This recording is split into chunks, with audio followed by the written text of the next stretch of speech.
Hello, everybody. How are you guys doing today? I'm super excited to be here with you, Spencer. This is going to be so much fun. Yes, it will be. Hello. Welcome to Adobe Live. I'm Spencer.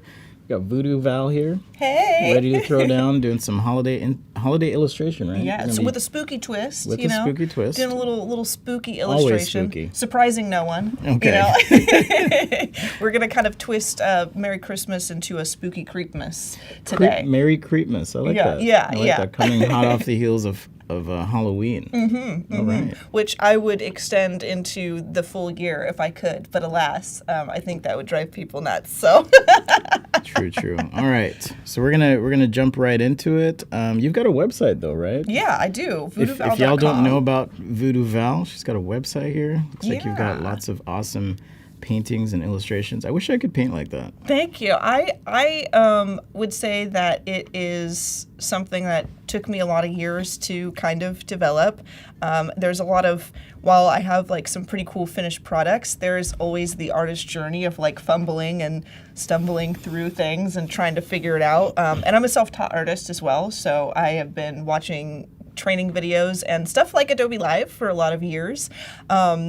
To kind of get to this point. But I do a lot of dark fantasy stuff, a lot of spooky stuff. So surely if you are not familiar with me and my work, then you can see why we would be spookifying the holidays this year. I do a lot of portraiture and some prop design and stuff every once in a while. So I have like my Mandalorian helmets. But I have also done a few illustrations for Lucasfilm, including this one here, which was the illustration for Star Wars Inquisitor, Rise of the Red Blade, which was fun because I'm a massive Star Wars fan. Is that for one of the books? I'm not as into the Star Wars thing as you are. So yeah, it was for one of the novels that was released recently, and then I also did another one which actually isn't on here, which was Star Wars Shadow of the Sith. I did the insert painting for that one as well.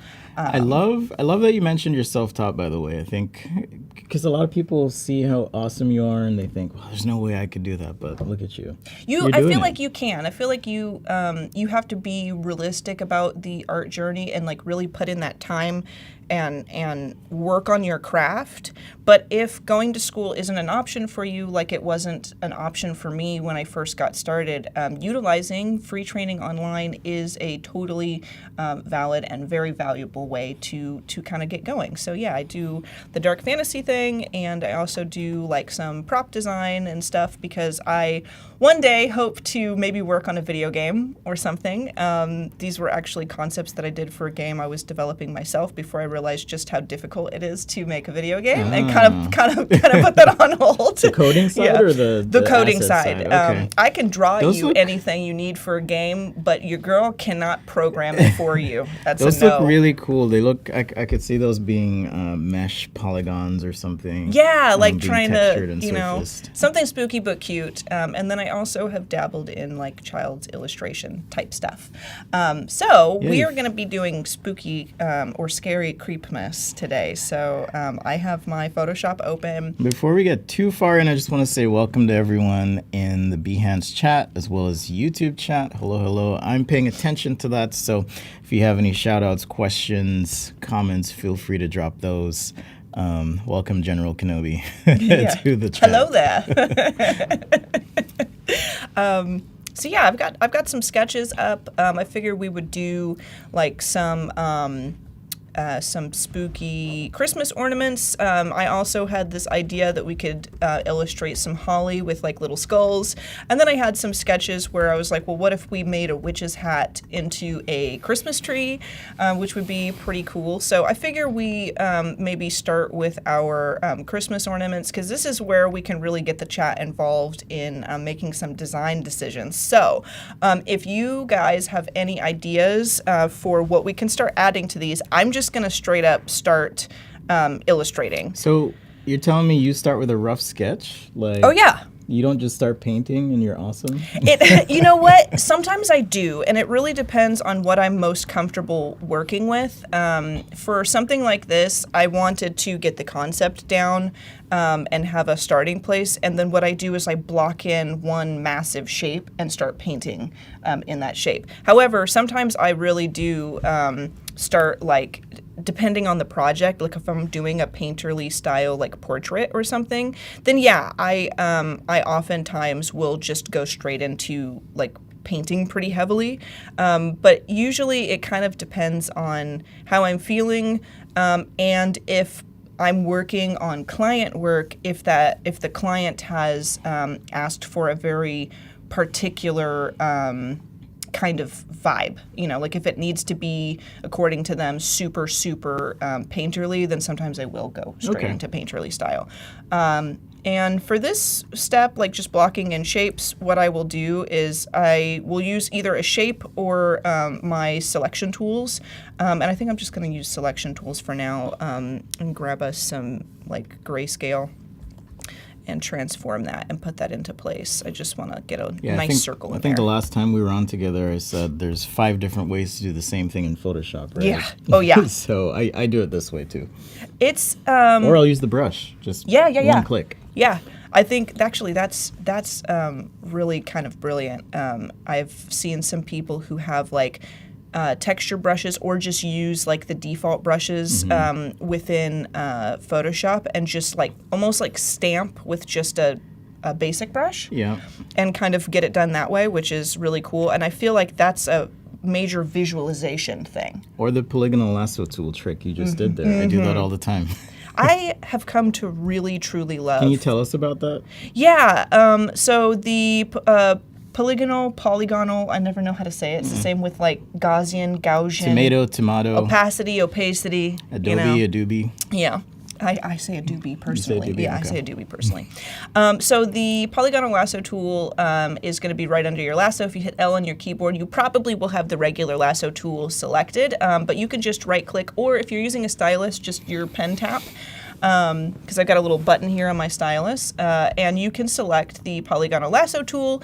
And what this does is instead of kind of drawing in a more organic, like curving form, you are placing a selection point down every time you tap on your keyboard. I believe, if I'm not mistaken, if I hold Shift, you can also, snap it to be perfectly straight, if you would prefer that. So I can go diagonal, vertical, horizontal, however I like. And I really love to use this tool because it does help me to create more precise shapes, and I think it's especially great if you are somebody who's not working with a stylus, because you have a lot of control over making a pretty great selection if for whatever you're working on does not work well with like the subject select or whatever. Maybe you're trying to select your own organic form, but you're using mouse. I highly recommend the polygonal lasso tool. It is one of my best friends here in Photoshop. So now that I have used my selection tool and I've used my brush, I believe I'm just using the hard round pressure size, which is a basic brush that is available in Photoshop. I am going to turn my sketch down even lower, just so I can barely see like kind of where I'm going with this. And we are going to add a little bit of depth to our piece here, and we're going to use that for all 3 of our Christmas ornaments we've got going on in this particular piece. Which, by the way, we are going to throw into a CC library and then bring it into Express today to animate. So we're going to do a little bit of spooky animation. So if you are somebody who, like me, you like to do a post or something for the holidays, you can illustrate something static in Photoshop or perhaps in Fresco, whatever it is you like to create in, even Illustrator, and then make an interesting little animated reel for your Instagram or a short for YouTube or whatever. And that's what we're going to be doing today. So I am going to create a new layer with just Control-Shift-N, and I'm going to turn that to a clipping mask. It's such a wonderful shortcut. I use it all the time. It's honestly, it's a lifesaver. It's so quick. And I know I believe there's also another trick you can do if I make a new layer. I think if I hold Alt, I can't remember how to... You can click and drag. Click right there. Yep. So if I hold Alt on a new layer and hover between the two, I can just tap. And I've been trying to do that. Cody Bear told me about that. And I think you mentioned it in a previous stream we did together at Max. But I am not super in the habit of doing it, so you'll see me trying to train myself to do that every once in a while. But let's go ahead and bring this into 3D space as quickly as possible. So I'm going to grab like a darker value here, and I'm going to make sure I'm on like a soft round brush, and I'm sure I'm shocking no one who's ever watched me paint before, where I'm going to set the brush mode, not the blending mode, but the brush mode to dissolve. What? Which, so dissolve I know what it does. I'm curious. Because it's one of those things that you're like, why would I use this? Yeah. What do I need this for? It's a noise brush. Ah, so you're painting with noise. Yeah. It's almost like glitter or some texture. Yeah. So like if you are putting it onto a soft round brush or anything that's like very feathered like that, you can actually use the dissolve brush mode to create like kind of a noisy blend brush, which I absolutely love. So if we grab like a lighter value here and like kind of throw that here, then you can see we can start to bring this into a 3D space with like a little bit of texture, and all of a sudden, like with so few strokes, I feel like this is already looking like a 3D item, you know? Just kind of getting that yeah, I shape in highly recommend y'all go watch some of our older streams as well if this concept of 2D to 3D is blowing your mind. It's always fun to watch because you've explained it a few times in the past too. Yeah, if you love this kind of thing, definitely go back. Lots of videos here on the Adobe Live channel. It's one of my most favorite, I guess, when I was doing the whole self-teaching thing, which I feel like I've never stopped doing, but like when I was really in that mode of like, okay, I gotta learn how to draw. I was watching painting tutorials by people like Neville Page and Anthony Jones and all of these people who really emphasized like the value of silhouetting and then bringing those silhouettes into a 3D space. And I think that that's something that definitely has stuck with me all of these years, to where I feel like if I can just get a good shape down or a good sketch that I can then block in to a great shape, and understand what that looks like at a glance, if I were to pull it into 3D space, as long as I can just get those values in there, then I'm kind of set. At least that's how I feel secure in the work, is like kind of popping that that silhouette into a 3D place and then moving forward with it. Oliver in the chat is absolutely gobsmacked that you're using dissolve. Yeah, you know, it's a weird one, and I stumbled upon this by accident because I remember I was doing one of the daily creative challenges probably like 4 years ago, and I was doing a challenge on blending modes, and I was like, I only use like the same blending modes. I always use like multiply, darken, screen. Overlay, screen, color dodge. Sometimes color or hue. Yeah. You know? And I was like, what, you know, maybe I should like get into some other ones. And then I feel like every time I flipped through blending modes, dissolve was always one of those where I'm like, oops, accident.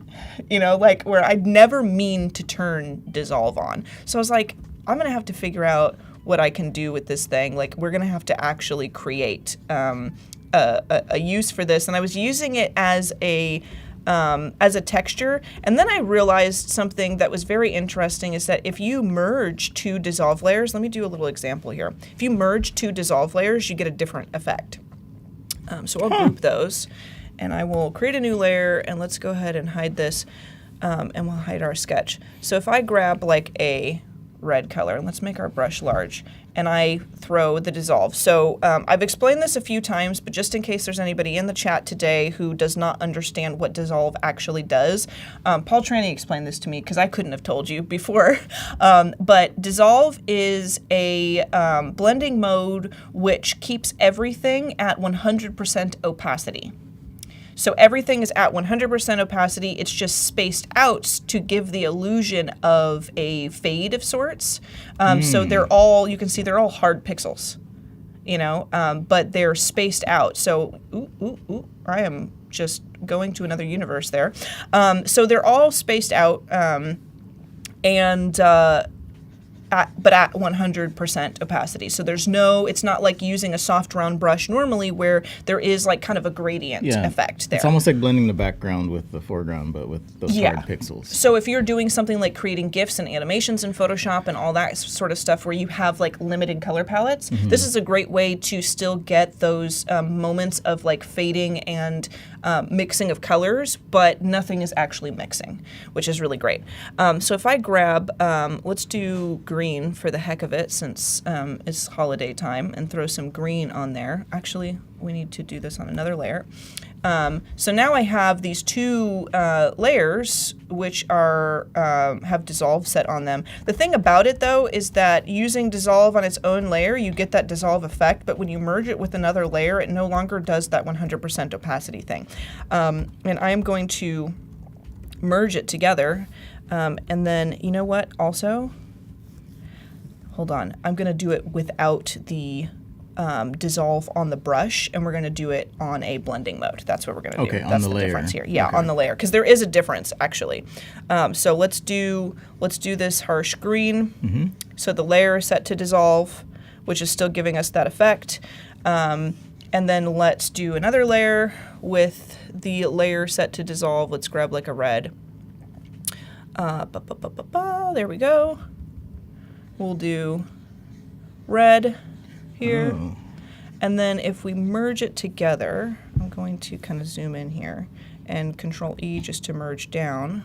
I'm wondering. Another useful command, everyone, Control E. Yeah, I think, you know what?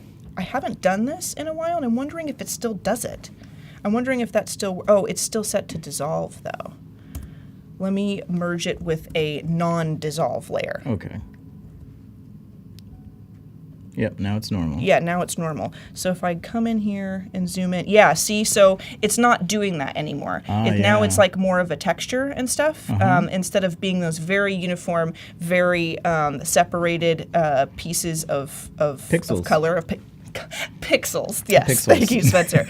And so with by doing this, what you've got is like more of a texture like you would get from. It kind of reminds me of like the True Grit Texture Co. kind of like maps you can get, and so it kind of creates a texture of its own, which I found pretty useful. So if you don't want like that harsh dissolve look, you can still create a pretty awesome noise texture if you're just merging layers with dissolve set in them. Okay, so I'm gonna come back to our layer here, because we've got like this 3D ornament, but it needs some love for sure. Like we're gonna have to kind of start adding some interesting things to this. So the first one I'm gonna do, because I think when I think Halloween, even though this is like our more winter wonderland seasonal time, I always think purple, green, orange. That's what I think all the time. So we're going to make some purple, green, and orange ornaments to kind of keep this Halloween spirit alive. And I'm going to come down here into my personal brushes just to get that. This is the same brush I used at Max. And these are brushes you made? Some of them I did make. This one I did not make. I believe that this one is by Aaron Griffin. Okay. And you can actually, if he still has an ArtStation, I believe you can download Aaron Griffin's brush pack that has this nice texture-y pack in it. And if you can't find him on ArtStation, you may find it just by typing in Aaron Griffin brushes and find the brush pack. But highly recommended. I have been using this brush for over a decade. I've always returned to this. I'm going to come in here. Ooh. Honestly, that's great. This is just darken. Darken always rescues me. I love darken so much because I feel like it adds just the right amount of like sinister color to what I'm going for every time. So we're gonna go with like a green base, and I'm gonna start kind of blending that in because that was a little too harsh. That strange light I meant to put there. In fact, we can also kind of come back to our dissolve brush if I decide I want to do that. Let's bring that back. And now it's kind of up to chat. If you folks have any ideas, I'm going to start loading this this ornament up with like bats and like some cool the kind of designs you would see in Oogie Boogie's lair in The Nightmare Before Christmas, you know. But I'm happy to take suggestions. Are you gonna make this like translucent, transparent, or is this stuff you were gonna put on the surface? You know, I hadn't thought about doing You're really good at the crystal things. But we could do a translucent thing if we wanted to, because we've got 3 to do. Okay. But my if we have time. My grandmother has these really beautiful ornaments for the tree that have like a cutout, like a transparent cutout, and you can see something inside of it. So maybe that's something we could do. We've got a couple suggestions here: spider webs with spiders and evil eye. Ooh. Someone suggesting this color might be evocative of Yoda. I think you could be right about that. I am doing my darndest to not make this stream about Star Wars. Okay. Because I have a reputation for doing that, and I'm trying to change. Awesome. We got Scooby-Doo, flies in the webs. I am not opposed to, honestly, doing a little thing like this. Let me see if anybody picks up what I'm putting down with this. I would not be opposed to doing a little mystery machine action here for one of these, which would actually kind of be neat. I think the mystery machine has like these like strange flower designs, right? I think it does. So if we want to, we could do like a little mystery machine designed one. I think that would be super cute because we do have that Scooby-Doo.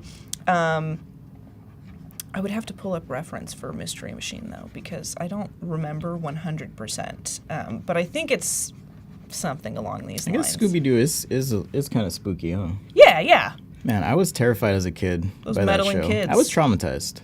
You know what? That was back when cartoons were a little... Who was... terrifying. Who was the most terrifying villain for you? Honestly, it wasn't ever, like, the villains that were super... scary to me. It was always them going into the houses they shouldn't go into. Because I would never, even as a child, I would never do that. And so I'm like watching them and I'm like, Scooby and oh gosh, I'm blanking on his name. How could I possibly blank on his name? Shaggy. Oh yeah. Scooby and Shaggy were always like, they kind of knew what the deal was, and they I think they only went into the houses because maybe there's food or because they love their friends. Everybody else was like, let's go places we should be. And I remember being like 7 years old, like, they're going to get in trouble. And I hate this. The electric guy, those who know about the electric guy will know trauma. Okay. That was terrifying for me. Really? You know the one I'm talking about? I don't think so. Oh man, you got to look him up. There's this orange guy who's like all buzzing. And, I was so terrified as a kid. Oh no. This is looking great though. We got the orange and green coming together. And you said purple too? Yeah, we can do purple. We can also, honestly, purple can be like kind of our shading if we want to. Let's go ahead and grab my dissolve again. And we can kind of grab like I'm going to pull this down. I kind of use this as my little color palette sampler. We can put some like purple vibes in it around the edge, in the shading there. And I do want to use a more precise brush to really get more of the, because this is looking a little too soft and airbrushed for my taste, up in the hook area. To make it look more shiny? Yeah, a little more shiny, a little more like metal. Like let's take some time, let's zoom in here and start to make this look a little bit more like a material. The green and purple reminds me a little bit of like... You know those color-changing cars, or like when you look at something and it looks different from two different perspectives? Yeah. Yes. Kind of reminds me of that. I know exactly. You know what that reminds me of? I'm dating myself here. Okay, I am dating myself here, but do you remember those things in school where it was like you had to like stare at it magic forever? eye. Yeah, until eye. something popped out of it. Yeah, I don't know if in they the still 90s, do those. we were all staring at books. Yeah, we were just like Passing them flipping through around. books, and you couldn't just send your friend a meme. You had to traverse the dire terrain of passing a note in class and hoping the teacher didn't see. And oftentimes, the meme wasn't even that funny, guys. The meme wasn't even worth the dangers of getting it to your friend. All right, I am starting to like this. I'm trying not to spend too terribly much time on it because I do want to get at least a couple of these things. Is that the same Aaron brush that you're using? Yeah, but you know what? Okay. I had it on dissolve as well, so Oh. I kind of want to smooth it out. Which honestly doesn't look too bad. It looks pretty good. Using dissolve on brushes that are textured, like this, like kind of charcoaly Aaron brush. It is actually pretty darn cool, and you can get some pretty fun effects with it. I will also say something, I don't know if you noticed, but like I'm messing around in gray here clearly, and I sampled purple somehow. Yep. That is something that you should keep in mind when it comes to working with dissolve, is that everything is at 100% opacity. You have to remember that you're not sampling stuff from something that is blended, so you might go to tap in a gray area and your pen tip presses to a 100% opacity purple piece, like one single pixel. Because there's just that one pixel there. Yeah, so that can happen, and it can feel a little jarring, a little confusing when you're like, why is none of my colors working? It's just dissolve. Thanks again for joining us here on Adobe Live, paying attention to the Behance chat and the YouTube chat. We've got a lot of activity happening. I do want to mention Val was doing something very subtle as she was painting, holding Alt on the keyboard and sampling those colors. Just a quick way to reference colors and paint, so you're not always going to your color panel. That's a great point. Thank you. Of course, you can save swatches, right? But yeah. this is also a quick way to just change your color and value. You know, I don't often save swatches, and I wonder if I should. I think I have so much fun in like the experimentation portion of this that I don't like to. I have ideas for the colors I'd like to use, but I don't like to lock myself into the certain swatches. But maybe it would be nice to get back to colors that I've used previously and loved. Do you draw on tablets like an iPad much, or just? Oh, okay. Actually, I would say the illustration I did for Lucasfilm, this one. Yeah.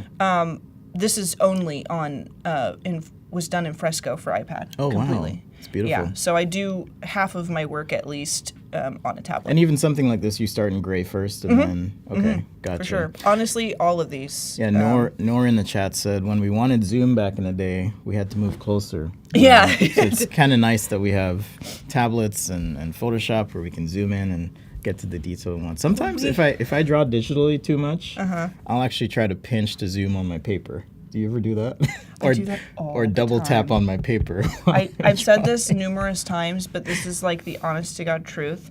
I have reached for Control Z while doing my like eyeliner or eyeshadow. No. Like, yeah, and I just sit there in the That's bathroom by amazing. myself, like, get it together, Val. That is amazing. Get it together. But man, we couldn't I guess Zoom in the in a- 90s, but in we a- wanted to. In a way, that's life imitating art, right? Yeah, very, very much so. Very much so. But yeah, we wanted to Zoom in the 90s. That's why we had all those shows, you know, the shows and movies. Oh, yeah. Where it's like, enhance, doom, doom, doom, doom. And it's like some Yes, guy exactly. like, on a keyboard. Okay, you know what? I like this. The last thing I'm going to do is I'm going to actually lock transparency for these flower shapes.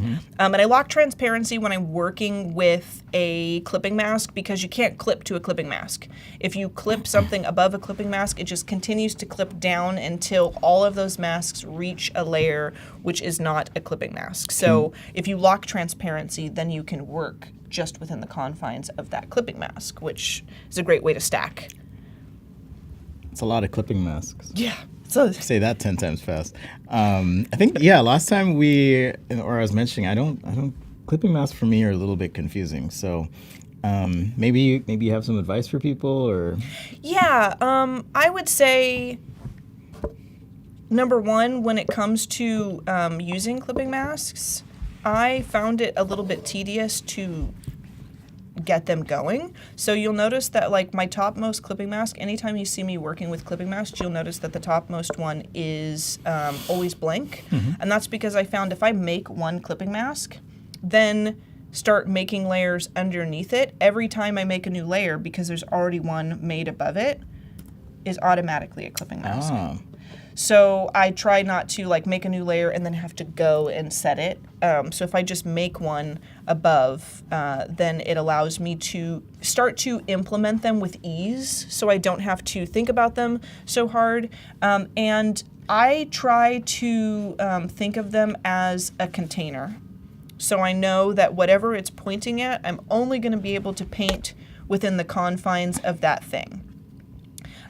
So if I have like one little piece of something that really needs a little extra love and attention, that's when I would use a clipping mask for something. But sometimes clipping masks don't work well for your particular illustration style. If you're somebody that has a more organic way of using layers, where you don't have certain elements segmented and separated out onto layers, the clipping mask might not be great for you because you have things from varying depths in your painting on the same layer. So clipping something to it might seem strange. So it's really about your personal process and how it would be implemented into your usual style. And I think it's okay if it's not something that works for you, but if you think that it could be a very valuable asset to you in your process, then I recommend testing it out. The last thing I'm going to do is I am going to make this gold. I kind of want this to be gold. So I'm gonna grab my brush, I'm gonna turn my dissolve on here, and I'm just gonna scoop down. And I'm using kind of a subdued yellowy color because we're gonna throw it on a blend mode. I just want this to be kind of gold, and then I'm gonna put a spot of light on it, and we're gonna move on to another one. All right. So let's do darken is not going to be the winner there. Overlay might be. I think overlay will probably work. And I'm going to Control U to open hue and saturation, and then kind of change the. I love what Val's doing here. I teach a lot of digital sketching and drawing, and people often ask, "Hey, what does this specific blending mode do?" And you just kind of scroll through till you found what you wanted, and that's what I tell them. Like, just find what you want. I think that I definitely have blending modes which are my go-tos, like we talked about earlier. Yeah. Like I use a lot of darken and multiply, I use a lot of overlay and screen, and color dodge for particular things. And as you make your way through, the art process and the art journey, you'll start to realize, which ones are better for what, and what really works for you in however you make your art. But I always try to take the time to cycle through whatever I can, just in case you get like a happy accident of sorts. Just in case something is perfect for it, but I've kind of maybe locked myself into only using that handful, and I'm robbing myself of like another really cool effect that I could be using. I also want to put a spot of light here. Oh yeah. And I wanted to put that light right there on the edge just to show that like there's designs on here, but the light kind of overlaps there to still give you the vibe that it's not individual objects here. It is one object that has a pattern on it. So there is one. And I'm going to go ahead, this is grouped, yes. I'm going to turn this into a smart object. And I'm going to, I might do a hue and saturation, or maybe, honestly, let's do, is it Control M? No, that's curves. I'm looking for color balance. Oh, that's B. Control B? I think. Yeah. Yeah. Balance. Of course, B for balance, right? And I just want to that makes way more sense. I just kind of want Sometimes to they don't bring make sense this. into like, honestly, that might look a little bit better there with that stark green. And then bring some of that blue. Honestly, it doesn't look bad with like that bluish tone in it. Looks pretty good. But I just wanted to make it more, like if we hide that, I feel like, honestly, it's not too much of a change, really. But I like it. So, you know, kind of bring that green in there. Okay, so there's one, and I'm going to duplicate that, and I'm going to rasterize one, and I'm going to come into my layers here, my libraries, because I have a library called Scary Creepmas, and I'm going to throw that one in there, and then we're going to make a new one. We're going to make a new one, and I think what I'm going to do is I am just going to make a new layer, and I am going to hold Alt and clip that, and we're just going to paint over the like color here, I think, is what we're going to do. Or maybe, I mean, that would work, but I still want that rasterized. I do kind of want to use the version of this that does not have those on it, just so we can start with a plain one. So what I did there is I opened up that smart object.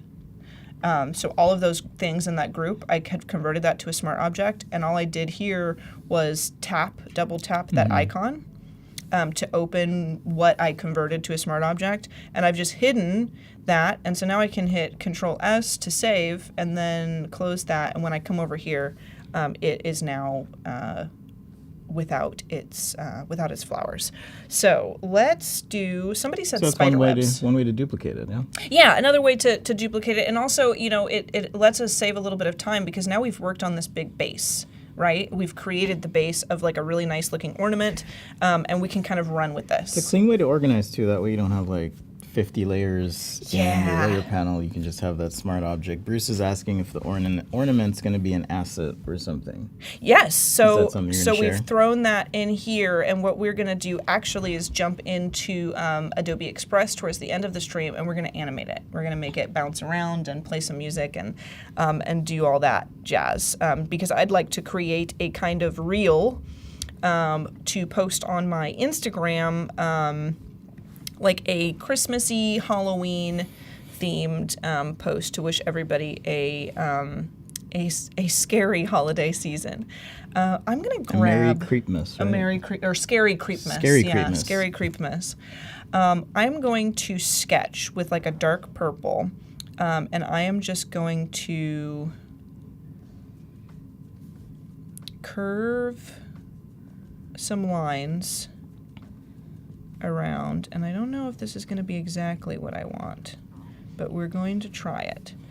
I see what you're doing. It's almost like you're imagining this is a sphere and you're drawing on it, right? Yeah, and I'm gonna try to create, but I don't know if my lines really were good enough for what I'm trying to do here. I'm gonna bring it, kind of make it fit the curve of this ornament a little bit. We're going to do a spider web across the surface. Across the ornament verse. Yes, across the ornament verse.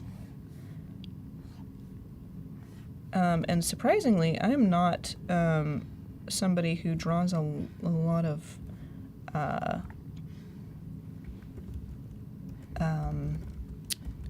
spider webs, strangely enough. You'd think I would, but I don't. I'm just, you know what? I'm not gonna be precious about it. I'm gonna like throw this in here. This is gonna be a sketch, and then I'm gonna do a clean version of it later.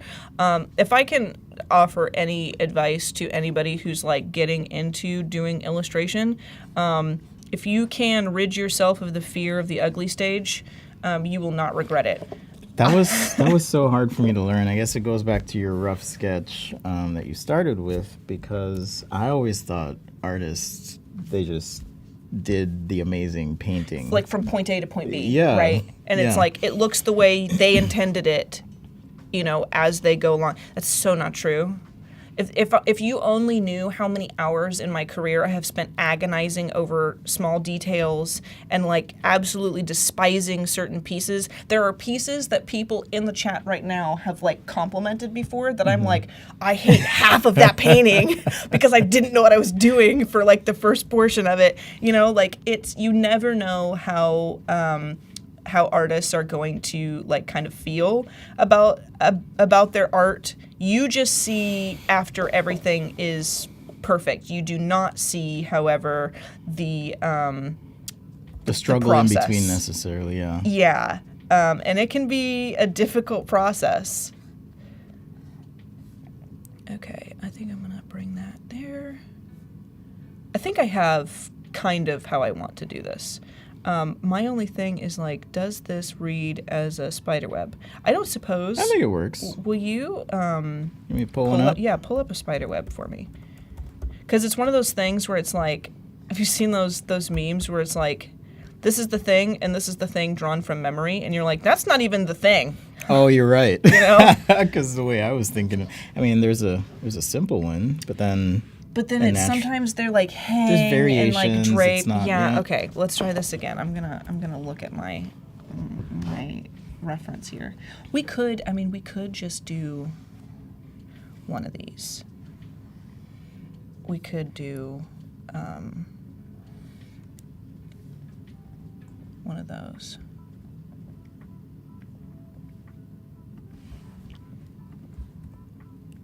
Let's try to. I'm going to turn my smoothing on as well. This is also kind of a learning experience. Not a learning experience, but like something that I don't usually do, because I'm when I come to the Adobe Studio, I'm usually working on my like a tablet. Like I've got one of the Intuos or the Intuos Pro, I think is what I'm using right now. And I'm usually painting on either an iPad or a Cintiq. So it can be sort of interesting to get into the groove of like not looking at my hand. So that's another thing. If some of these lines seem a tad bit clunky and I'm turning smoothing on more often than usual, that would be the reason for that. But sometimes you have to adapt to your workspace. You know, sometimes you have to use what you got. That's looking pretty good. Thanks. I'm gonna try to do. There's something. so many little lessons here I want to call out. So the other is, when I started illustrating, I refused to use reference because I thought that was cheating. Yeah, yeah. But you can totally use reference if you have to Google something. Look something up, totally fine. So if you're just starting out and you need to see what something looks like, nothing wrong with that. I think I used to feel that way as well, and I've totally, completely changed my mind about that. And I didn't always feel that way. I used to feel like, oh, if I look at reference, then, I'm taking influence from someplace else, and I'm not, like, making it up myself. Professional artists, especially like concept artists working in the industry, they have so much reference for every single thing they're doing. Like so much reference. You are not like when you use reference, I think that you're making your work stronger, and there's a fine line between using something as reference and plagiarizing something. Yes. Like be wary of that for sure. And make your artistic interpretation of a concept authentic. But your art is supposed to be your interpretation of the world. And if you don't have any fact mixed into your preparation of your craft, then what are you interpreting?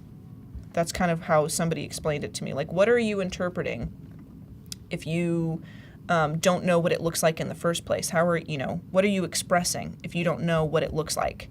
And I was like, that makes sense, because you know what? I don't know what the bones in the arm look like.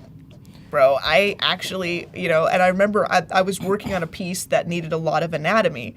And they're like, so if you don't know what the anatomy looks like, why are you guilty for looking at what the anatomy looks like? And I was like, oh, you're big braining me right now. And You're breaking down a lot of barriers and anxiety for me.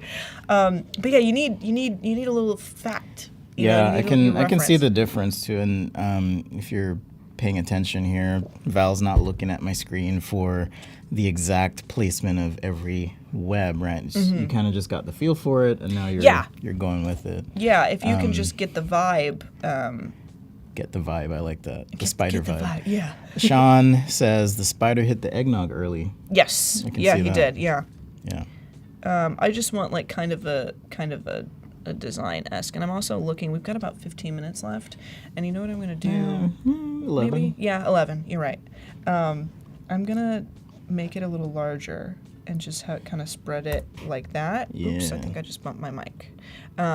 And I am going to, let's go ahead and I'm gonna erase, let me grab, we're just gonna use these. And I'm going to right quick, I'm gonna turn this on lock the transparency. Let's put just a tiny bit of texture in here. Because I like the look of this. And I think that we could, if we wanted to, let's grab some of that orange. And then we're gonna dive quickly into Express and like kind of throw some interesting design onto this, kind of animate it a little bit. Let's do a teensy bit of teensy. I don't think is how people say that. I don't know why I said it that way, but sometimes when one paints, one invents a language of their own. That's true. But hey, if you keep saying it, it might become the phrase of the year. It could, it could really catch on. What do you guys think? Teensy. Teensy. I think this is cool. Let's do one spot of light. And then we'll kind of merge that, throw it into, I just want to make sure that this continues like that, just kind of over the web itself. Exactly, yeah, just so that it still looks the way that I intended for it to look. Get that going. Okay. Good enough. Let's go ahead and group these. We can convert that to a smart object, so we can come back to it later, but I'm going to duplicate it, and I'm going to rasterize it, and I'm going to open my libraries, and I'm going to throw this little guy right in there, and I think they're cool. They kind of match. Normally, if I had more time, I would like kind of noodle with it and kind of make them a little more different. But we can work with this. So what I have here is I have just opened up the ratio for a Instagram story or a YouTube short or a TikTok or Instagram reel. You can see I have my, I've just gone to my stuff and located the Scary Creepmas library, and these have just updated here. So I can And that's coming through Creative Cloud Libraries, yeah? Yes, yeah. Because I just dropped them into, there we go, into the library before, and then because I have it open here, it will show it to me. So we have these, and let's go ahead and kind of give it like, we'll kind of have maybe one drops right here, and we're going to do a cool little animation. Let's go ahead and flip this one, and we'll lengthen that one. We'll have this one kind of drop. I want it to drop in front, so let's reorganize our layers. And what I'm going to do is like a little animation that just kind of sees these like drop down, and then it'll say like Scary Creepmas, just to give it like, let's kind of turn this so that we're not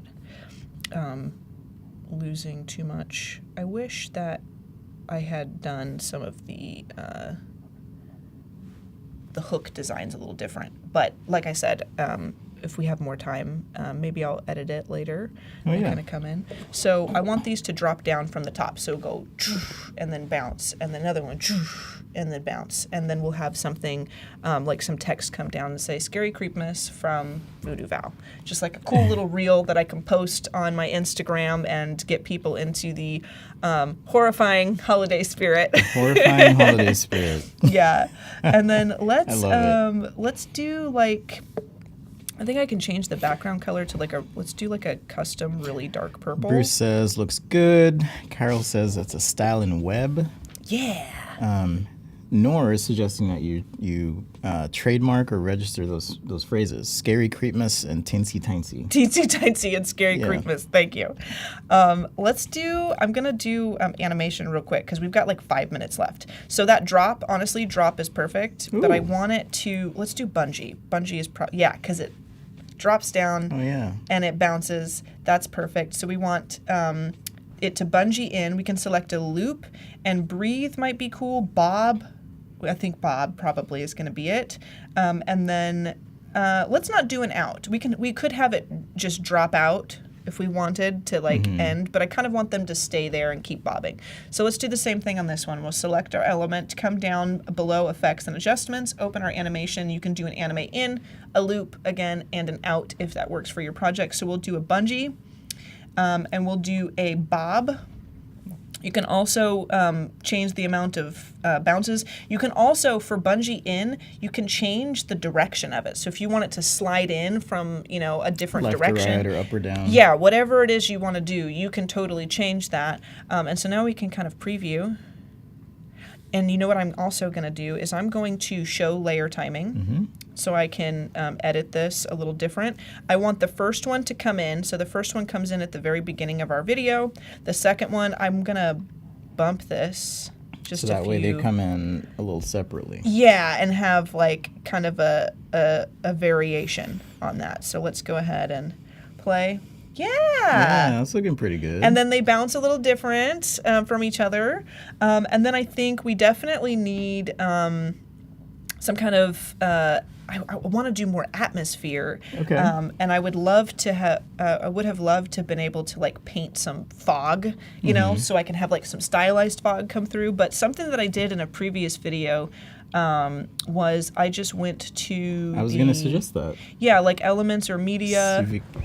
Because with Express, there's so many assets you can use. I think we can do. And you can I'm search for wondering them. if it might be elements, like design assets, because it'd be like transparent. So we can do like fog, or clouds, and it should give us like this sort of thing. So we could do a fog behind. Or maybe the third one down's white. I'm not sure. Yeah, we could throw that right there. And we can make this larger. And I say we also, well, no, let's put this on top.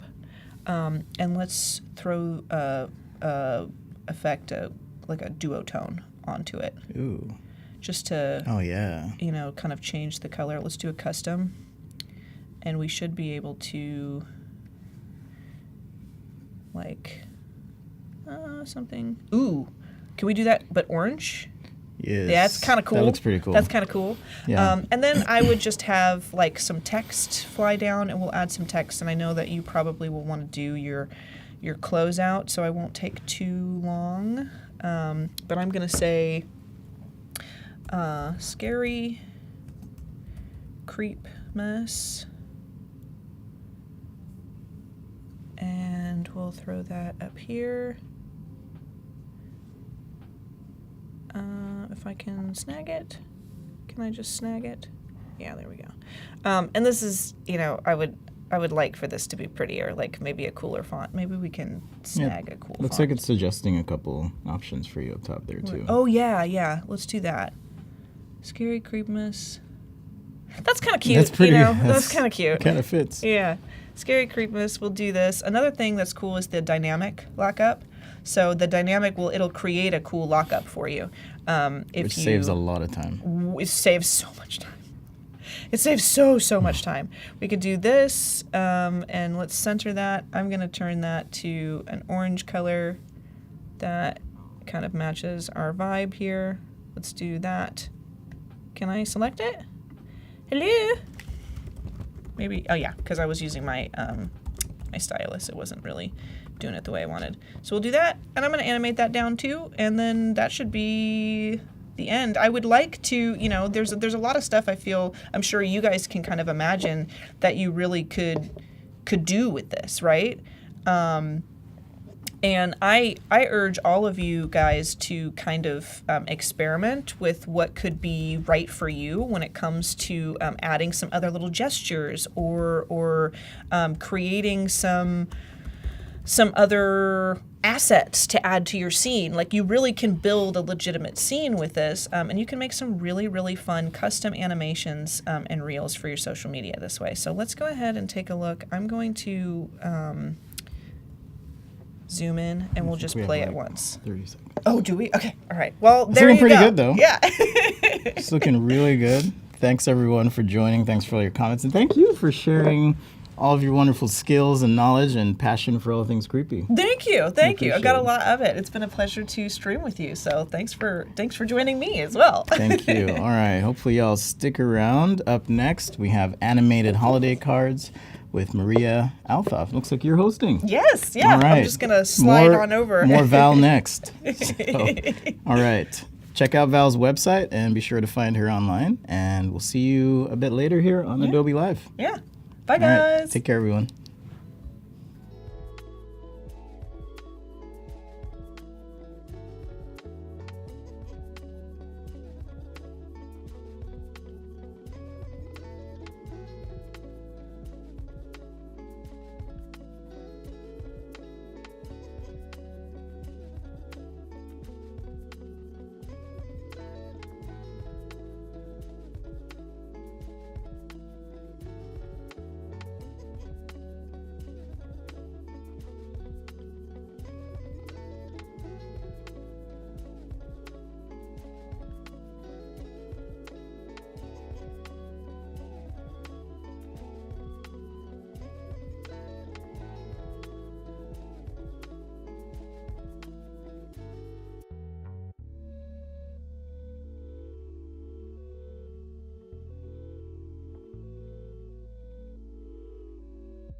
Hello, everyone, and welcome back to Adobe Live. My name is VooDoo Val. Long time no see, folks. It's been so very long. And I am joined here by Mariah Althoff. How are you, Mariah? I'm good. I'm so excited to be here. This is my first time being in studio for a live. So I've done several from my house, but this feels extra exciting. And it's also cool because we were just talking, we have encountered each other on the internet. But yes. we are getting to sit and see each other in person for the first time, literally right now. Yes. Which I think is the birth of a great friendship. I think fully agree. Butterflies are singing somewhere, and we're going to make some cool art. And we're going to get into a little bit more about you, Mariah, and what your plan for the day is. But real quick, I would like to just give a shout out to all of our friends in the chat. I see Wade Acuff is in the chat, holding down the fort, keeping everything awesome for us. I see Noor, Oliver Andrews, Umacorn, Robert, thank you so much. I also see so many friends, not only in the Behance chat, but over on YouTube. Hey, YouTube friends, it's good to see you. Please keep in mind that we have not just me and Mariah here today, but we also have some pretty awesome stuff on the roster for the rest of the day. This is going to be kind of a big holiday season shebang, so definitely stick around for all of the wonderful stuff we have coming up afterwards. But for now, we're going to be doing some pretty cool animated cards and things today. So why don't you tell folks a little bit about you if they're not familiar with you and your work, and then we can dive into our plan. Amazing. Perfect. Thank you so much. You're welcome. Hi, guys. I'm Mariah. I am a graphic design and freelance mentor on the internet. So that place. Yes.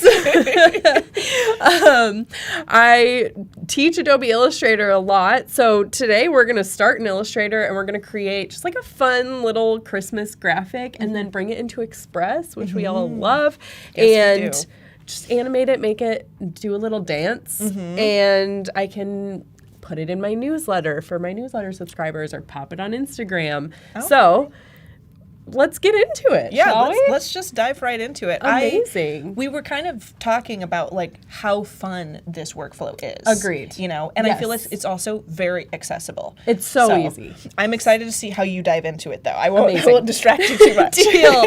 Deal. Okay, so to get started, I already just kind of pulled a color palette together just to make our lives easier. I wanted it to be fun and colorful and bright, but we still have our red and green for Christmas. So, to start, we're going to use the pen tool a lot today. That's kind of my jam. I'm a big pen tool girly. So, we're just going to create some fun little icons. We're going to start by creating a little bell icon. Yes. So, with the pen tool, it's a lot of just clicking. You are a pro with the pen tool. Thank you. Wow. I've spent so much time using it. It's kind of insane. So when I use it, I never connect the ends in a nice way, and if you zoom in, it's got a weird little loop. Yeah. It's got a little strange. You gotta connect those ends. Would recommend connecting the ends. Okay. So I actually just made half of a bell shape, and I'm gonna copy and paste it, and then I am just going to reflect it. You have to sing it, or it doesn't work. You have to sing. That is actually a prerequisite to make Illustrator work. I'm so happy though because I sing when I design all the time. Oh, I and love I make that. up words. So this is going to be so much fun. Christmas carols are also part of your entertainment today. But freestyle. Yeah. But freestyle, guys. Right. We didn't practice before this, as you know. We just met in real life. So. Okay, amazing. Perfect. So we've got our little bottom of our bell. Now, something that I really like to do is flat, simple icons, but gradients mixed in. It's just sort of the style that I've fallen into. So we just made it this blue color to start with, but what we're gonna do is why is my toolbar looks weird, sorry. Take some time to hunt around. I feel like I've been in this position too. I'm sure there is not a single person in the chat who's never looked for something in the toolbar and been like, where is it? Where is it gone? Yeah. So, all good. Here we go. In the meantime, folks, while Mariah was saying, You know, she is a pen tool girly. I would love to know what tool could you folks not live without when it comes to creating. And it doesn't just have to be an Illustrator. It could be Photoshop, Fresco, whatever it is that you're most comfortable in. Which tool is that thing that you're like, I couldn't do this without this? It's my go-to. See, that's the pen tool for me. The pen tool for you. That looks great, by the way. Oh, thank you. You just like pulled that right out of the canvas, and it looks so, it almost looks tasty. You know what I mean? Like, it kind of looks delicious in a way. Honestly, what an honor. Thank you so much. You're welcome. You're welcome. Okay, so the gradient panel like popped up over here on the right. I'm just flying it down, and then we can change the little like colored spots. Yeah. spots. I call them the bluebies, you know, the things. I don't know. Yeah, the technical terms. Yeah. So this is why they This is bring the us freestyle. here. Yeah, this is why, so we can tell you the official terms for things in Illustrator. I think everybody thinks it's funny, but there's at least one person in the studio who's like, Yeah, that's like, oh my gosh. what are they? Yeah, like who hired Who them? invited them here? Seriously. All right, so we're gonna make the little dongy thingy inside the bell. Yeah, that makes the sound. Yeah. But I want to cut off the little tip of this, so we're gonna use the Pathfinder tool. I also use the Pathfinder tools a lot. Yeah. So we're just going to divide it, which is going to make all of these its own shape now, like all of the intersecting paths. We'll ungroup it, and then I'm just going to delete Just move that. that little guy. Perfect. This one we're just going to make like this dark blue, and then let's just add like a little doodad up here. Doodad. Because I'm also going to make these like little ornaments, kind of. Yes. So, all right, so we have our bell. We'll group her. Amazing. She looks good. Let's now make like a little Christmas gift. Oliver's saying his go-to feature is undo, and you know what? I feel that spiritually. That's so you know? real. I do feel that so much. Yes. And Biolo's saying pen tool or brush tool. Brush tool is a big thing for me because I'm predominantly in like Photoshop Fresco, which I'm noticing we have like the same process, but we're using different tools apps and tools for it, which Yeah. I'm like fascinated. I feel very comfortable and Yes. seen today. This I'm is great. so glad. And see, I have no idea how to use Fresco, so I loved watching your stream earlier. I caught the Thank like you. end of it. It was- Thanks. Yeah, you'll have to. I'll give you some pointers in Fresco Please if you give me do. pointers in Illustrator. Please do. Is this a present? It that- is. Oh no! Making a little Christmas present. So this one we don't even need the pen tool. We're just using shapes. Just some We sharp babes, yeah. love that. And then for the little bow, I actually am just gonna use the brush tool and just like freehand a fun little bloop, bloop, bloop, What? and make it a little thicker. I love Okay, that. Great. Let's. She's a little wonky, but you know what? That's okay. We like She's that. perfectly imperfect. I love that they're ladies. They're beautiful ladies. Always. Yeah. Always. In the year of the Barbie movie, of course. Yes. Yeah. I'm trying not to break out into song and dance right now. I just was like, copyright, don't do it. Oh my gosh. Okay. We're going to make a little Christmas coffee mug now. Perfect. So, You need a good mug for the holidays. You really that's do. what I'm saying. Yeah. So, we love like a latte this time of year. Although I'm not going to lie, I haven't switched from iced to hot yet. I just can't get myself That's to want crazy to. because I am a freezing is. cold human and I don't know if I could handle that It right is now. crazy. And I live in the Midwest, so it's like actually cold there. But I'm still just going for it, man. So, okay. So again, we're just adding these gradients using my preset color palette because past Mariah really made our lives easier here. All right, let's bring the top of this mug on top, and then we're gonna use I'm using the eyedropper tool a lot too. That's a beautiful color. Grab that gradient again, but let's edit it and change the light to the dark. Love it. And then I think I'm going to make this one 90 as well. Also, if you want to, you can go ahead and like full screen your Illustrator too. It looks like we have special permission. So if you want to do that, if that would make Look at that. We love that. Amazing. Okay, now let's add like a little handle. I think I am going to use the pen tool for this. You know, the thing that really blew my mind too, as somebody who struggles with the pen tool, is you kind of like got this cylinder, and I wonder, as you start to make these shapes, are there any tips or tricks that you could offer to help people with the smooth transitions? Because that's my weakness when it comes to the pen tool, is like my transitions from point to point or finishing something, they're never smooth, but you really smoothen things out. Okay, well, for one, I would say the more you use it, the easier it gets. Okay. Because you just learn. So like the more practice you get, the better. But also, if you have less points, it's gonna look smoother.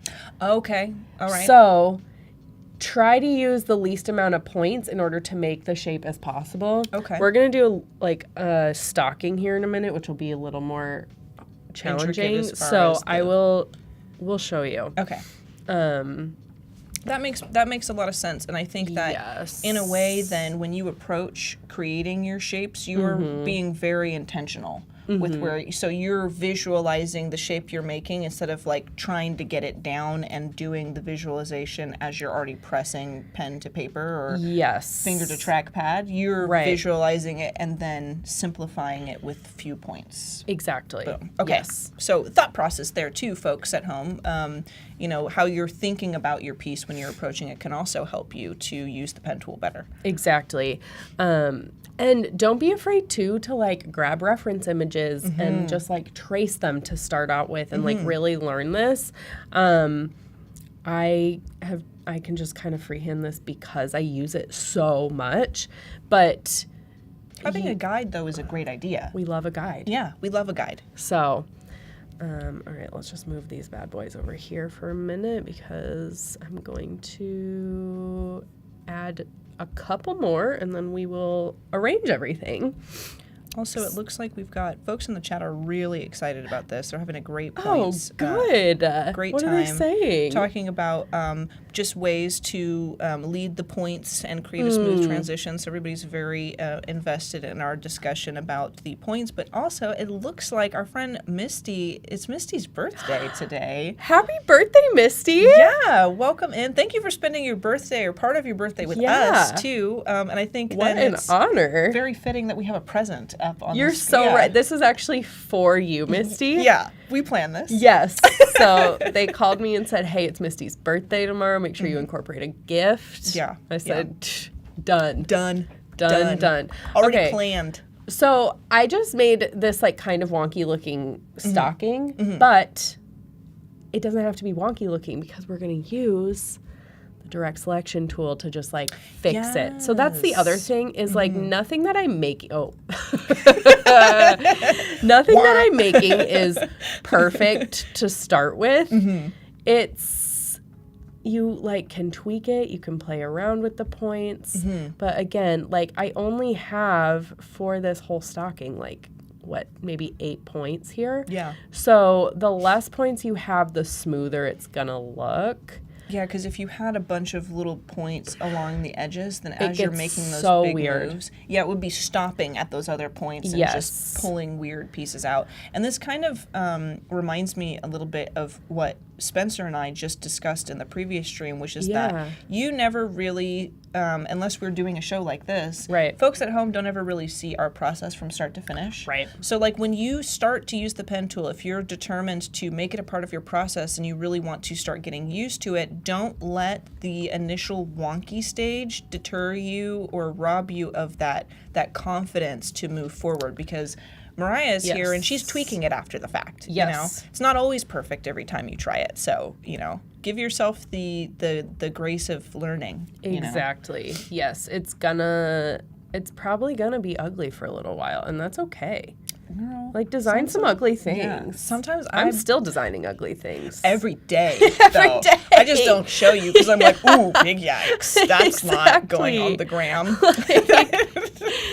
So it's just lots of time and practice. And again, like using the Pathfinder tool too. Like another hot tip is if I wanted to like add something extra to this, I could use the pencil tool, or I could like take the pen tool again and be like, oh, I just kind of really want to like shave off this weird little like extra something or other. You can just like make a shape over top of it and then select both and use the Pathfinder tool so you can minus front.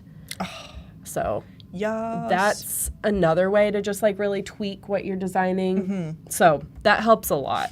But I found it very useful because I'm not super well versed in like Illustrator, but I do use Illustrator for iPad to create icons and yeah. things. And they have like the pen tool and pen stuff on there. tool, shape Yep. builder, Yep. Pathfinder, all that stuff and I find like honestly it's just satisfying to use it. Yes. Like it's very, very satisfying to use, and it is a lifesaver when I need to do things like that. So I also, from a pro to a novice with these particular tools, I cannot recommend that enough. Honestly. yeah.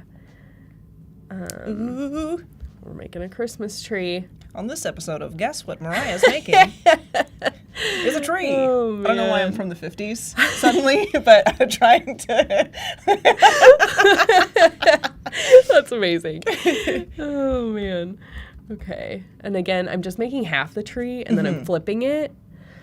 So, oh my goodness. Transform, reflect, vertical. Okay. Nice. And then I actually kind of want to do this one instead of combining the two. Just like add a little more spice. A little more spice. I almost was going to say spice. We're on the same page. This is great. We need to do these all the time We together. should. Oh my Get gosh. a little spicy with this tree, That's okay? right. Yeah. All right, let's just add a little stump. Okay, so now we have like these 5 little icons, right? They need to be resized and like played around with. Cute But as heck. we have this whole little getup. I kind of want to switch these around. Okay. There goes Misty's present. There it is, right in the middle, right for Misty. Okay, so I want to make these like little dangling ornaments. Yes. Oh, I see the vision. So, I see it. yeah, we're gonna do, we have this here, just make them a little bit imperfect. And that way. Like, yeah. Okay. Now, before we get too crazy, let's add some text here because we want to wish people a happy holiday. I think I want 2 lines. Let's center it and then, all right, let's pick a font. Something that I don't know if people use that often is this filter. Do you ever do this? I never do, and I should. So useful. Because this is really great. Because I really want it to be thick and I want it to be a sans serif font. So now I filtered and it's only going to show me my like bold sans serif fonts. I should do that more often. I typically have like certain fonts that are always my go-to. Yep. Yeah, same. I'm not like confident choosing fonts though. Like I can draw you kind some of letters. Get that. But okay, like well pairing, that's really impressive. Pairing stuff together though makes me feel like, Sure. is this going to be impressive, or are people who know about fonts going to be like, what have you done? You know? So I have like, I use Montserrat all the time. No, that's my literal favorite It's font. the best, and it has every weight you could ever want. I use it for actually everything. Me too. So Join Yep. us as Mariah and I realize that we're the same person. Oh my gosh. Yeah, no, it's like embarrassing how often I use it. So I just like, you know what? I just own it.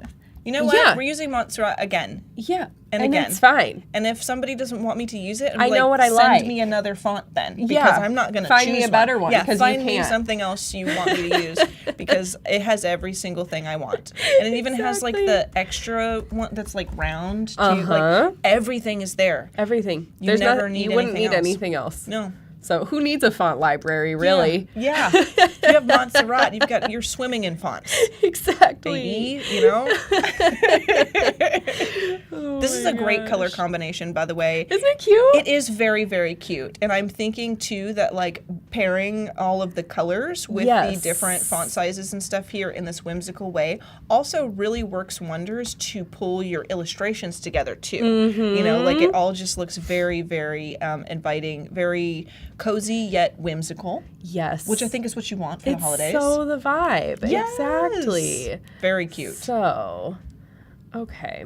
Now we're going to add little strings that these little icons are going to be dangling from. I'm picking up what you're putting down, Mariah. Thank you. I'm right here with you. I'm so glad. Oh my gosh. Okay. So I'm just going to use the rectangle tool. No, you know what? I'm not. I'm going to use just like the pen tool to make a line. I could use the line tool, but we all know that What I'm... would be the difference? Like, because that's one thing that I don't usually get is like, we have the pen tool, we have like shapes, we have the line tool. What is the variation there? So the line tool, like, you're just going to be able to make like a straight line. Okay. Whereas obviously with the pen tool, you can curve it or you can make straight lines if you want. And then the shape tool, so instead of using the rectangle tool where I'm like setting the thickness right away, I want to, here, let me fill this so it's easier to see. I decided last minute, actually, I'm going to make a line with the pen tool so that I can just kind of adjust the thickness. Oh, with the stroke there. Yes, Gotcha. instead of then having to like come in here and resize it and be kind of weird. Oh, I love that. So that's why I used that instead. And I'm going to now use the brush tool to just make this like fun little Yes. bow moment. I love that. Thanks. And then we're going to do that for all of them. How cute. Let's do this for the mug. This one, we want to make sure it's the same thickness. Okay, 5 point. Although it's gonna get changed again, but. Misty is saying, I can't believe how fast Mariah whipped out those holiday images in no time flat. They are so cute, too. And I Thank was, you. like, thinking that I could not agree more, Misty. Thank you so much, Misty. Robert is saying, too, it would be so cool to have, like, a fireplace or mantle in the background. Would be so cute. I was, like, kind of imagining, too, because I don't know what your plan is for that, but, like, putting a fireplace in the back or, like, putting just the bottom branches of like a Christmas tree, like from the top. I actually had considered that, just 'Cause like it a would be few cute. little like Because then they're hanging yes, down from like little like pine needles. Yes, Yes. that could be really cool. That was a consideration. But no matter what you choose to do, these are great ideas for folks at home as well. You know, like right. follow along, get involved with us, And then tag us if you make something. Yes. You know. Yes. But definitely, like, yeah, those are great ideas. Yeah, no, I love that. For like the animation purposes, I'm going to add just like little fun star snowflake things all around in the background. So that's the plan. Well, that's perfect because I feel like that's something too where if you have something in the background, great, you know, like the mantle, like the tree, whatever it is that you're going to do. But when you don't add like such a large background element, once you get into Express, anything is possible. Right? You could so do real. like one of those, because they have like line art illustrations available. You could do like a line art illustration of a fireplace in Yeah. the back, like subtle. You could do snowflakes falling from the top. You could do Yeah. anything because you're not locked into any one concept. That's you know, so real. Anything is possible in Express. it's so true. It's so true. I know. We love it. And Express has turned into one of those applications where I don't know what I would do without it. I know. Because I feel like I can literally do anything, and animation, and I think Fresco and Express put animation on the map for me personally, because I can I can animate my illustrations in Fresco as well, but I can also illustrate static stuff, throw it into my library, and then animate it in Express. Yes. Where before, doing animations and things like what you and I are both working on today was not really something that I felt capable of doing or confident enough to do. Me neither. before. I have no idea how to use After Effects. Yeah, I get in there and I'm like, oh, lots Couldn't of numbers. be me. I'm not a math-brained person at all. Yeah. I can draw you an equation, but I can't solve it for you, honey. Exactly. I can't do it. Exactly. So it's so useful. Yeah, I've never been able to like actually animate anything Yeah. in my life until Very Express intuitive, came very around. accessible. Yes. Also, Wade is throwing the Adobe Live Instagram into the chat. Definitely a great account to follow if you'd like to stay up to date with what we've got going on here on Adobe Live. Keep up with some of your favorite artists and streamers. See what they have done during the show. You can take a closer look there on the Instagram at a lot of the things that we create here on the stream. We also have a link to the Montserrat font. shout out Montserrat. Yeah, thank you, Wade, for the Montserrat link. I appreciate it. And also, just so you folks know, we can take a peek at the schedule just real quick because Mariah and I aren't the only ones who are going to be on today. So I did the Spooky Holiday illustrations just earlier, which is a Photoshop approach to a similar process to what Yes. Mariah and I are doing now. Yes. And now we're doing the holiday cards in Illustrator and Express. So for you Illustrator fans, this is definitely the stream for you. We have YouTube Holiday Makeover with Spencer and Ted Chin coming up at 11 a.m. Pacific time, followed by Surreal Holiday Landscapes with me and Ted. And then Mariah is going to be back right after that to kind of tie up the day with Spencer doing holiday recipe cards. So I love the holiday theme. yeah. And then we have Holiday Week next week. So we're kind of getting crazy with like all of the magic. So exciting. Winter magic for sure here on Adobe Live, and I cannot wait for next week because it's very aesthetic. The best. We're all holding hands and moving into a design aesthetic together for the week. Yes. It's going to be great. Yes. But yeah, so definitely stay tuned. Check out the links we've got going in the chat, and maybe you can catch us up, Mariah, because you have since added these just adorable little bursts here. So I'm just using the brush tool. So the difference, like why I'm using the brush tool instead of the pen tool is I do want like a bit of a like cute handmade vibe mixed with these like very flat minimalist icons. I think it just adds like a fun juxtaposition. So the brush tool is really great for that because it's gonna just pick up all your perfect imperfections. So that's what I'm doing to just make these like cute little snowflakes. That then when we bring them into Express, we can make them like kind of dance. Yeah. And it'll be really cute. So when you move into Express, will you be like syncing the file? Like bringing the file in? Yeah. Nice, So I'm just going to open the Illustrator file, which is so helpful that that's a thing we can do now. Oh my gosh, right? It's incredible.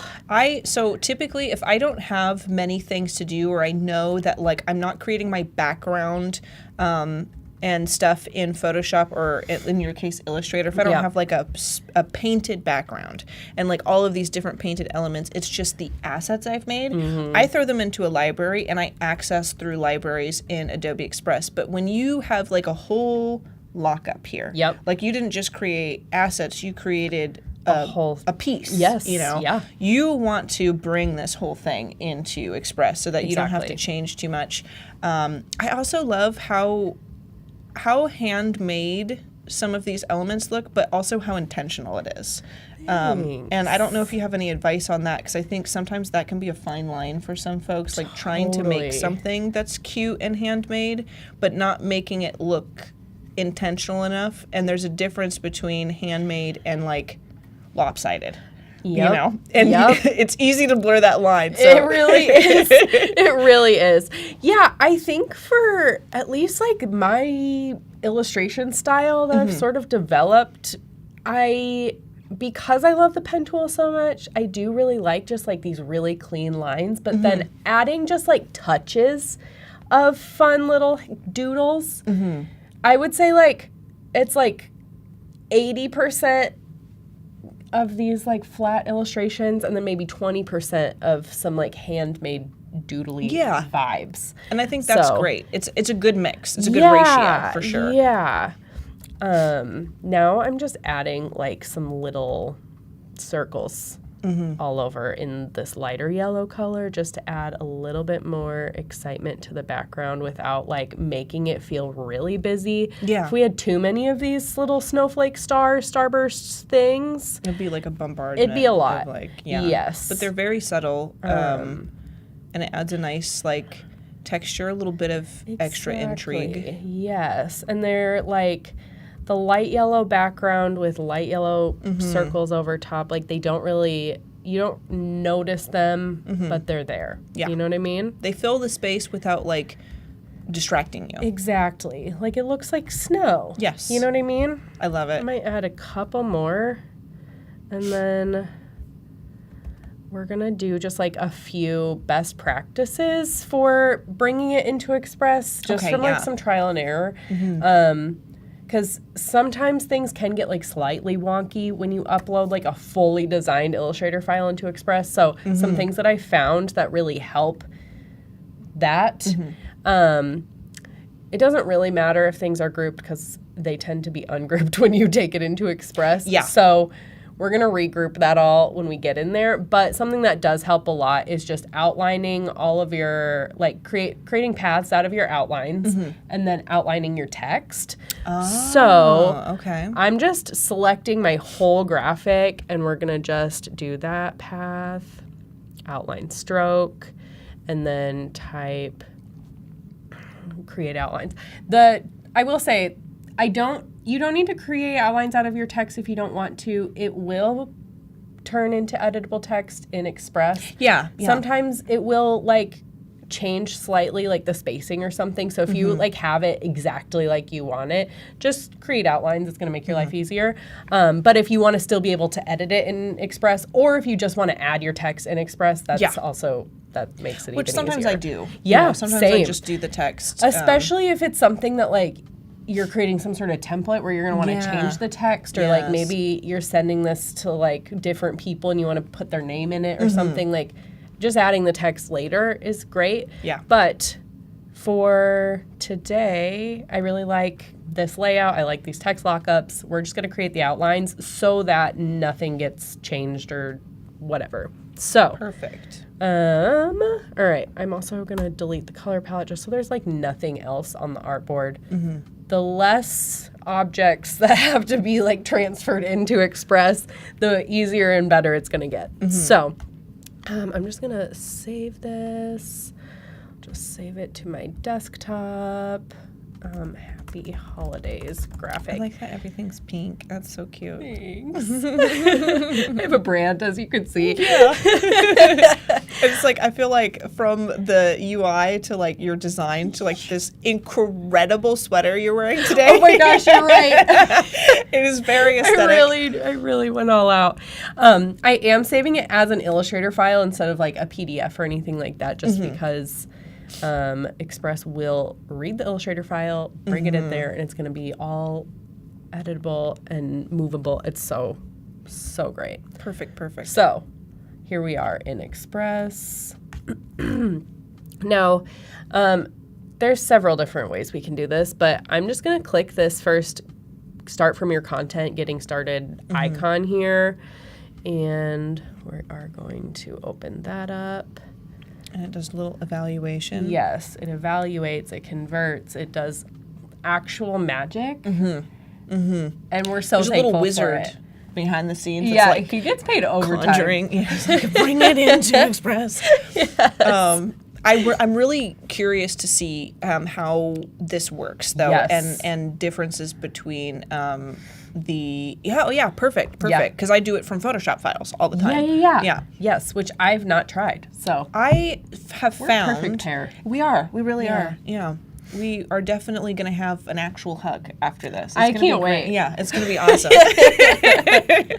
But does this happen with Illustrator files? So for me, when I am sending a Photoshop file with the same method, it only shows whatever is not hidden in my file. So I have like groups of assets and elements and stuff within a Photoshop file, but I just want to work with, like, say I just had the title and like just the mug and the present. Right. If I hid everything else, then only that comes in sometimes. Yeah.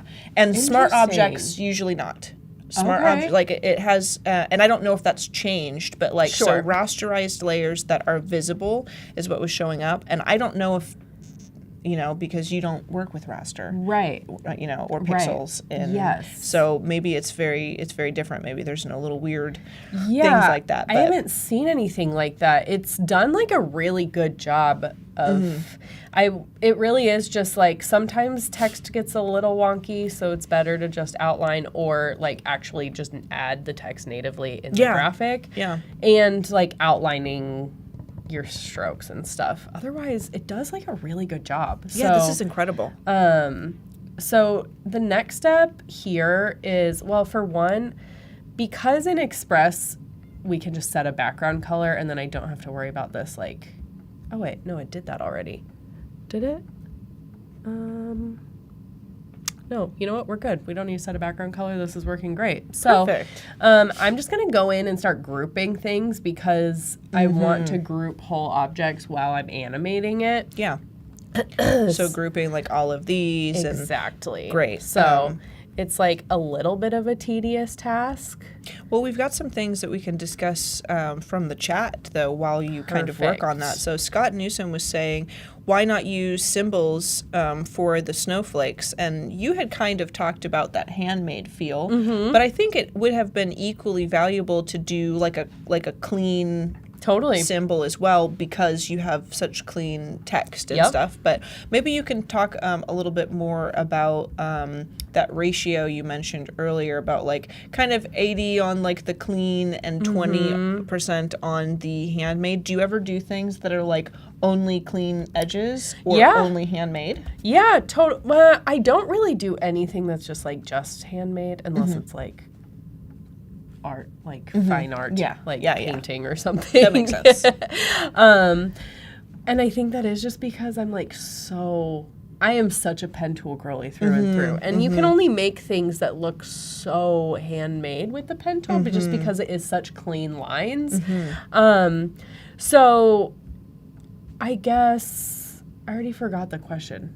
Just like, because you wanted to know why not I didn't use the symbol. Using symbols for it. And it's just yeah, I think, oh shoot, I gotta ungroup this. I think just because I did want it to have like a little bit of a handmade feel.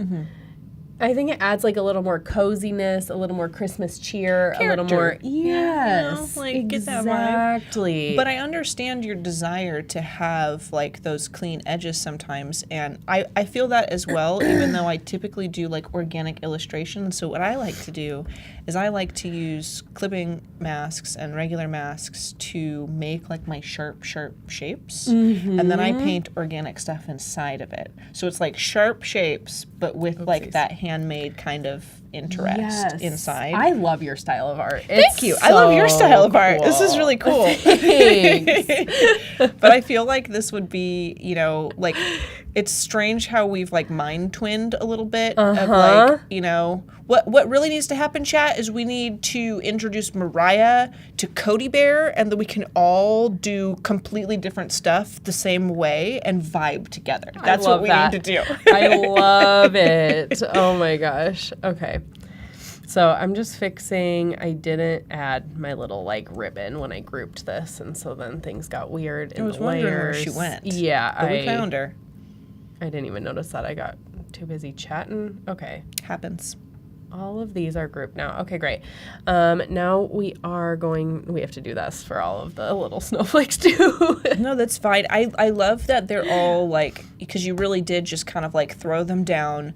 And then the great thing about this too in your original file is because you used the tool that you did for this, you could go back and change that thickness like you mentioned, right? Yes. Which is great, because if you wanted things to be like even more subtle, you wouldn't have to remove the snowflakes you did. You could have just like turned that stroke way down. Yeah. And like made it very thin. And if Yep. you wanted things more like chunky and bold, you could just bolden it. Which I love that approach. Yes. I really do. Yes. I wonder if, like, I'm thinking now how, because I know there's some folks in the chat who use Photoshop a lot, and I'm trying to formulate in my head how some of your techniques that you've shared with us today can be kind of transferred. If we all get to practice in our pen tool, we could create shapes in Photoshop and then do a similar thing using that stroke. Yes. To come back and alter things like Mariah does in her workflow. I think I'll have to test that out. I know? think that we just need to like swap tips so Yeah, that because yeah. I wish I was better at Photoshop. We should like make some things together. Yes. Almost like a collaboration. Oh, we look should at maybe that. We have known each Oh other my for gosh. 45 minutes.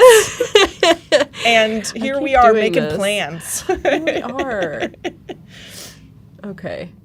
I did a terrible job at grouping things, but I think I still. You know what, though? The reality is that everybody that is going to be, like, following along and working with this, even me, like, I try to, like, streamline it, like, when I'm going to stream, but I do this all the time. Sometimes half of my workflow is this, and that is the reality. Yes. You know? Yes. That I is was the like, reality. Okay, well, here we are. And you can't really get around that unless, you know, because stuff happens when It sure you're does. working in your process. And I think that while, you know, maybe it is, like you said, a kind of a tedious thing, this is realistic, you know, and I think that it is really valuable even to show this part of the process, because if we don't show that this is part of the stuff that you do, there are people who will go on believing that if they're not getting to point A, from point A to point B perfectly in their process, That's so real. they're not doing it right. Yeah. I fell into that trap because I was like, if I don't do it perfect the first time, then I'm not like the people that I look up to. Yeah. Yes. And boy, did that mess me up for a while. And also, we're not over here doing anything perfectly. So I made this graphic once already. So that's the main reason that Your girl does that too. I do that because we got to be live. And stuff happens live, you know? So, yes, like, please don't think that we just have it all together, because we do a lot of trial and error.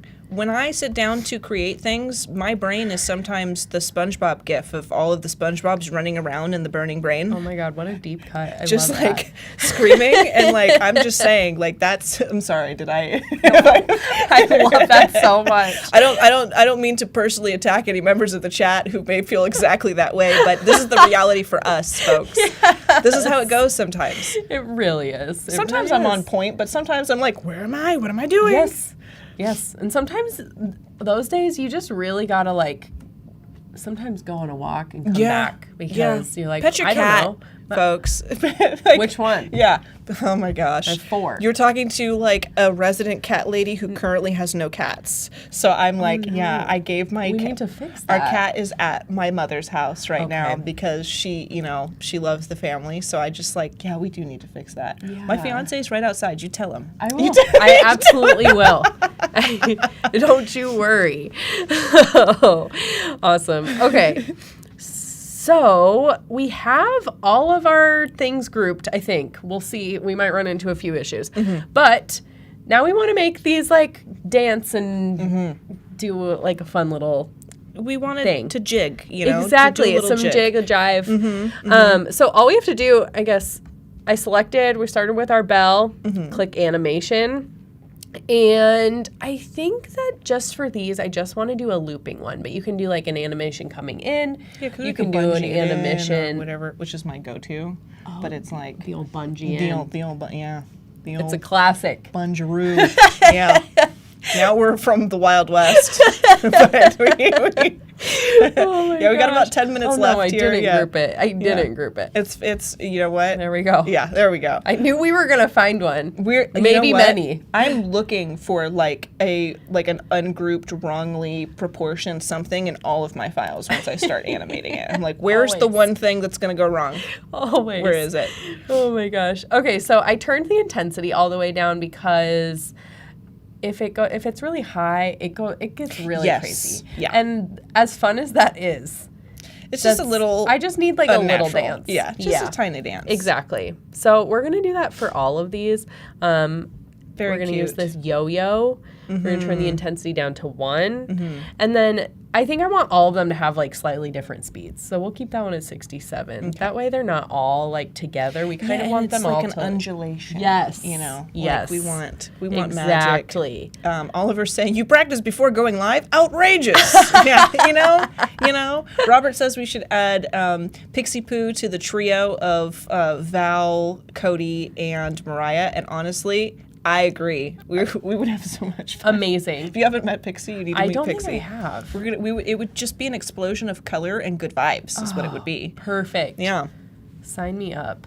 Okay, that one I just like made the string go higher off the page just so that So that it doesn't have that. Yeah. You know, bring. That's Yes. actually really great. Yes. That's a good idea.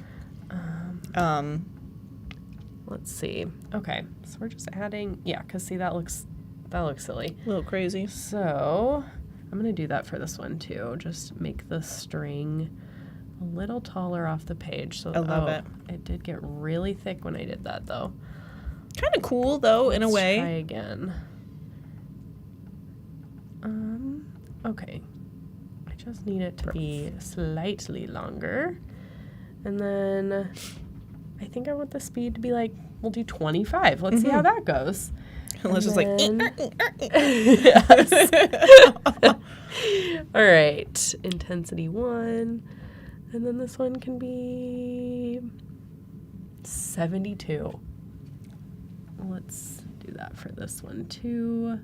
It's actually not too wild, Jeez. to be honest. It's not too crazy. Yeah, exactly. Cray cray, as the cool kids say. Do Yeah. they still say that? I don't think so. I don't think the cool kids are saying that. You're supposed to lie to me, Mariah. I'm sorry. You're supposed to lie. You're supposed to lie. I'm so sorry. Well, I say cray cray, and sometimes I'm a cool kid, so they do still say that. Oh my gosh. Okay, look how cute. Okay, that's adorable. So we're not done. We're still adding more. I can't help myself. That's so, really cute. Now we're going to find all of our fun little handmade star doodads. And Technical term. That's right. We're going to I think breathe is what we want. Yes, because they're just gonna come in and out. It's just kind of, oh yeah. And honestly, I feel great about these settings. And then I think I want our text to like come in. So we'll add an intro one. What do we want? I love using rise in different directions because it kind of has a That's fade nice. Yeah. in. I feel like you can't go wrong with rise because it's always classy. Yeah. You know, it if you is don't know classy. exactly what you want to go for. It is classy. Okay, so we're doing that for happy and holidays, and then we're going to do that for New Year too, but we're going to make New Year's come in After. So it's like happy holidays and then and a happy new year. I love it. So here's how we do that. If you click down here at Edit Timeline, and then you click Show Layer Timing, right now, because I have Happy New Year selected, that's what this purple bar here is indicating. So we can just click and drag it and say I want that to come in at 3.8 seconds. Now, if we go back and we press play, that's when it comes in. Beautiful. Look how classy that is. That was really, really smooth. It was. That was a very right? smooth transition. Yes. And we do have about 5 minutes left, so Okay. just keeping you apprised on time. Amazing. that is fabulous. Let us know in the chat if you folks have any last minute questions, maybe about the animation and stuff. This is a great time since we're doing it right now to like give you a few tips and tricks, although we both will be Absolutely. back later in the day. That we will. So we can give you some pointers on that. But What are you designing later? I'm not designing later. I'm going to be you're hosting. hosting. But I'm There you hosting Ted Chin. Which Amazing. Ted Chin is one of my favorite people ever because gonna be he so like if you fun. want magic for today, he will put you in another planet. I have no doubt. He will. He I will. have no doubt. I saw some of his work earlier. It's Incredible. Like, okay. Okay, great. So this so is our final graphic. Now, a couple fun things that I want to show you while we have a few more minutes is there's a few ways we can like save this. We can we could just download it as an MP4, which is great. And then I can use that in my newsletter, wherever I want to put that. But the other cool thing is that you can actually like schedule this Yes. to Instagram. Another reason why this is like you can't live without Express. Honestly, You like, cannot. It makes it so nice. So I'll show you how like I have that an works. assistant. You know? Yes, yes. So what we can do is just click schedule post. It's under the share icon, and we can select our channels. So we'll just schedule it to my Instagram, doing it live. Yes. Happy holidays live from the at Adobe Live Yeah. studio. And then if you want to add a first comment, you can do that. You can preview your post, and then you can choose when you want to schedule it. So I'll do it Perfect. for the 20th. It's like, you know, right before Christmas weekend. And we'll do 1:54 p.m. Because you can do like of right down to the course. minute. You Yes, know? exactly. Exactly. And then you'll just press schedule, and we can actually even view it like in my calendar. Amaze. So you can see it here. You can see I published a TikTok from Express just last week.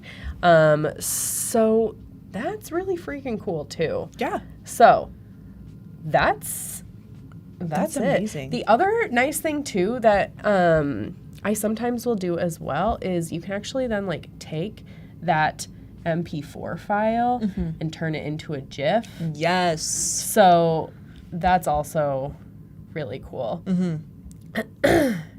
So we can go ahead and Give it a little thinking time. that's right. There we go. That is And amazing. so now we have a GIF version, an MP4 version, a scheduled Instagram post version. Going to all your social media. That's, you know, like 3 forms of content that we just made. yeah, and that's perfect. And you could also resize in Express and start making one for like Instagram Reel, and like you can do all kinds of crazy stuff in here. Or like an Instagram story or whatever. Can even like make a video of you. Yes. Remove the background and then upload that behind you. Yes, and then have everything Cute. be perfect. So definitely a must-have when it comes to adding great apps into your workflow. This has been a fabulous process from you, Mariah. Thank you. I'm so glad that it was helpful. Oh, So- totally. I definitely learned a lot. I know everybody in the chat did. Really quick in like just a few moments. Can you let everybody know where they can find you online? Yeah. If they want to see more of your work before we take off. Yes, absolutely. You can find me on Instagram or TikTok. It's just at Mariah_Althoff. And if you guys have any more questions from this stream or other things, feel free to message me. Yeah. So I'm sliding into my DMs. I Yep. will help you out. The design DMs are That's open. right. Same for me as well. Yeah. And then before we take off, maybe we can peek at the schedule because there's going to be some really awesome stuff coming up here. We just holiday cards with Mariah. We've got YouTube Holiday Makeover coming up next with Spencer Nugent and Ted Chin, followed by Surreal Holiday Landscape with me and Ted, and ending out the day with Holiday Recipe Cards by Mariah and Spencer as well. So we'll be back for the rest of the day, Absolutely. folks. But until just a few moments from now, Yeah. we'll have some more content. But thank you all so much for joining. Yeah, thank you for hanging out. Yes, Good to see you. thanks. All right. See you soon, See you bye. soon, folks.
Hey guys, welcome back to Adobe Live. I'm your host, Ted's Little Dream, and we have Spencer and Eugene here with us, aka Sketch a Date, or the creative troublemaker. Spencer, why don't you tell them a little bit about you, your work, and what we're working on today? Thanks, Ted. It's good to meet you. We were just hanging out before the show. Ted's awesome as well, and he'll be on later. I'm Spencer, been, I guess, classically trained as an industrial designer. I call myself a troublemaker because I do a lot of things. We're going to use a lot of apps today.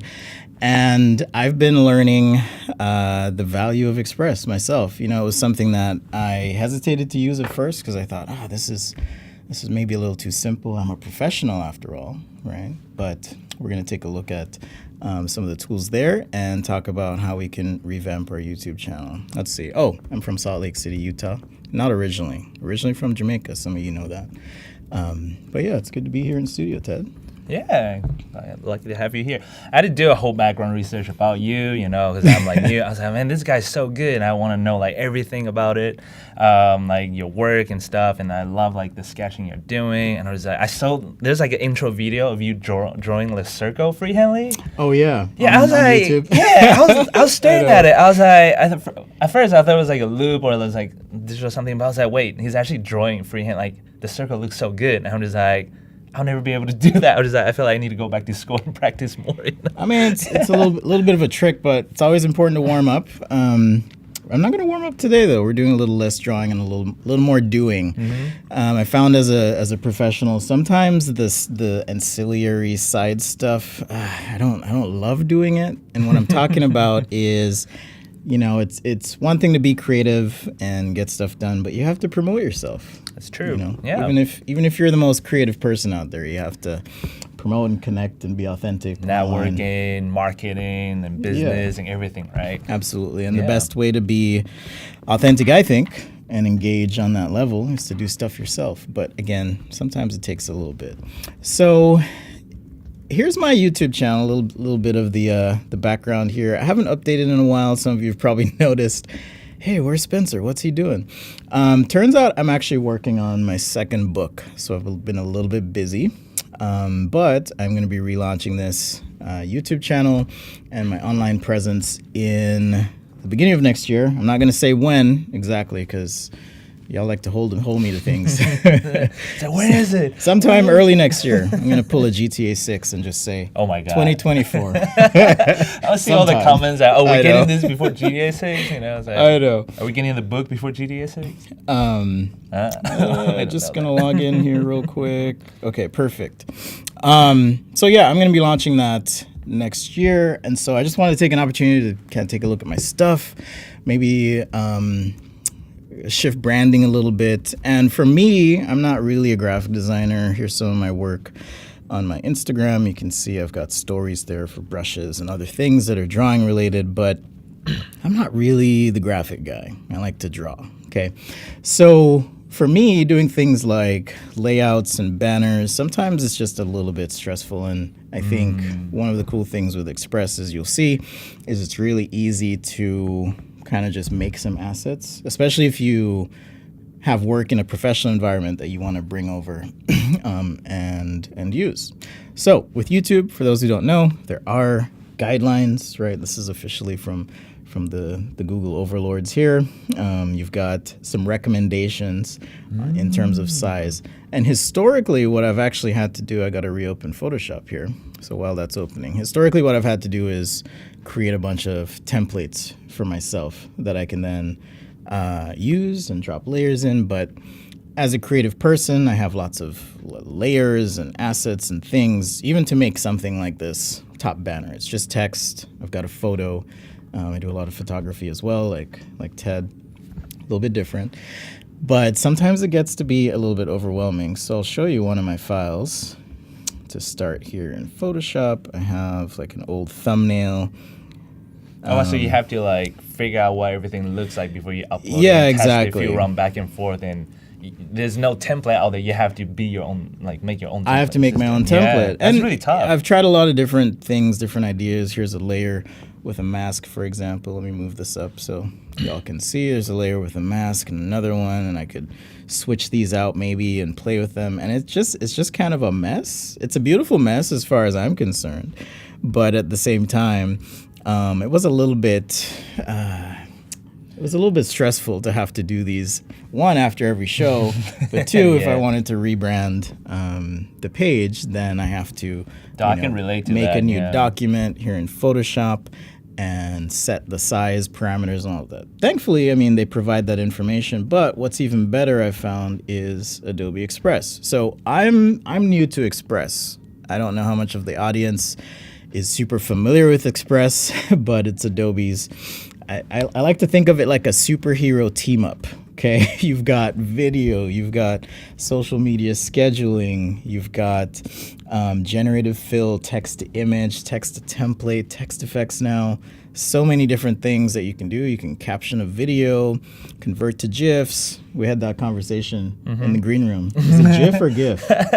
I've been saying GIF. Apparently, creative people saying, what is it, GIF? I'm on Team GIF, so I don't know about you guys, but personally, I'm on Team GIF. So right. pick one side, right? But we can all work together. But yeah, this is Express, right? And of course, what do you want to make? I want to make something for social media, so I'm going to click there. And if you want, you can go ahead and tap on any of these categories. If you're looking for something more specific, we can hit this plus sign at the top left. And we have the option to just create something from scratch or jump into quick actions, or if you want to make something with a custom size, you can do that. All right. So when I was getting ready to rebrand the channel and redo the channel, I was like, I don't even know what size that thumbnail is. I don't even remember where the file is. I actually tried to find it and I couldn't find it anywhere. But I can type YouTube and we have some options because I know I want to make something for YouTube. So just search for it. Adobe Express has you covered. We've got YouTube thumbnail, video, banner, all that stuff. I know I need to do a banner, so I'm going to go with that recommended size, and you're presented with a canvas. All right. The cool thing, though, is you can import media. The other thing you can do is instead of just making it from scratch, we can also start with a template. That's actually where I wanted to go first. So I'm going to go YouTube banner and hit that, and we have all sorts of options. So if something maybe speaks to you a little bit and you're like, oh, that's kind of cool, I could use that. That's not too far off my branding. We can maybe start there. I didn't pick one ahead of time, so I'm just scrolling through here and taking a look. I'll be paying attention to the chat as well. I'm sure Ted will as well. So if you have any suggestions or anything that pops out to you, feel free to let us know. I did see one earlier here that was kind of cool. This one here, Nellie Dean, seems really interesting. So I think I'm gonna roll with this. I think I'm gonna roll with this and see what we can modify. So when you tap template, we have the file open, which is cool. Again, it's set to the right size and specification. So because Express has everything I need, I can modify the text. And I was kind of thinking when I saw this one, maybe I'll just use this typeface. I don't know what typeface it is, but when I select it, it says Copal Standard. Cool. It's pulling in everything from Adobe Fonts, from Adobe Stock as well. We'll be able to use some assets here. So I'm going to just retype this, sketch a day. And you've probably run into this situation, particularly if you've worked with any text layout, where you're trying to effectively create some lockup, right? Like Yep. I just want this to maybe I forgot what the term is. Oh, I want it to be justified left to right and sized, and I want sketch to be on one line and A and day, right? Well, there's this cool thing you can do in Express, and I think it's awesome. This is why I call it the superhero team up of Adobe apps. Plus, it has some special sauce and extra stuff as well. So if you hover over this, you have this option for dynamic text. It's really cool. So I can click on that, and all of a sudden, it placed sketch on one line and a day on the other lines, right? That's really so cool. It's pretty cool. And if I resize this box, like let's say I resize it more like a rectangle, because I actually want this to be a bit more up at the top here, right? It actually just resizes it for me. All right, so it's pretty cool. The reason I'm doing that, by the way, just to show y'all, is with YouTube, even though the banner is a certain size, when you're designing the banner, you want to make sure you have the important stuff kind of in that top section. Okay. And another way you can do that in Express is to use grids. I'll show you that a little bit later. But that's another way to kind of organize things as well. Now, let's say your channel has a certain look, feel, branding. I've always used a particular font. Now the name is escaping me. It just came back. Okay, I've historically used a specific font, right? And then I want to carry that forward a little bit. So I'm gonna type in here and see if they have it. It's Cubano. Perfect. Nice. They do have it. So is that your favorite font, or that's like your on-brand font? It's just kind of what I've used in the past. Again, this is pure experimentation, just kind of seeing what works. And that's typically how I like to work, is just trial and error. Much like Val earlier, if y'all have been watching for a bit, just awesome content here on Adobe Live. She was talking about being self-taught. I don't know about you, but I've taught myself a lot of things. I'm always looking at inspiration and others' work to see if I can learn from that. So here I have my font. It's set to dynamic. I do want to show you something real cool here too. I could say I want this to actually be a circle, right? Or I want it to be an arch or a bow. Super easy. If you've done this in Illustrator, for example, you'll know that sometimes it can be a chore to get exactly what you want. And I feel like Adobe Express here gets you to that place much quicker, and it's like low stretch. I'm gonna move real quick here for a sec. I'm gonna add an outline to this text. So if you want to add an outline, again, for me, that's more on brand with what I do. And I'm gonna go ahead with the italic version of this text. And instead of sing with, right, I'm doing a lot of live presentations. So I just want this to say live. And let's see what other options there are. Now, the other cool thing with Express, you'll notice at the top we have this recommended section. That was a surprise for me because, again, graphic design is not my strong suit. But if you pay attention to the recommended section, it's like having a little design buddy with you. Okay, that's kind of saying, hey, here's some other options you can look at. Helping. Yeah, so I can scroll through these. This one looks kind of fun, maybe a little too similar to the main typeface. I'm looking for something maybe a little bit more scripty, or something perhaps that'll just visually contrast a little bit better. So I can scroll through these, or if you prefer, you can just scroll through the typefaces here. For those who are perhaps a little bit more used to that, okay? Have like a visual reference on the side instead of like exactly. So when you, I have a quick question. Sorry to interrupt. Oh, no worries. So I noticed that you have the title as a sketch a day because that's your brand, that's your identity and voice. Any tip for people who are trying this for the first time? Like, how do they find their identity and voice, or how do you make a catchy, important title, right, that relates to the content you're making?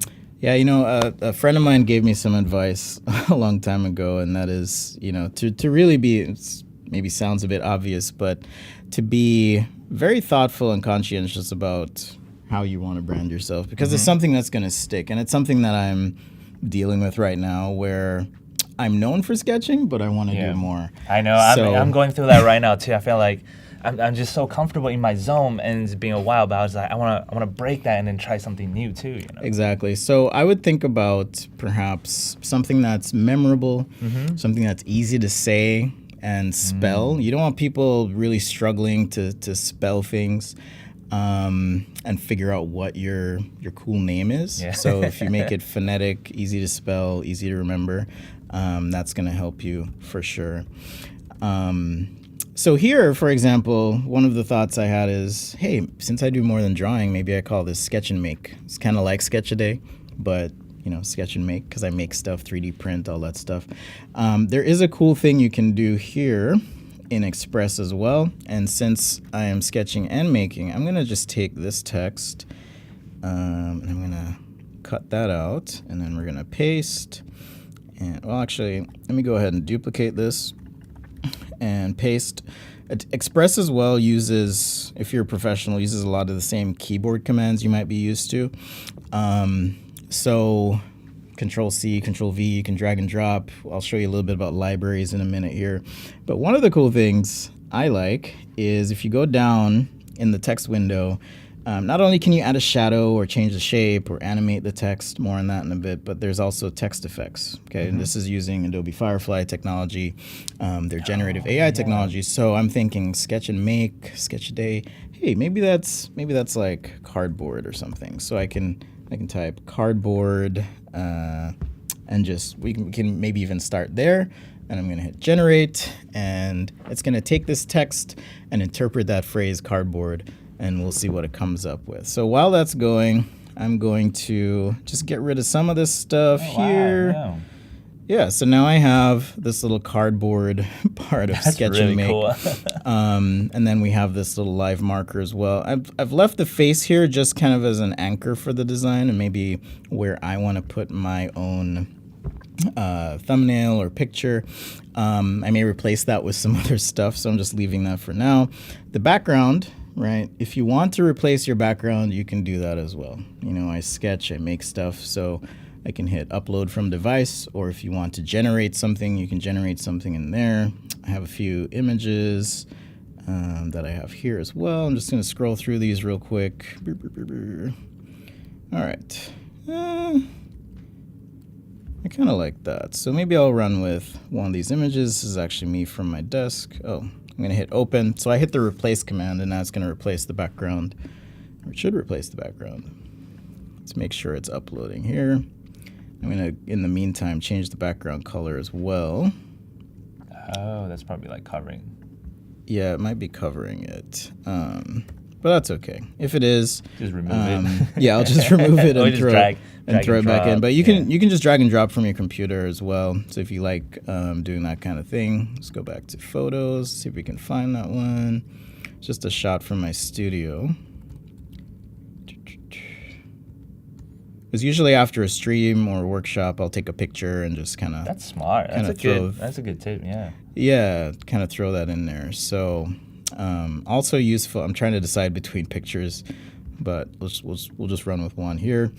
So I can just drag and drop that, and there it is in Express. We can scale it up, and there's also layers, right? So if you're used to layers, we can just drag this down behind wherever we want it to be.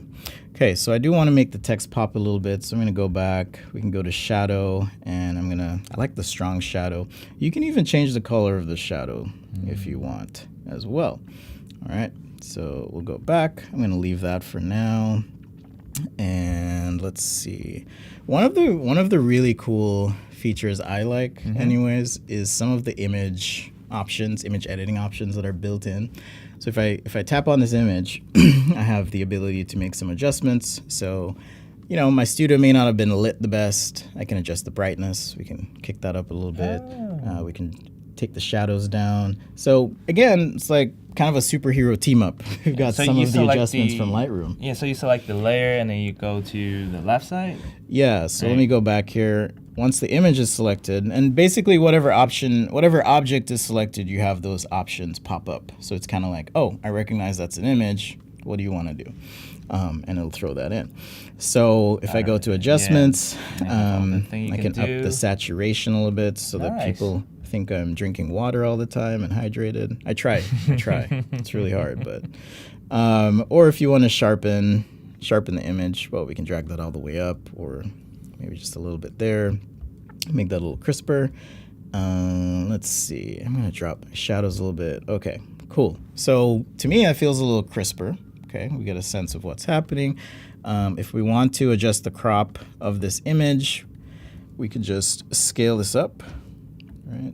Maybe reposition a little bit here. Because remember, I'm more focused on the top section of the image because that's kind of the business portion of the document that I'm working on, meaning it's going to fit really well on my YouTube channel. I'm going to modify these shadows, at least the color of the shadow here. And let's go with black. Yeah, more contrast. Make it pop. It's like Yeah, a I strong kind intro, of like right? it. Yeah. It's like the thumbnails are so small, people scroll through it really fast. You want to be like, stop right there. Yep. And then I need some other information on my banner. I want to tell people when I'm going to be live, what we're doing maybe. So I might say Monday, Wednesday, Friday. I'm not saying that's when I'm going to be live, people. 12 to 2. I think I'm going to YouTube and wait. There's that, hey, you said you were going to be live. I know. I've already had several messages. Hey, I miss you online. I'm like, yeah, I know. I'm busy. So now we can pick some text, right? Again, we can go through here, or we can take a look at the suggestions up top. This is kind of cool. What is this? Fenwick. There's also the interesting part for me as a creative of discovery. So I don't have typefaces in my head for the most part that I've remembered and committed to memory. There's a couple. Right? I have a couple favorites. Graphic designers will make fun of me here with Montserrat. But I do have a couple favorites, so I can jump to that if I want. And even as I make that selection, Express will suggest additional options once I've made that selection as well. All right. So we can play with color. I'm going to make all of this a little bit smaller so we have some more room. Just select everything and we'll scale down just like that. Whoa. All right. And since this is a little bit hard to read, maybe I'll switch the color here. If you do want to select a custom color, you can do that. Just hit custom, and then you have your familiar color picker for us professionals out there. And then I can make the outline a little bit thicker, or if you prefer, we can add another shadow, okay? Or even use text effects, depends on what you want to do. So I'm going to go with strong, and let's pick black again. All right, so I've got my shadow in there. So with the images, there's other options. We can go to effects. I've been playing with duotone a lot because I kind of like it, and I've been into like synthwave 80s stuff. And if you've used Photoshop Camera or Photoshop Express, I should mention, it reminds me of the duotone filter in that app. Yes. I don't know if you've used it before, but it's kind of handy. Yeah. So if I want to just give this an overall look, that's not so much, hey, this is a photo of me in my studio and I didn't do anything to it. We can just hit that duotone button. I'll show you how you can customize that a little bit. And all this is taking place in your browser, by the way. So it's not even like you have to download some different app to do any of this. Okay, so let's. So your laptop crashed, lost the internet. It was be stored on the cloud. It's stored in the Adobe. I don't know what the correct term is, so I don't want to misspeak. But yes, it is stored online, so you can access. Yeah, they're cloud service. Adobe cloud service. Your Adobe libraries. Yeah. Speaking of libraries, let's go ahead and make a couple changes here to the duotone, so I can actually hit custom. And since it's the holiday time. You know, Val did Spooky Creepmas earlier. So we're going to do Merry Christmas for mine. Keep things a little merry and bright. So you can play with the two colors that are being blended if you want to. And if you make a mistake or you don't like it, you can always Control-Z, undo, change something. All right.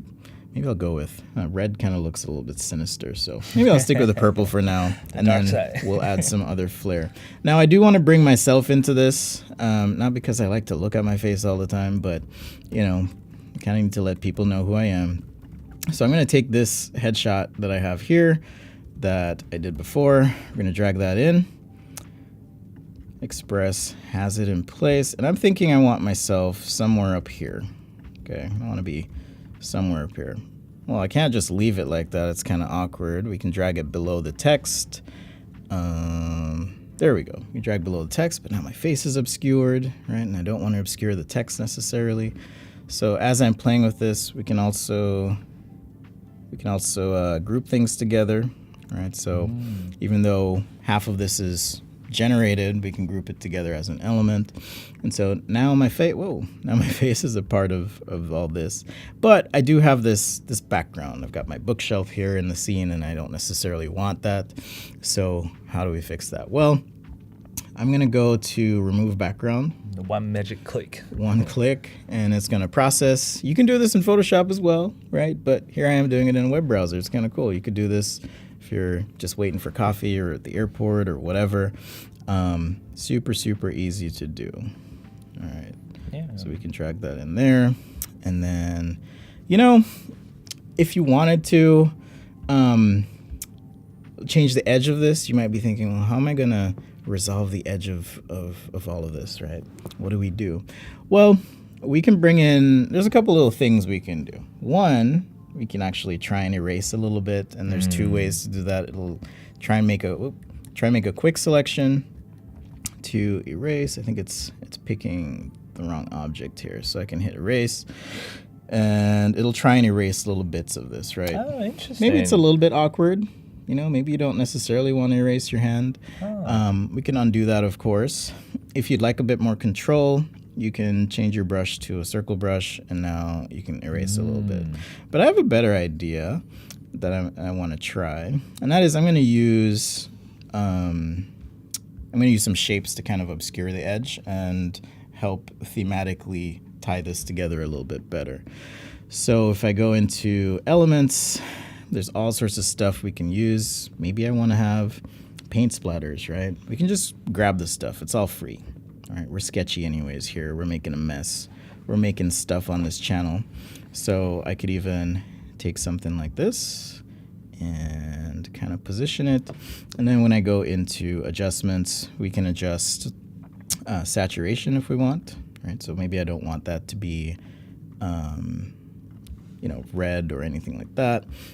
We can adjust the detail, and then here under effects, duotone for me is kind of like my way of colorizing things. Looks like my adjustment of desaturating kind of messed it up a little bit. So we'll go back to the original, but if you go back to effects and the duotone, you can kind of see some options here. Maybe I want something that's a little bit more yellow. You'll kind of have to play with it. We can go to colorize and kind of randomize that if you want, so you get something that you want. Or we can go into custom, and yeah, I'm kind of liking that bright yellow, kind of toxic looking green thing, right? So maybe we'll roll with that. But that's one way I could obscure the edge, right? It's almost like kind of having like marker strokes or that kind of thing. Another way to do it is if you wanted to, under elements, you have a bunch of stuff you can pick from. There's shapes as well, right? And I don't know about you, but I like geometric shapes. So I'm going to hit view all, and I'm going to pick, let's see, I've got this little pentagon here. We can scale and maybe just rotate a little bit. So almost like these little sparkles. If you hold Alt on the keyboard, it'll duplicate that object for you. Okay. So let's drag another one over here. Like so. All right. And maybe I want to colorize these. So we can change our fill. You can pick stuff from the canvas if you want, or you can make it a specific color. Like I said, I kind of like that yellow. And maybe we'll make this one a little pastel or bright green. And I don't know, I'm feeling like magenta or pink. So we can use some of this pink as a starting point, and then maybe bump the opacity a little bit. And I'm going to duplicate this one and scale down. So we kind of have a little bit of variation there, and then maybe change the value of this one as well. All right. So maybe we can do something like that. And just to tie it together, I might take some of these shapes. And again, we have layers on the right side, so I can drag these all the way down. We ended up not using her in the final image. So I'm going to drag this above my image here, and then maybe have a couple of these on the side. All right, cool. Kind of liking that a little bit. And just to kind of vary that, we'll rotate. All right. Again, if you want to select multiples of these, we can make changes together. So, if I want to change the blending mode, for example, we can change that. I kind of like the blending mode changing. It's pretty cool. Yeah, combine effects, or just layer things on top of each other. Nice. Right, if we want. Maybe this one doesn't have the blending mode, so it's almost like this kind of shadow effect, slightly rotated or something. All right, so we can kind of play with it that way. Pretty cool, I think. All right, one more thing I thought was fun is when we go into elements, maybe we have in design assets, or it might be in backgrounds. Let's see. I'm just going to search for light leak. See what we come up with here. So I've got all these like rainbow effects or colored effects or whatever. Maybe something you might want to just use as a texture. And this is all coming from Adobe Stock. Again, free stuff that you can use. So we're going to put this above my background here. Whoa. It's locked? Or I think it's locked. I think I brought it in as a replacement thing. Okay, let's try this one more time. Under elements. And let's bring it in. Oops. All right, I'm gonna click. Oh, it's because it's using it as a background. I think you can click it and unlock it, maybe. Let me see if I can. Maybe. Let's see. Yeah, it's setting it as a background. I was trying to bring that in as an image, but it's okay. We'll just keep moving here. Oh, okay. So let's see. Maybe under design assets, they have something. There we go. So they have these light leaks, right? So I can even take something like this one and drop it on, and we could scale it up and get even more colorful, and then you can kind of play with the blending modes if you wanted to. Or maybe I want this to be at the top or something. So would you say like Express actually really help you just have like way more options and all in one place and easier to navigate around and help you design instead of like making Photoshop and then I feel like it's a lot faster. It's a lot faster, like I said, I can work anywhere using it. We can adjust the opacity, by the way, on these elements. I can use it anywhere. It's free. I mean, it's great, and it's pretty easy to then take something like this and turn it into other stuff. All right. So I have another file. Where are you? That I worked on another version of this that I'll pull up. So if you just go to your stuff, it'll have all your assets. And let's say we wanted to turn something like this into some other medium. Okay, so it's just kind of playing around a little bit as well. I've got my header there. You can, like I said, I've kind of got that whole synthwave 80s thing in my head, right? So maybe I've got something like this, and let's bring myself up, and we'll scale down.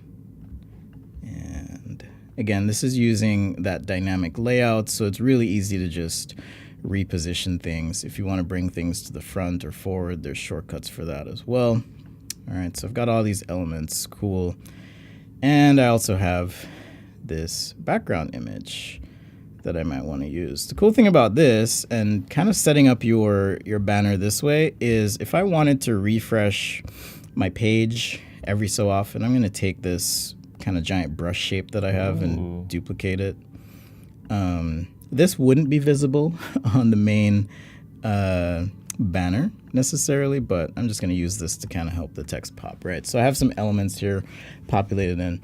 Cool thing you can do is once you have your channel banner set or whatever direction you're setting, I can now go resize, and maybe I want to turn this into an Instagram post, and I want to also make a reel and a story. Okay, reel and story are kind of the same, so I'll just keep that the same.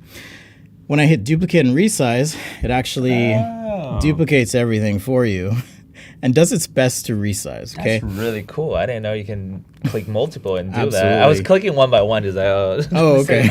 So now we have effectively multiple pages, right? So let's start with the square. So I'm just gonna open this one up. There we go. So now this is open. This is my Instagram square post, and maybe this is me kicking off the new sketch a day, or I should change this to sketch and make. All right. So this is a new sketch and make live, and I want to show this on Instagram. We can pick all these elements here. I'm just going to group these for ease, and let's scale that up. Did you press Command G to group or? Yeah, Control G. Control G. And just like other apps you might use, you can just double click to get inside the group and then make those changes you want, right? You can also right click and group, right, or no? To get in the group? I mean, to put them into a group. You can. Okay. You can. So I could pick this text and this object, right click, and hit group. Got it. Yeah. Or I can lock something if you don't want to move it. have it getting in the way and stuff like that. Nice. All right. So since this is an Instagram post, maybe what I want to do is, because I have a little bit more flexibility, right? The YouTube header is kind of a static image. This one I can kind of animate and do some other stuff with it. Yes. So I'm going to actually take my brush shape here because I have an idea and I need to make some clearance so that visually it shows up okay. Let's go ahead. I'm not going to be, what's the word? Strict about my lockup here. Okay, I'm just going to move this down. And now let's go ahead and take an element of shape. I'm going to take this circle, scale it down, and let's change the color a little bit here. Maybe you know where I'm going with this. Let's change our fill. They have preset colors, but again, if you want to pick your own, I just want a really bright red and a black border. We'll make that maybe like so. And okay, cool. So because this is an Instagram post, it can be animated. And I'm going to take this circle, and we have this option at the lower left called animation. All right, again, superhero team up here. We've got the ability to do some simple animations. So I want this to be looping, and I want it to blink. Okay, so there it is, blinking, and we can set some settings here. There's a personality setting. I think that's really friendly, personality. So we can make it really loud, intense, fast, right? If we wanted to, or make it really slow. Okay, so it'll just kind of fade in and out. It's like the live recording signal. Yeah, Really and as cool, you change these settings, you get a preview, which is kind of nice. So we can kind of see what's happening. But maybe as a part of this future Instagram video post, I can have some of this stuff appear, right? So I'm now going to group this all together. So I have a timeline that pops up on the bottom. I can hit play, and you'll see that flashing. Maybe this other brush stroke here, I want to add some animation to it. So we'll add a looping. I like the wiggle. The wiggle's kind of cool. Dial down the intensity, and maybe up the speed a little bit. Okay, I don't want it to be too intense. Just a little bit of wiggle, make people uncomfortable. Okay. Let's change the. It's like, is that wiggling? Did I see that? So, yeah, you did. It's a little you prank. did, right?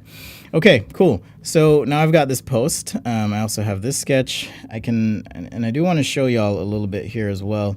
When you are using Express, especially as a professional who uses Creative Cloud libraries all the time and assets, you might want to use your own stuff you've created or whatever. And particularly with social media, you might want to refresh the sketches you have. So I have this, for example. This is a little vehicle sketch I did. With the images in Express, there's this button under image. It says replace. So I can click that, and we can replace it with some photos here, or I can upload from device. I actually want to replace this using something from my iPad here. And so I'm going to go into my stuff, and let's pick. Actually, I'm going to go ahead and pick this shoe sketch. So I'm going to drag this here, and now we'll scale it up. I do a lot of shoe drawing on my YouTube channel. I don't know if you saw that. You said you checked out my stuff. Mm-hmm. All right. I did do every detail research, you know. Ted knows everything about me. Where's he from? What does he do? What does he eat for breakfast yesterday, you know? Ted knows everything. We run on coffee and hope here. I know. So Okay. That's what we run on. So I could just move these around, right? That's a great T-shirt, you know. I run on coffee and hope. Yeah, if you make it, I'll buy it. I'll would just be. wear it next time. Okay, so we've kind of taken a similar look from our first file, and now we have an Instagram post. There's this little arrow on the left side. If you click through it, it's going to take you to the previous page. So I can go back here, and if I want to, maybe make some changes based on what I did, I can do that as well. If we want to see all of those, there's a little icon at the top here, view all pages, and you can kind of see and navigate around as you go. But again, as a professional, you might be working with other devices. I've got my iPad Pro here, and maybe working on this shoe sketch and working on this in Express, I'm like, I I want to tweak something, or maybe I just want to modify. I'm looking at these shoes here, so maybe I want to do a little additional work. Well, I can do that in Adobe Fresco, and we're going to use Fresco in 2 different ways here. So maybe I'll enhance the shadow. That's Something like that, or a little texture on top here. All right, just little tweaks as you're working. So we don't have drawing in Express, at least not right now. I don't know. Adobe has lots of tricks up their sleeves, so we'll see what happens there. But maybe I want to make, a couple watching of Master at work. I have the POV, It's like really cool to see from like your angle. It's like, wow. Yeah, so maybe a couple of changes. Normally I would add some color here, but I don't want to get too overwhelming. So at most, maybe what I'll do is just add a little bit of an airbrush. On your tip earlier, I should probably take a picture for you right here, right? So you can use it for a banner for the next time, right? Exactly. So just like Express with Fresco and Photoshop and Illustrator, you have these libraries, so I can go to my own brushes, and maybe I want to have a little bit of a different airbrush, so we can use that. Let's make this a little bit bigger, and yeah, maybe I just want to add some tone here, and whoa. Pick a different eraser. We're gonna go with our soft, and just kind of fade some of the shadowing that I have here. Okay, cool. So I've made a couple quick changes, and now I'm just gonna go back to my main Fresco window, and then now in Express, fingers crossed, boom, there we go. You see that blue thing at the bottom? That's Adobe magic. That's superhero magic. Edit it, save it, put it on the cloud. Boom. And Express is like, whoa. Your linked asset's been changed. I'm like, yo, you saw me, sneaky. Wow. So now if I hit update, it's actually going to update, and you'll see the shadow has come in there, right? That's crazy. So it's kind of cool, and my little modifications as well. Sweet. So I've got my Instagram post. I've got my banner as well, all done. Now and I think I jumped the gun on this because I actually like this layout. So let's go ahead and resize this layout. And I'm going to make an Instagram story with it. So, oops, I did the wrong thing. I should have hit duplicate and resize. So now it makes a new page. This page, let's see. I want to delete this one. So let's delete that page. All right. And now we'll go into my Instagram story. So again, it's done its best to resize. The text here is set to, actually, I'm going to redo how I had these grouped. I'm going to group or ungroup this one, and then group my live and my circle together. And then this is set to dynamic. So, hey, I'm making an Instagram story. I still want the branding. Let's go ahead and resize this and see what we get. Okay, so I should be able to, if it's behaving today. Okay, it's not letting me do it. So maybe I'll hit enter here and then set to dynamic. Yeah, there we go. So I have my sketch and make there, and we'll drag the live down. Maybe drag this up a little bit. I do need to modify my shadow right there. So I had the shadow set on this text. So I'm going to go to shadow, and let's drop the distance a little bit. Maybe we want some variation in this, so I can even change the color of the shadow just like that. Sketch and make live. All right, and we'll drag. And remember, this is still animated. Okay, this is still animated, so I can hit play, and you'll see that button moving there. And we'll just make myself a little bit bigger toward the bottom.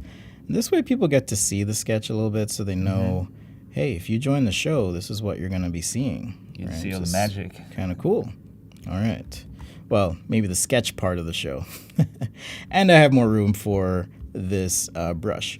Well, there is something cool you can do on Fresco. I've already exported it, but I'm going to show you here on my iPad. I have this sketch. We spent some time on it, getting it done. So if I hit the share button and go to preview time-lapse, I can actually make a time-lapse of my whole drawing. So when I hit play, you'll see this is me drawing the whole thing. And how cool would it be in my Instagram post to have that video? Oh, right? In the back, you can do that too? Yeah, so we can do that. So, like I said, I already exported this for the sake of time. I need that on Photoshop. Badly. I know, Badly. right? Maybe they're listening to our pleas. I know you guys heard this Exactly. before. I need that on Photoshop. So I'm just going to go to my time lapses here. This one's a little bit different than the one we previously had, but I can drag the video in. And now let's scale this down so we get most of it in here. That's so cool. And rearrange this. Let's put it behind everything. Okay. So now when I hit play, we should have all of this play together. Oh, wow. Okay. Now, if you're like me and you're a control freak and you just want things to be right, you can edit the video too. You can edit the video. I was about to ask you. I was can like, edit can the I video. like change the timeline? Yeah, of, like, so where you the just video have started? to turn on show layer timing, and now I have a layer for this video, okay? And I can drag this handle basically to where the video starts, or maybe I want to start Like with something halfway, yeah. already on the page. Okay, pretty cool. All right, but let's go a step further. I want this to look like I was sketching this on paper, even though I'm using Fresco, because Fresco is that good. So let's go to Elements, we'll go to Design Assets, Paper, and see what paper options there are. Okay, so we got a few here, and let's see.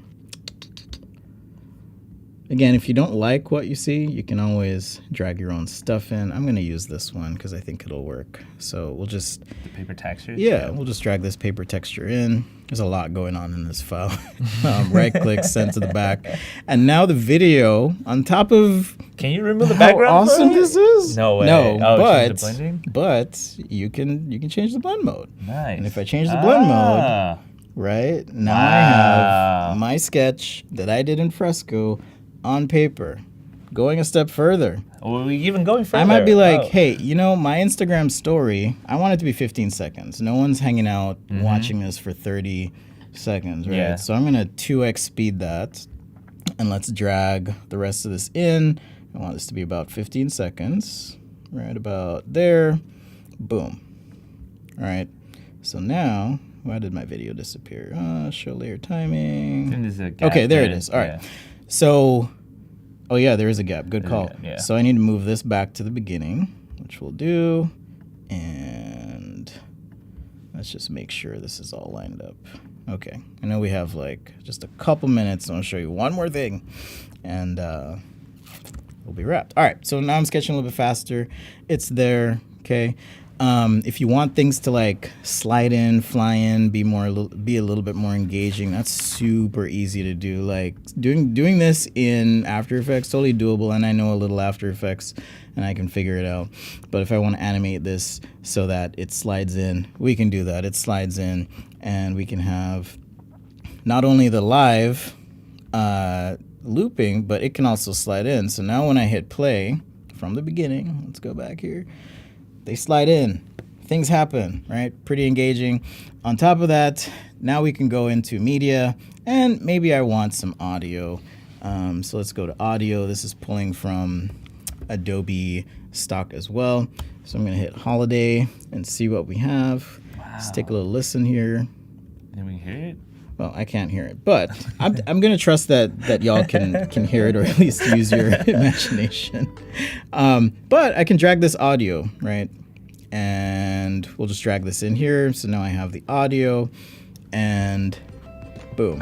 All right, I've got some audio going for. Oh, we have we special can hear the headphones. audio. Okay, we have special headphones. Yeah. All right, sweet.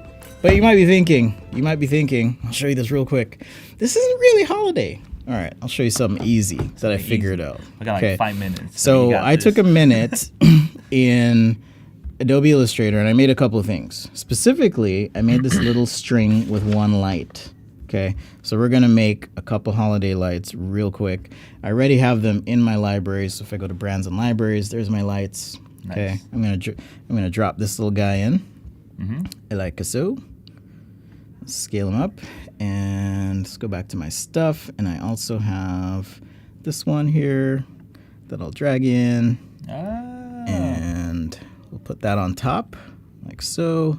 Let's scale this up. And then I also have It was really funny. Your face just cut out having Oh. it's like picking up. and then if I go back to my stuff, I have this little gray glow that I created. And all of this I created in Illustrator, right? Stuff I would typically do. But the cool thing is here, with my image selected, I can now go to effects, and I'm just going to pick a random color. And now we're going to go back and animate this so that it's looping. And it's going to, should we do flicker? Let's see. Animation. Let's do flicker. See what happens.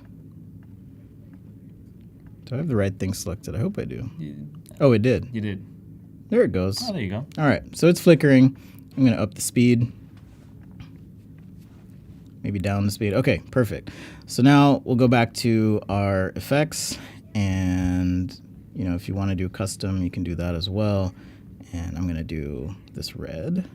Just get it as close as I can, right? Just because it's easy. And all of this stuff now, these three, let's see, 1, 2, I gotta make sure I have everything selected. 3, 2. Oh, my glow is getting in the way here, so I'm just gonna do that behind. And just for the sake of speed here, I could figure it out, but so now I have this little holiday light, and when I hit play, it should glow. But let's go ahead and rotate this guy around, and yeah, so now when I hit play, it should be flashing, right? That's cool. And I can even go ahead and drag in. Oh, we still got time, Ted. Got 3 minutes. I can drag in. You got this. Drag in my little holiday light string that I created. Right, and I'm just gonna put that at the bottom, and we'll duplicate these lights and kind of rotate them along the way. It's holiday time. It's holiday time. Are you doing anything fun this holiday, Ted? I've been traveling to LA, hanging out with the family. All right. Yeah. What about you? I'm just traveling. Same. Just traveling. Traveling. Just visiting friends and having some good food. Oh, that's the best part. Yeah. Traveling, eating. All right. Okay, so now I have all these lights, and because I'm just clicking, dragging, duplicating, I now have, oh, looks like this is in the way. Yeah. All right, so I'll drag that up. We've got sketches, we've got flashing lights. If you wanted to go in and change the individual lights, you can do that in the groups, but let's just see. Whoa, I went to the wrong file here. Let's just see how this looks. All right, that comes in. Nice. They're all flashing the same time, right? Maybe I want to drop some happy holidays or whatever saying in there. I actually have one that I like. So I'll put that in there, naughty and nice. And you know, troublemaker. We can go the through creative troublemaker. Exactly. We could go through the same kind of workflow there. I did make this gray in my file intentionally because it seems to work better with colorized. So just a little tip for you there in terms of colorizing things. And when you're ready, all you have to do is hit download, and now I can export that as whatever I want. It'll have the audio and all of that. I'm going to hit download, and in the meantime, we can start a new file. So I'll do that. It opens a new tab. And if you have something else you want to do, you can go ahead and do that. So much you can do with Adobe Express. So we'll see what the channel looks like in the new year. I don't know yet, but I'm just wanted to show you some ideas I'm playing with. Thank you, Spencer. And if you guys want to make sure follow him on YouTube, Instagram to learn more, it's sketchadate.com, and make sure to stay tuned. I'm going to be going on and show you guys some little holiday landscape serial editing. So yeah, thanks for being here today. You're up next, right? Yeah, I'm up next. I gotta get ready. Busy day. Busy day. Hope Excited. to see you all around, and I'll be on later as well. Yeah, thank you. I learned so much on the Express, you know. Yeah. All right. Thanks, man. Thanks, guys, for watching. Stay tuned. Stay here.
Hello and welcome back, everybody. My name is VooDoo Val, and I am super excited to once again be hosting my friend Ted. Ted, how are you? Good. How are you? I'm doing great. I'm so excited for what we've got planned today. We're going to be doing some surreal landscapes, which is going to be pretty fabulous. I've had the opportunity to see a little sneak peek, and I know the magic is coming, folks. But before we get into a little bit more in detail about what you're working on today, and introduce you, I would love to say hello to everybody who is in the chat.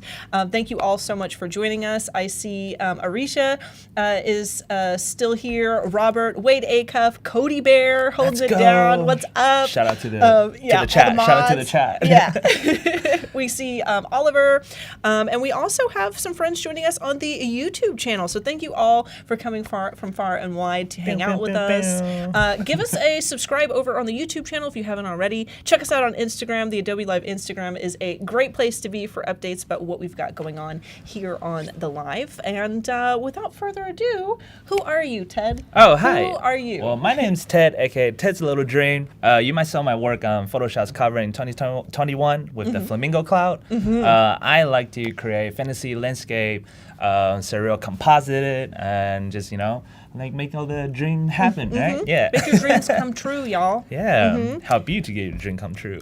And what are we working on today? Because we're doing the surreal landscapes, but I know that there's going to be some magic in there. We're doing some simple editing. So, the theme is like Christmas, holiday, right? The snowy vibe. So I was like, hey, might be cool, like, since you guys are really good with like drawing and designing the graphic design stuff. So I was just like, I'll do a little bit like using Firefly to generate a surreal landscape. And then we're gonna bring into Photoshop and then do like some Generative Fill on it. And then I have some image on Adobe Stock that you can download for free, and then we're gonna add those into there. And feel free to tell me like if you want to add like a castle or bird or anything you wanted to see in there. Just pop the idea in. I'll do my best to put it in there, right? Even put like a little tiny person or something, right? And then we're gonna drop into Express and trying to do some simple animation. Yes. Give us a prompt, as it says on the screen. You guys can always shout out ideas and things to add into these projects with Ted. We can't guarantee we'll use everything, but we can definitely take a look at what you guys are thinking, which you might be interested to see, and kind of run with it. So let's jump into it. Yeah, and I'll be going like every steps like what I'm doing, like why I'm doing it, and how you can use it too. Dashing through snow. Yes, that will be. That's on my head already. So we're gonna go to text to image, right?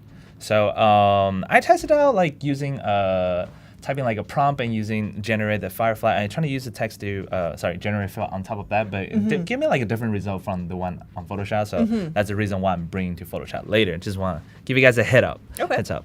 So I have like copy and paste the prompt already because I just want to make sure spell checks and everything, right? I feel that. I know. I was like, I'm gonna copy this prompt. We went through this last time. I know. Even though it's 3 simple words, says snow fantasy land, but just in case I spell something wrong, I'm gonna copy and paste that, right? So we're gonna put it in there, generate it while it's running. So the first batch is actually not want it to be. There's a few settings we need to change. So I don't know if you can actually change the setting before you generate it, or because every time I click it asks me to text the prompt, right? I think that I never type in anything if I'm generating from one of the things that's available to you to like kind of start from on Firefly. But I also, if I'm using it in Photoshop, I think half the time I'm not adding a prompt. Because I'm working with I actually learned that from you of like blending images together. I have done a lot of asset creation with that technique you showed. Thank you. But I think it depends on the process that you're working with. So when you type in this, first thing you're gonna see is like a different kind of generative vibe, and then for me, I like to go like super realistic as possible as I could. So there's a few things you need to change. If this is the first time you use Firefly, go on the right side, right? You see the model version. I'm using the Firefly image 2, which is like the upgraded version. I think it's still in beta testing, right? But it's available for everyone to use. So if you're on Firefly image 1, it does a great job, but I personally want to do the image 2. So it's the newer model. So you can click that and click continue, right? So I'm clicking cancel because I already selected. And for me, I like to make everything works for Instagram. Posting crop ratio, which is 4:5. But for here, it's the same thing. 3x4 works perfectly for me too, because I'll just like bring it into Photoshop and rescale it. So it's not a big problem. And then instead of clicking art, I want to click photo, because you know that's what we're doing. And you can play with visual intensity and strength, but usually I just leave it alone. And then media, you can also put in some reference image. It depends like if there's anything you want to go with or not. Usually I kind of skip that too, right? So I skip all the way. Fact popular, just checking everything looks good. I'm just gonna let it be. Color and tone and lighting, you can test like every single one to play with it too. I kind of leave it alone too. It's just like I start from basic, right? There's a base and start testing more, and then if you couldn't decide which style you want, I usually go like 400% like intense, and it's like, okay, that is not a style I want, and I pull it back. It's easier, right? It's easy to like kind of ping pong from like the really dramatic ends of the spectrum until you find that sweet spot in the middle. Yeah, so you find that sweet spot. That's my theory. So it might work different from you or how you prefer it, but for me, that's been working. So that's how I like to do. And compositing, right? So you click here. This is kind of like think about is a different camera angle, right? So if you're a photographer, you're actually taking photo of this fantasy surreal landscape. How would you want to crop it, right? So some people like to shoot it from the higher angle. Some people like to do from the bottom ground to looking up. I personally like super wide angle. It just gives me more space to create stuff. And also like the reason why I like to do that is that whenever I go hiking, I go to a new place, the first time seeing that view was the impact that it had on me, you know? So I tend to use that into my work. Just like, oh my God, that's so cool, you know? So I'm gonna go with wide angle, right? And you can also go to photo setting. I don't know what advanced setting does yet, so I'll leave that alone. But there's like explain what it does. I'm not gonna do that, so I'm just gonna leave it there. But you can totally click in and look at it. Okay. Photo setting. So if you are a photographer or you know that's like one of your hobby, you understand what this is. But if you have no idea what this does, I'm thinking a way my interpretation how to explain it is like f16 is like make everything super sharp. F1.2 or 1.4 the aperture, right, the shutter is kind of like when you have a subject in the front and then the background's all blurry, gotcha. the bokeh, right? Okay. So in a lot of portrait photography you shoot about like 2.8 1.4 or events, and with like a longer lens it make it like super blurry background, right? I did not know that, so thank you. Yeah, so it's interesting. I mean, you know the technique and everything, but you didn't know like what things are referred to as and all that. Yeah, and then this is the lens you want to use. The lower number it is, the wider angle it is. Okay. So in cameras like 14 millimeters, it's like the pancake lens. 28, I use that a lot. 35 actually. So if you do 80 or 100, it's like zooming with the bigger lens, right? So the bigger number, the longer the lens is. Okay. Right. So for those of you like, probably this might not matter. We're actually gonna try both, like using it and without it, to see the result if it's different, right? So these are some of the setting I'm using now. So everything looks good from my end, and I'm gonna click generate. Drum roll, hopefully it works. See, you are beatboxing today. You do a little bit of beatboxing.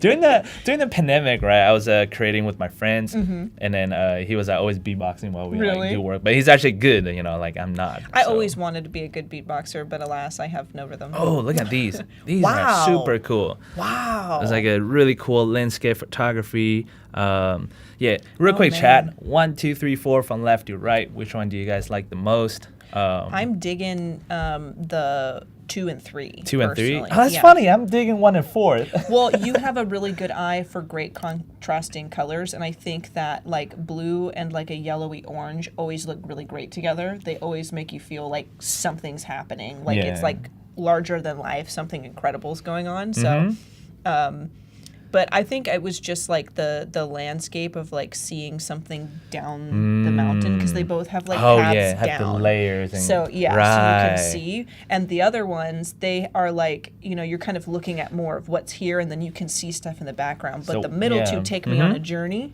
But I mean, I think you can do something incredible with all of them. Oh, thank you. Yeah, so it's like 2 and 3 is like you're staying on the trail, you're going to somewhere, while 1 and 4 is like maybe you look on the right side, it's like, oh, there's a sunrise or sunset, right? Yeah. So we got people vote for 1. We got 2 and 4.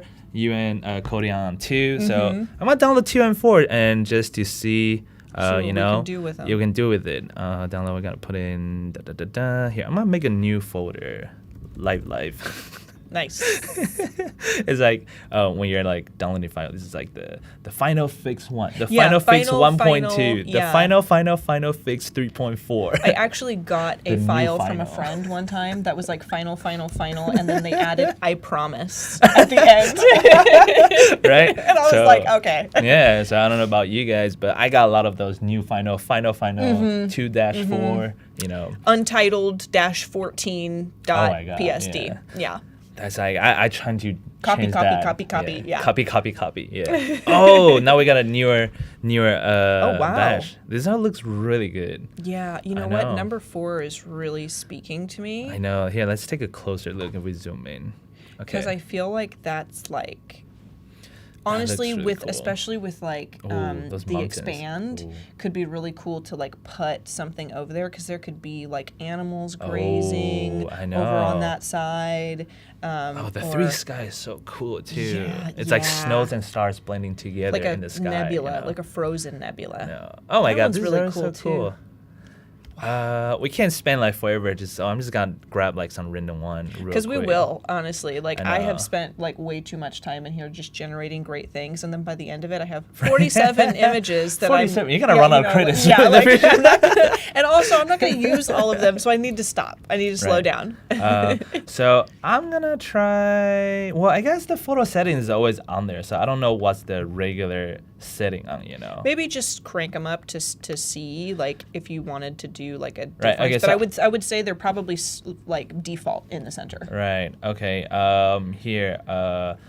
Also, if you want a long exposure light trail, you can set the shutter speed slower. So that's how Okay. they get that the light trail. So if you type the prompt right with like the light drifting crossing street and or the road, that's how you do it. So I'm Yeah, not a gonna lot do of that. people there. here are saying 4 and 1. 4 and are their 1. Yeah, I did favorites. grab those. And that makes sense because number 1 has that trail through it, like Mm-hmm. who was here and where were they going? And with the power of photo editing, could we add a destination for them in the Yes. background? You know, that sort of thing can Journey come to one mind. more time. But also I saw that there is shallow depth of field. So if you have that and with the 2.8 or 1.4, we're gonna try that real quick too. You know. Okay. We got time. You know. This is really cool. Yeah. Oh, So this is shot from so this is the setting I changed. So imagine like you're actually a virtual photographer, right? So I changed it to 100 millimeter lens, which is like one of those like big one you guys usually see. Yeah. I kept it on, let's see, 150. Yep. So and I is so from the cool. lower perspective, right? So this is like what zoom in looks Yeah. like. It's very different, right? So now, sorry. No, you're fine. I love to hear you kind of talk about your thought process for it, but these look like that number 4 could be an incredible like promo background for Yeah. social media if you're announcing an event or something, but also you can like put little creatures into It's like a number little 2. bunny, right? So Yeah. it's like the wildlife photography, right? It's like, Yeah. It's like Like setup there's a like little this. weasel in number 2 and he's like squirreling around and I love that. And I would never have thought to change those settings to get a thing like this. So I know Yeah. what I'm doing next time I jump into Firefly. So let's give it a shot of, I'm gonna make it dramatic. 200 millimeter lens, 1.2 apertures, shallow depth of field, with a bunny, Yeah, maybe let's see. rabbit. Let's see. I haven't tried this, so maybe they'll work. Should I use one of these? Nah. I don't want to. I don't want to. Don't tell me what to do, yeah. Firefly. Yeah, macro photography. So yeah, so like it's kind of cool, like just thinking that now you have this virtual camera that you can control and generate what you want. So Wow. you see, this is like exactly like the wildlife photography, right? So it's really cool what you can do with Firefly Image 2, the whole Yeah. system, and it looked actually too real for me. Yeah, it looks number really 2 good. and number Right. 4 are incredibly realistic. Yeah, so you have all these things. So you can play with it. Either it's like human subjects, animals, or boats, or anything you can think of. And with the photo setting on the bottom and then the composition changing, you can really make this look like you're operating a camera. Yeah. Right? So it's really fun. Yeah. So yeah, so if I do like super sharp, F22 and do that. I'm just gonna click hit again. Oh, Shadow Devil Fill, I forgot to change that. So we'll see why it does. But yeah, there was like a photography club. I forgot what was it called, F16 or 22. So it's basically like the shutter aperture of that, just everything super sharp. Wow. On that, you know. So yeah, so after I run this, show you guys real quick. Let me change that to wide angle. Maybe shot from above. I want to see. I wonder if I'll give you like a drone shot. But anyway, so this is just some quick example. I want to show you guys what you can do with it. But we're gonna stay focused on the snow fantasy land, you know. All right, generating. A little bun. Yeah, I know. I love it. Oh, so it does give you like a little drone perspective. I don't know what that is, but that's pretty cool. That's a big bunny. Large That's rabbit. a large bunny. Honestly, that's my favorite so far. Just like it looks Big like one bunny. of those documentary shots. Where Yeah. it's like we finally caught the footage. Bigfoot of like is the actually a giant, bunny. Yeah, The Bigfoot's a Bigfoot rabbit, is a rabbit. and we found him. We debunk it today on the channel news of Adobe Live. Bigfoot is a bunny, guys. But yeah, so this is really cool. This is all the different perspective. Personally, this helped me a lot in the creative process because I like to use everything photorealistic, right? Yeah. So we're gonna pop back into Photoshop. Well, let me know if you guys want to try any other prompt. We can play with this while I put everything into Photoshop. So I've been using Canvas on 4:5 ratio just for Instagram posts, but lately I'm thinking like maybe I should try 16:9 landscape, trying different. Well, I'm not gonna do that online, but I'm just saying like, you know, like that's something I've been thinking is that I kind of wanna get better, right, or challenging myself to get out of my comfort zone. Spencer and I was talking about earlier, right? I was like, I'm getting too comfortable with what I'm doing. Like, I want to learn better, right? I mean, you need a student, I'll intern to learn how to sketch. Hey, you Dude, show me how you do what you do, and I will show you how I do what I Yeah, do. because I'll be like drawing some like simple sketch, right? This is like my skills. This is my skill set, You so know that's what? why I'm using He was Photoshop. very handsome. Yeah. I saw him. He is a you know? handsome dude. Yeah, very handsome guy. handsome. Right, chat? Right, chat? Chat, just letting you know, just because you can draw doesn't mean like it will stop you from becoming an artist. Yeah, right? hey, you know, it wasn't that long ago, really, that I was drawing stuff and people were like, what is it? You What know? is this? You Yeah. just practice. You just put the time in, you know? I'm trying my best, you know. You know, like this is if such a Picasso good- drew that, you know, it'd still be a famous painting. Yeah, maybe. yeah. This looks like, honestly, oops. before you added anything to it, It's so peaceful. it also looks like from Lord of the Rings or something, too. I just watched know. it the other day again. Lord of the Rings, the winter holiday time is a great time to binge Lord of the Rings, you know? It is. This is not related to this, but there's like a symphony thing coming to San Francisco in like 2 months or something. Like my friend talking about dressing out to go there, just letting you know that. You know. But anyway, man. let's go. Call me. Back to Call me, Ted. that. Right. So with the fantasy land right here, right, we can put a twin tower on the back. So one thing I like to do to change things dramatically, just like something that shouldn't or couldn't or wouldn't happen actually happening in this thing, right? So it sounds tricky, but also I like to work everything kind of like in reverse way. So I'm pressing Q to enter the quick mask mode, switching the brush to black instead of white. Okay. So technically you're like masking this away. But I'm just gonna do this real quick. So I'm using 100% opacity and flow, and I'm gonna press Q again. Actually, no, sorry. Command I or Control I to inverted it. Press Q again. So now I'm actually selecting the top of the sky. Nice. What is that? What was the Nice. word? Sky. And something I would like to change into some font. Let me know if you guys have some cool prompt you want to try too. We can try like galaxy or Milky Way or anything. But personally, this is something I'm dying to see. I haven't seen in real life. I might go to Alaska this year to see if I can see Oh, yeah. Northern Light. Did I spell it wrong? Of course I spelled it wrong. You know what? Don't feel bad, Ted, because I don't think I ever get through a single stream without I know. spelling at least half of it wrong. Yeah. But you know what was really cool? All the time. Fun fact, so a few days ago, you actually could see Northern Light in West Coast, but it's Really? closer from where Oregon and California is, so we couldn't see it from here, but that was really cool.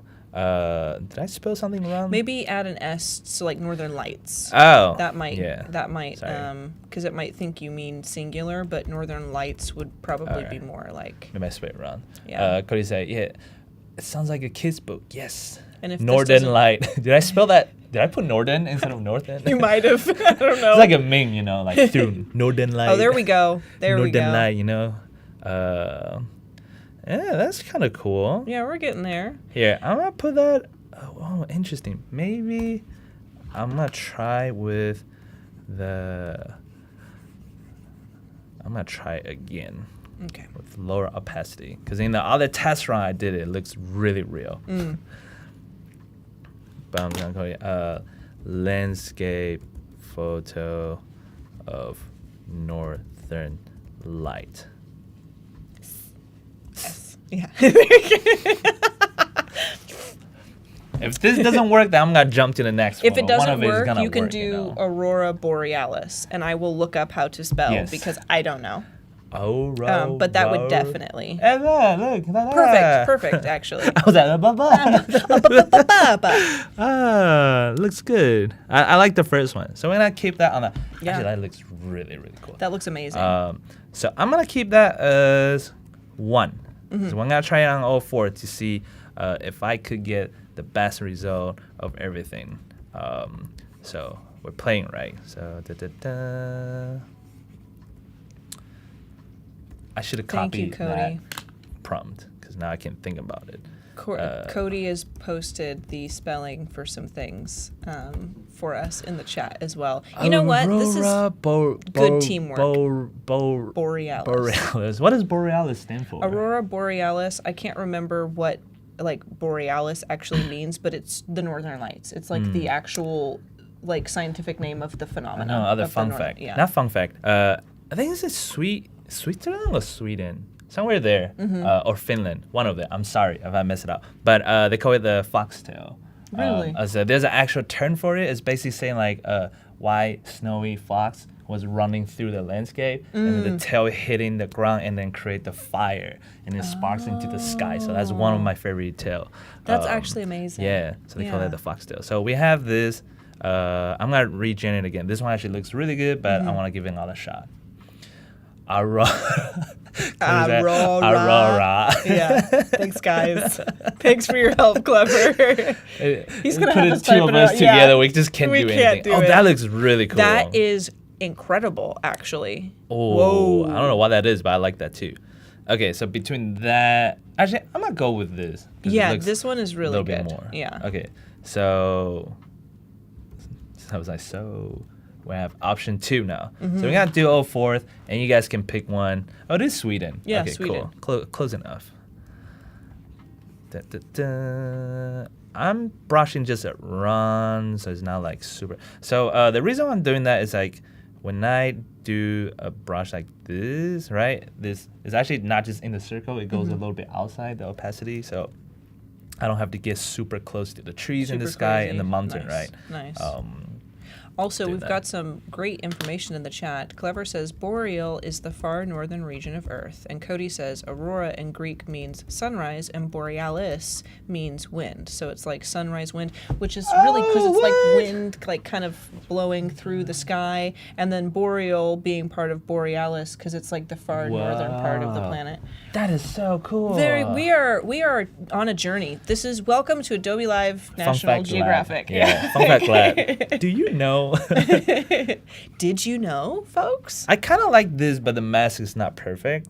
But I mean, I wonder if just adding. Oh, that looks really cool. No, that That's looks pretty darn cool. I'll always keep it like that. I wonder if you could. Yes. Un- Move the mask. Yeah, like moving the mask, but does that? It doesn't No, add because more that's of the yeah. whole thing. Eventually, they're gonna do the update on that. That would be awesome. Well, that one looks really. But we could cool. save it, you know. I kind of want to fix it. I mean, We could totally fix it. Like if you no, were. I can fix it. No, I'm just be kidding. able- No, we're gonna leave it 3. And keep it like that. All right, we got a little. It's going smooth, guys, and then we're learning new things and facts and fun way to use Fireflies and Gen Fill tool. I feel like also the sounds you make as you're designing are like so relatable because you're like, I'm gonna do. I'm gonna. We keep it real, you know. I'm like a walking sunboard. Yeah, you know? that's exactly what I sound like in my office, and I think that sometimes when we have guests, they're like, "What's happening? What? There's like happening. 4 people in there? No, it's just her. She's just drawing." I know, right? I was like, there is 4 people at my office. Yeah. Me and my imaginary friends. Yeah. And the other imaginary friends, imaginary friends. Yeah. And then Yeah. the dragon. Can imaginary friends have imaginary friends? Sure, if you imagine it that way. Mind blown. Never think about that Yeah. way, you know. I'm gonna do one. Dramatic. What would be some cool one? Ooh, that is pretty neat. That is cool, but I'm not satisfied with it, you know. I You wanna be know, cool. it is a lot of green right next to the bright yellow, right, which can be strange. it's surreal. But it's fun. so I we guess can't yeah, really question, right? When That's we see the true. giant bunny, that's pretty cool. it's always kind of funny when people like point out, it's like, oh, that's not like they point out one thing in my thing that's not real, but I was like, have you seen the floating rock next to it? yeah, I'm like, pretty do sure you that's not real. notice that the moon is a flower? I know. That's you want to pick out the size of the bunny, Yeah. but there's a dragon in a castle in the Exactly. background. They're just like, that castle looks fake, or like, that's not real. Castle wouldn't be It's there. made I was out of like, there's a dragon crystals. right there. I Yeah. know. What do you mean? Oh, actually, I like that one. That one's pretty cool. Maybe. I think that one might be one of my faves. I'm gonna try one more. Okay. But a complete different prompt. Chat, you got any idea what I should type? Yeah, give us some stuff. I think that maybe try a galaxy or nebula. You know, Nebula would be that cool. could be really cool. How do you spell it? Nebula. Yeah. That would be kind of Adobe spelling bee. I had to look up into my imagination and like figure that out. We would lose an Adobe spelling bee. I don't know, man. We could do I the- don't think other we could do the designers are good at branding. spelling too. You We could do know? the branding for the event, but like know. not the actual participation. This is kind of cool. That's actually really neat. This reminds me of like one of those OG like fantasy books cover. Yeah. With that. That usually it has like there's a spaceship over top of that, and then like a lady in like a space cadet uniform. Or something, you know what I mean? You know what I'm talking about? And then like bold text made out of letters that says like Space Trooper 4000. Yes. Okay, we're gonna do one more, then we're gonna move on to the next one. Okay. Pretty sky lights. Oh, I'll try that too. Yeah, that could work. Yeah. That could work. Cody, straight up National Geographic today. Yeah, yeah, man. So we're always doing some National Geography thing. That is Ah. pretty dramatic. The The drama of that. We don't even need words. Okay, I'm gonna try one more, and then we're gonna move on. Yeah. Okay. Pretty sky lights. Watch this be the one. Watch The this be. one. Watch this. Watch All this be right, the Cody, one. you'll be the host from today's. You know what? We quit. Cody, take over. It's Never like- quitting. Never. No, this is pretty Honestly, cool. it's actually good. It made it very No. uniform. Oh! All right, that's it. Okay. Thanks for watching. I'm just Goodbye. kidding. Thank you for joining us. Wow, Cody coming with the collage. That looks like a mix of Yosemite stars, a really cool painting. That's actually great. Yeah, because it's funny, you know, like that little. I can just hide it. right? Lol, I didn't think he'd actually do Lol. it. That's what she said. It's a beautiful mistake, you know. That's actually wonderful. Yeah, good job, Yeah. Cody. Great idea, Cody. I'm changing my name to Cody's Little Dream real quick. Yeah, Cody's little dream. All right, chat. Okay, so we have one. I do like that one. One, 2, 3, or 4. You guys have to pick one. I do like 4, like Four, really honestly, good. is like one of my. One this looks one's very really good. cinematic. Yeah. 2 is like dreamy. 3 is cute. So you guys pick one, and I'll work on that. I think 1 and 4 are my favorites. Nordic light, like a green silk curtain in wind. Nice. Yeah, it does, Robert. It does. 3. As much as we were like joking 3 is cool. around, I actually do think one of my favorites is 4. I know. It's I do like 1. we're Northern Light we're a getting lot, votes in the chat for number 4. But 4 is like It's like already cinematic. Hadayom. We've got 4 for 4 right 4. now. All right, 4 it is. You know, Cody's winning today. Yeah, Cody's little teamwork. dream, Voodoo Bear, and Cody's little dream Yeah, here. Cody's like right here. You Yeah, know, he's with in us. spirit. Yeah. All right. I'm gonna try something real cool. Usually I don't do this till the very end of the retouching. So I am just creating like this. So you're probably wondering what I'm doing. So I'm creating the highlights, the leak and stuff. So I select the color and then make the brush soft circle and then 30%, and I start with a big and then shrink the size and click again and shrink and click and click. So I give you this thing, and then when you turn into like screen, it does have that glowing sun looking. Sorry. So you can like then make it big as like one of those light leaks. Yes. But you can also like Very putting into like a brighter color. Sorry, let me change that real quick. A brighter, and then put it in the middle of it, right? So if I use like a darker one, let's do that again. We're gonna do that. Oops, sorry. That, and then changing that into a little light, and then to the screen. It looks very nice. Nice bloom in kind the of. sky. You know? So you can do that with any light. I just want to put a little bit there, not even like too much, you know. So just like keep that glowing going, you know. Right? Bring it up into the we got Marcy Burgess in the chat. Welcome in, Marcy. Also, I don't know that I welcomed Pam. Welcome, Pam Richards. Welcome to Cody's. Welcome to Cody's Little Dream. I'm sure she's just getting a kick out of this right now. A little. Oh color. Yeah. Not too much. It's You more know, like I want to bring that. like, Yes. That warmth in. You really did start to like pull that in, and it started just know. really nice. Make a Didn't little mean to bit cut of you off this. there. Oh no, it's okay. I just want to pop the blue and purple more, you know. But like, trying to see, because I don't want to. I'll throw the rest of the color balance. It's very nice.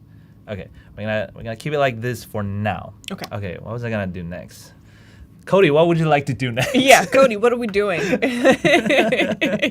gonna add a little deer in there, maybe. Yeah, let's Okay. go for it. So I do have like 3 simple, but we can also go hunting for it. No, not hunting. I mean searching for the photo for it. So I'm gonna put these 3 just to stand by right there.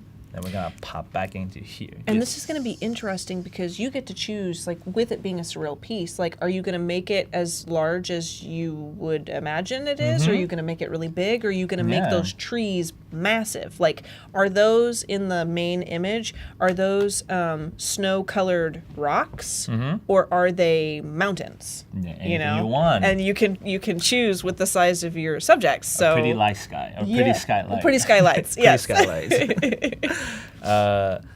So you can pop onto Adobe Stock, and then there's a free sections. The reason why I'm using the free section is because not everybody is subscribed to Adobe Stock. You should, if you could. No pressure. There is a free section, so I want you to, like, all of you, to be able to join this creativity and be part of this, right? So if you're at home, you watching this, you want to give it a shot. You won't be like, oh, like, I don't have that subscription, I couldn't do that. So everything is free. Like, you can do it this, like, right here. And they're great assets in the free section. I've done some really great projects with the free assets. There's no skimp on quality here, folks. So there's usually a filter on the left side says like exclude AI photo. The reason why I do that is because like when you zoom in super close, the AI photo is not super crisp quality, right? So I usually take that away because also like I can do that on Firefly. I don't need to use my credit to license that. And I want like super realistic reindeer. So these are some of the options we can have. We can like window shopping to pick one, like maybe this fella is really cute. So sometimes I'll consider like about the light, right? So if I want to find the assets that works, let me put this right here, and we're doing like a quick study, right? So the light is like kind of like coming from this way, highlights there, we have shadow, so we just need to make sure the light is coming from there. And if you're having a trouble telling where the light source is coming from, just turn it to black and white, or even boost up the contrast so you can really see like, hey, where that light's come from. It's like an Ansel Adam right here, you know, that's playing. Ansel Adam's way better.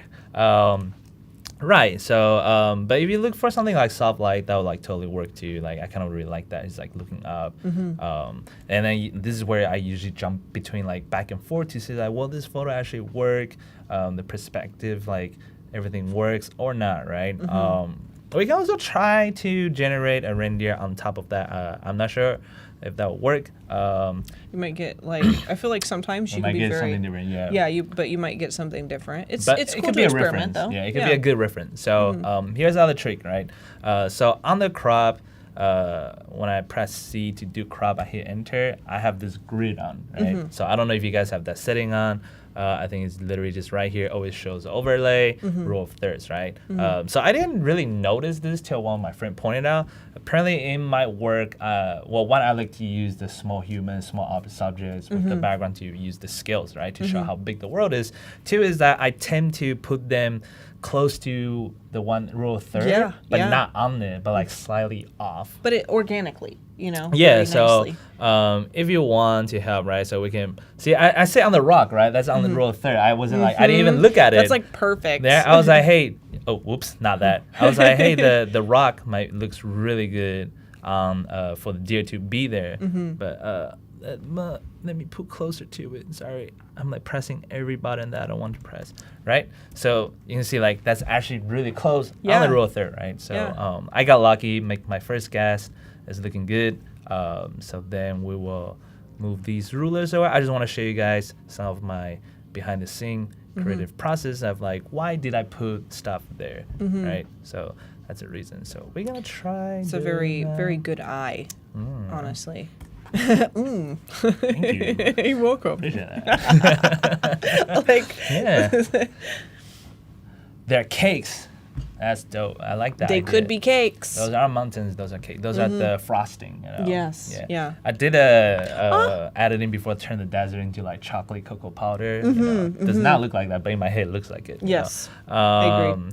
That's cool. They're cute, but I can tell they don't look wearing right. An outfit. That one's got a little outfit got a on. little Honestly, it's can. not too bad. It's not too bad, but because sometimes there's more than one, or like one too many legs. Yeah. But I would say like this might not be the perfect one, but it will give you a better sense of scales, the pose, the composition, like because right. So you can concept it out. You concept it out as like a draft. So that's really cool. I was like, do I really want the deer facing left? But I think maybe looking right will be more interesting or not. So that was like a pretty fun reference, right? So I'm gonna try the one I already licensed. You can find all this on Adobe Stock for free. So it's like this three. So I like That's a this great one. one. It's because like his leg is blending to the snow. Showing that it's crossing, or this one, the horn, the silhouette, right? A strong silhouette, bring your attention to it, and it's kind of cool. Like the playing of silhouettes, like your brain actually recognize what it is without you paying too much attention to it. Yes. So when a character, when a design or something that have a very strong silhouette, you recognize it right away. Yes. And that's what makes it strong, right? With the negative shape and everything. So it's like if I see a Pikachu silhouette, I was like, that's Pikachu, you know, like I know it, right? Yeah. Right. So when I see something like looks like a deer, it's a deer. It's like your brain just like a first glance, you're like, okay, I know what that is, right? Fills it Pay right in. attention to it. What did Robert says? I've used. Oh, the Nordic light antenna. You can speak on the ham radio from Sweden to Canada. Whoa. That's really cool. He says that it kind of makes your voice sound like Donald Duck, though. You get like a big. Wait, how do you make Donald Duck voice? You know what? You almost just got me to try and do it. But I will not be fooled. I took a breath to do it and then realized where I was. How dare you? I mean, Robert You started the almost conversation. got me. We're being creative, right? Yeah, we are being creative. But we're not trying to. Yeah. We're also trying to be invited back, though. Is what we're doing. That's actually a really nice selection of like a pretty cool. great. I'm trying to group. figure out where to put them, right? Because I can put the solo Honestly, one on the top. That definitely have a. I didn't better mind silhouette. it over on the left there because it was like some of the group was already like with the big stag Like like there. on the edge. Oh, sorry. Because then it almost had like this little group was grazing out in the center, and then there was still like a large stag walking out of the. I thought I masked it wrong because like the deer's head is in the grass, or it looks like it's in the grass. Like if you look far away. Oh no, the head is right It there. still kind of looks like he's just sniffing the snow. Sniffing you know? snow, yeah. He's just checking it out. We have this one too. I kind of like this one because it has that like heroic pose. Yeah, looking yeah. to the side. Very iconic. Showing the horn. So this is the fun part, right? We can have it like just a regular giant, or we can even put it Oh my on God, the you could. back. I know. He's I know. just cruising. I know. He's just cruising through the mountain, right? So I'm gonna put him there as my. Is it a reindeer Yeah. or a moose? I don't know. Okay. I think I put reindeer. I think you put reindeer. I think you did. Was that a moose or reindeer? I think they're both very holiday festive. Are they honestly, like I think cousin, they're probably, but like moose are like. I almost just said meese. Meese. So Moose are because it's moose Yeah. for plural and for Yeah. singular. It is not meese plural. So Please don't. The interesting thing about like working on my design stuff, I actually learned some fact about animals because I use animals a lot in my work. So I have to learn about. So there was a design I did was a rhino. The horn is turning into a tree, and then I learned that there is this type of bird that will stay on the back of the rhino that warn him when there's some dangers coming from far, right? But also, there's another horrifying fact about it is like if there's a wound on the back of the rhino, they would eat it. We'll probably keep it clean too. You know, like you're like Yeah, but I wouldn't do it. No, it's not really like the clean. It No. get a little bit sad, but anyway, I used the third deer. There's some snow covering it, but I don't know if I like it. I'm gonna go with this idea because I like giant animals and beautiful landscape. I love that. So we're gonna do that. Let's see. There's some cleaning we need to do. Okay, I'm gonna do it. Redo this real quick. Delete layer mask. Mirror left. The lighter one is a red deer, and the others are reindeer. Cody knows. Oh, Cody just knows Cody everything. knows. Thanks, Cody. Yeah, clever. I mean, we looks are like in he's- his dream, by the way. Her dream. Oh, her dream. Yeah. Sorry, I'm sorry. Yeah, we are in her dream. So, yes. Today we are, yes. Honestly, it's nice here. It's nice here. That's nice. I It's like nice, it. yeah. It's nice. It's nice We're here. learning new things. We're doing fun designs. Also, we've got maybe 13, 14 minutes Oh, left. okay, This is kind of okay. like cruised through. So Oh, snap. as you're cleaning this up, what I'm going to say is definitely after our stream today, we do still have more content coming no. up. So maybe we can peek at the schedule while you're cleaning up your selection. Because we have had spooky holiday illustrations today with me and Spencer, animated holiday cards with me and Mariah. Ted was here earlier with Spencer doing a holiday YouTube makeover, which was awesome. We are doing the Surreal Holiday Landscapes now. And then right after this, we're going to be doing holiday recipe cards with Mariah and Spencer. So there's more holiday themed awesomeness coming up after this. Also, I have to remind you, you guys need to set your calendar reminders for December 11th through the 15th because next week is holiday week, folks. So we've been sampling the holiday season today, but next week is going to be pretty wild. So I hope that you folks will invite your friends, invite your family, and come celebrate the holiday season with us next week. But this selection now that you've got going on is looking pretty great. Make it. Sorry, what? Yes. I was just focusing on. Thank you. Yes. Focus I'm mode. like, oh, what? I sometimes forget where I'm at when I no. design as well. I'm just trying to make because I don't want to cover the mountain, right? It's beautiful. But Yeah. I also wanted to make it big. So I'm trying to figure out like composition wise I should be the best will be walking among that low fog. Snow covering, but then that is covering the really, really cool snow on the back. So I was just like, maybe I do have to shrink Like make him bigger? smaller. Yeah, smaller to or be bigger. there or bigger, right? Because bigger will have like way more space on the top. Like, Yeah, bigger Like, I can would even just be- like put the half there, right? That'd be interesting. or That would something be like interesting. That. But now as to think about it, see, there's a few things I see is like maybe I can find a better silhouette, a better deer to cover it. But since we're on time crunching, I'm just gonna have to work with this. There's some tiny mistake or fuzzy, not perfect masking that you might see on here. Usually I'll spend more time to clean up, but that might take too long. I think when I stream, one of the first things to go out the window is how much time I spend selecting something very precisely. I know. That's it, you know. But that looks, I mean, you've chosen a really great image, though, where, you know, you can already kind of visualize that he's walking through tall grass or through snow. So then when you go to edit, you can really start to make that pretty believable. Like, I believe he's walking between those mountains. Thank you.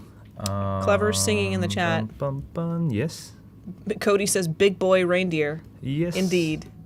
It's you know, that tail is like bothering me, so I'm sorry. It just You could just take it right off. He doesn't need a tail. Yeah, he need a tail. No, he might need it. He's a warrior. He lost his tail long ago. The tail's on the other side, guys. Yeah, it's on the other side. No. And so what I'm doing right now is that I'm blending the lake in between the valleys, the gap, right? So there's like a low fog, the dense of fog right there, and then the lake is right there, right? But to make it look even more realistic, you create a new layer on top of it, press the brush, select that simple color, simple like color right there, 30% opacity, kind of like gently brush into on top of that to give you like a feeling, right, of that, realistic feeling. Yeah. That, was it? It's like a glaze or what do you fog, call that? haze. Yeah, the haze like of it, right? This is the same as at the when you see the sunset or sunrise in the distance, they have that one line. So it's like the very similar feeling, and need that bright yellowish and make it light, cover it a little bit, and simple the same, and then erase it. I'm pressing between like brush and erase, just like to jump around. And you're using hotkeys for this, yeah, like to kind of like yeah. flip back and forth between all these things. And then you can probably use harmony. What do you call that? The filter. A neural gallery filter thing. Where is it? Oh, yeah. The neural filter. Somewhere there. You might not be able to do it while selected on a filter layer. That makes sense. So if you like group it and merge it. Neural filters. Oh, up the top right there. Right. So if you click that, there's like this color harmonization. Harmonization. Harmonization, yeah. Right so you there under can color. use this. I don't know how this will work. So We could try it. usually it works really good. Yeah. This is why you need to name your layers.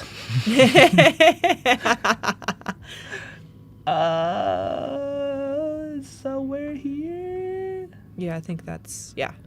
I don't know if this will work. That kind of looks I mean, good. it kind of added those tones, you know. We'll do a compare real quick, right? Yeah. Oh, we got a few minutes left. So anyway, I usually do a little bit here editing on that, but we're gonna speed this up real quick. There's a little like some, because there's some like highlights. You need to match the highlights to the background and the shadow to like the shade on it, which is like a yellow dark blue. And adding that deeper blue. Yeah, really so does there's like nice. more to do this, but here I'm just gonna do it real quick. I can do this little highlight, because then this is where I go in to add like more highlights on details, right? So I brighten it, invert the mask, and then use the brush to bring that light, because the light is coming from the this side, right? Yeah. So you bring that a little brighten, making the nose brighter, give that shading. So it's like rendering the painting, right? So Yeah, it's, that's it. exactly. And then you kind of like bring that shadow back into there too. It's probably more bluish, but it's fine. We're just like using this for now because the light is coming from the right side. So there's some shadows here, some shadows there on the back of it. Probably do a quick of this. Not that, sorry. Oops. No. There you are. Click this. So I'm clipping all of this to affect the layer on the bottom. Yeah. I'm going to shadow. Maybe it is a little bit cyan blue. That might be a little bit dramatic, but it's totally fine. This is a little bit Surreal, highlight, you know? with the red, Yeah. And then maybe even just bring down a little bit to match that feeling of that. There's something still a little bit off about the top of the horn. So I can definitely visualize it though. Like you I can can visualize. see You know it where I'm coming going together. with this, Yeah, So absolutely. I can probably even just make it brighter. There's like you still need to make this fonts like smaller, right? There is like a new way I learned you can do. I think is holding this and then you can do select.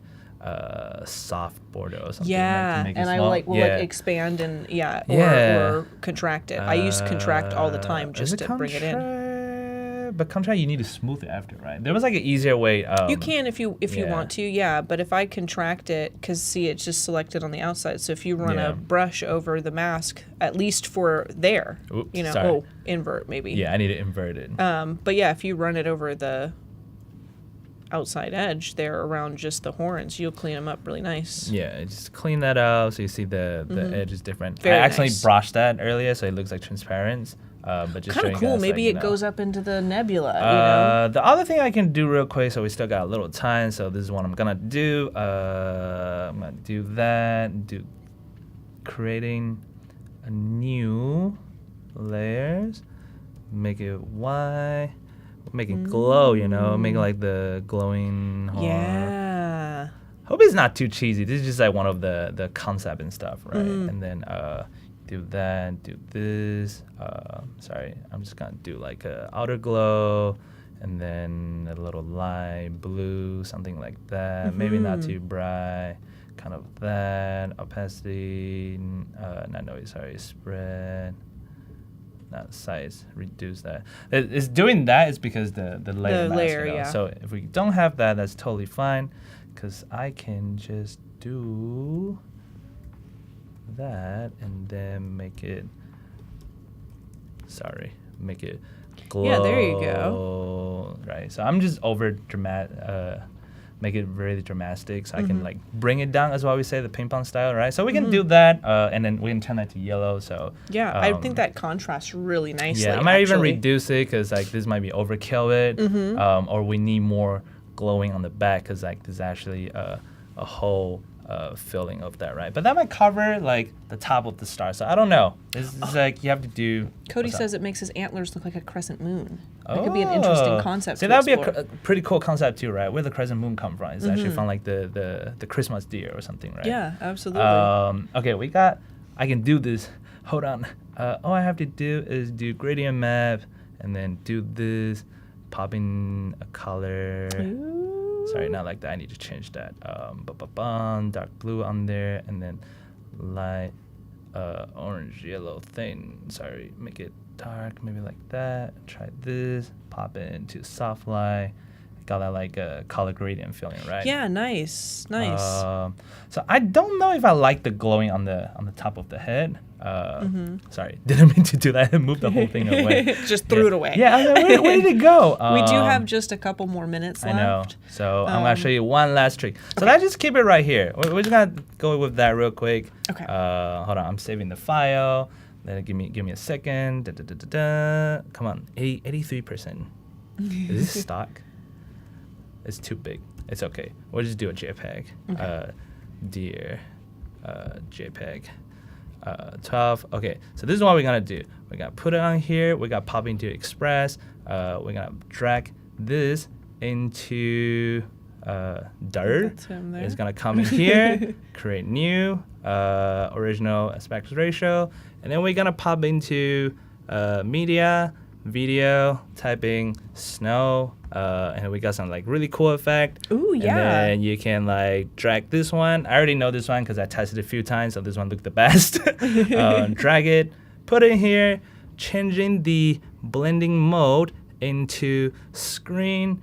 And you can play, and there's a little snow going down. Yes, you can make like a Boom. whole scene. That's amazing. Yeah. That's amazing. Well, Got we it are. done. Yeah, well, you did. You really did. I'm impressed. But in our last minute, can you let everybody know where is best to find you online, where they can take a look at more of your work? Oh, yes, you can find me on Instagram, YouTube, Twitter, Twitch, Behance, everywhere. It's Ted's Little Dream. My website's tedslittledream.com. So, yeah, Nice. you can find all my new work on Instagram where I post regularly. Yeah, you will Yeah. not regret it. I love Ted's Instagram. It's one of the greatest places to be. So definitely head on over there and check him out. And stay tuned because we have more amazing design coming up with Mariah Althoff and Spencer Nugent right after Yeah. this. So, Thanks for all right. watching, guys. Adios, folks. Bye.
Hello. Welcome to Adobe Live. We're in the home stretch here. I'm Spencer are. Nugent. We have Mariah Althoff with us. Hi. It's good to be back. It's good to be back. Yeah. Enjoyed your little break, stretched a little bit. That's Stretched right. your brain, probably. Yeah. Had some lunch. That's right. So We're good. ready to go again. All right. Amazing. Well, it's good to see you guys again. For this stream, we are going to be creating a recipe card. So my grandma used to make this really, really, really good chocolate cherry cake. Okay. And the recipe keeps like, somebody thinks they have it and then they're like, I don't know where it is. And so I finally tracked it down and I'm going to design like a pretty recipe card. Give it to my mom. Merry Christmas, Mom, if you're watching. A recipe card deserving of a delicious recipe. That's right. If she wants to like hang it in her kitchen, she can.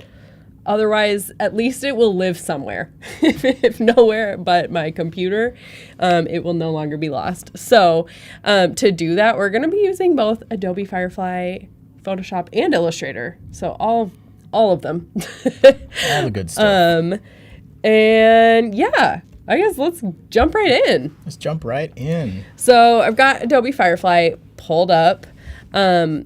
Something that I really like, as somebody who's very much a graphic designer, but not at all a photographer, I don't ever have photo assets and I'm just like at the mercy of stock photo sites, which are so hit or miss as to whether or not they actually have what you need. So this was going to be a great opportunity to just like create custom images that I specifically want and need for this recipe card. So to get started, I want a picture of this chocolate cherry cake, but I don't have a picture of it. So we're going to prompt Firefly to create a photo of chocolate cherry cake. So I'm just going to start, we're probably going to tweak this a lot, but single slice of chocolate cherry cake with chocolate frosting. And I don't know about you if you've used other AI services we won't name, but one thing I do love about Firefly is how visual it is. Oh, yeah. It's like simple to use. Super simple. Yes, agreed. And there's so many options. Like, it's amazing. And it keeps getting better. We're talking about that a little bit. Yes. They keep working on it, keeps improving. Exactly. All right, let's see what this does. Something I found as I've like worked more and more with Firefly is like the more words you can use to describe it, the better. Sometimes that's hard for me because I think in pictures instead of words, but we're working on our words. It takes a little practice too, I think. So it really does. Kind of have to feel it out. It's a new skill. We're using words. Yes. These actually those look really good. pretty good. I was actually expecting to have to do more. Do you ever use generative expand? Like, say for example, on that left image, yes, it's a little where cut off. it's cut off. And that is, sometimes I am like, or the plates, why? Yes, but no, we are gonna pull these into Photoshop next. So honestly, we can just pick which one's our favorite. All right, maybe the chat has some suggestions. Yeah, which chocolate cherry pie do we like left to right, best? 1 through 4, A through D. Which one do you like the best? Also, I would love to know what your guys' like family recipes are, like that you make every year. I'm actually from Jamaica. Yes. And we make a fruitcake. I know fruitcake gets a bad rap here in the United States, but Jamaican fruitcake is so good. It's like a black cake. Really black, dense. And what's in it? Raisins, prunes, dates. Interesting. This stuff called mixed peel. Okay. Sometimes they put in there, it's like citrusy bits that are soaked in sugar and stuff. Oh, wow. And then, of course, you got your brandy and your wine. Sure. So you soak the fruit for a few days, and it's got allspice and nutmeg. It's it's really good. Dang. And molasses. That sounds amazing. And then after the fruit's soaked all that flavor in, and all that, you bake it with all the flour and stuff, and then you finish it with a little bit more brandy on top. So you don't want to have too many slices, but it's good. It's really good. Oh my gosh! All right, well, it looks like Cody. I think looks like 2 has the most votes so far. Yes. We got 1 from Pam. Andrew says 2. Amazing. Let's Let's go with 2. It does look delicious, Robert. Mm-hmm. Okay, so for now I'm just going to download it because we could pop it into Express and take out the background that way, but I want a little more like functionality. Control. Exactly. That's the word I'm looking for. Yeah, if you caught the stream just before this one, the show with Ted and Val, he was showing how he used quick masks to then use generative fill. It was really interesting. So if you missed that, definitely watch again. But really, you should watch this one again because this one's here the we awesome are. one. Yes. Yeah. Okay. So to start, I do want to get like the far end of this plate. So we are going to use Generative Expand. Now, you mentioned before, I don't know if this is outing you a little bit, but you don't use Photoshop a ton. No. Okay. Nope. I use it for this. Very specific things. Yeah. Okay. I use it to get the photo assets that I need for my design projects to be what I need them to be. Does that make sense? Yeah. So, wow, I'm always blown away at how it just me too. blends. It's so and, helpful. And then it gives you options. You know about So those, helpful. right? What? Oh yeah, over here. Yeah, Okay, so you hold can on, go my through the different versions of what it came window's up kind with. of weird.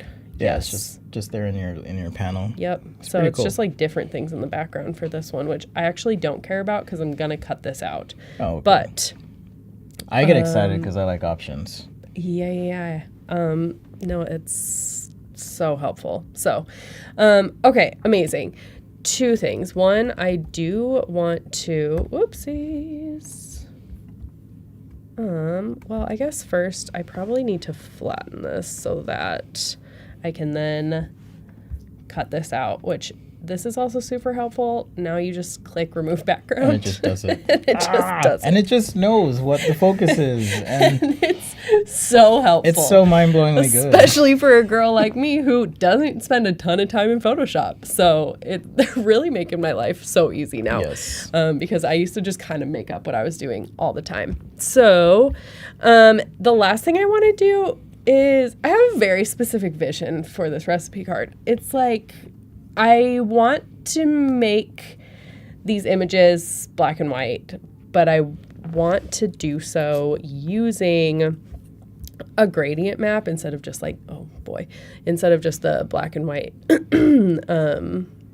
like filter, I guess, because I want to be able to. This is why I love watching people work because I've never used the gradient map. Oh, What I do love you a use it gradient for? map. What's happening? Okay, My mind is hold blown. on.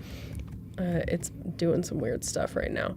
So you can use a gradient map to like, I guess I don't technically even know what like the correct terms would be, but let me just show you examples. Oh, I call things the wrong thing all the time. But so you can make it like duotone almost, but that's not what this is. But like, so if I wanted it to be purple and pink, see what I mean? Yeah, I see what you mean. There's a setting in Express that does this too, which is super cool. Okay. But So it's almost like desaturating and then applying an adjustment layer that's a color on top with a Exactly. blending mode. Yes. But all in one step. Exactly. Okay. In a way Now that I I know. can do it. Now I know. Yeah. Yeah, exactly.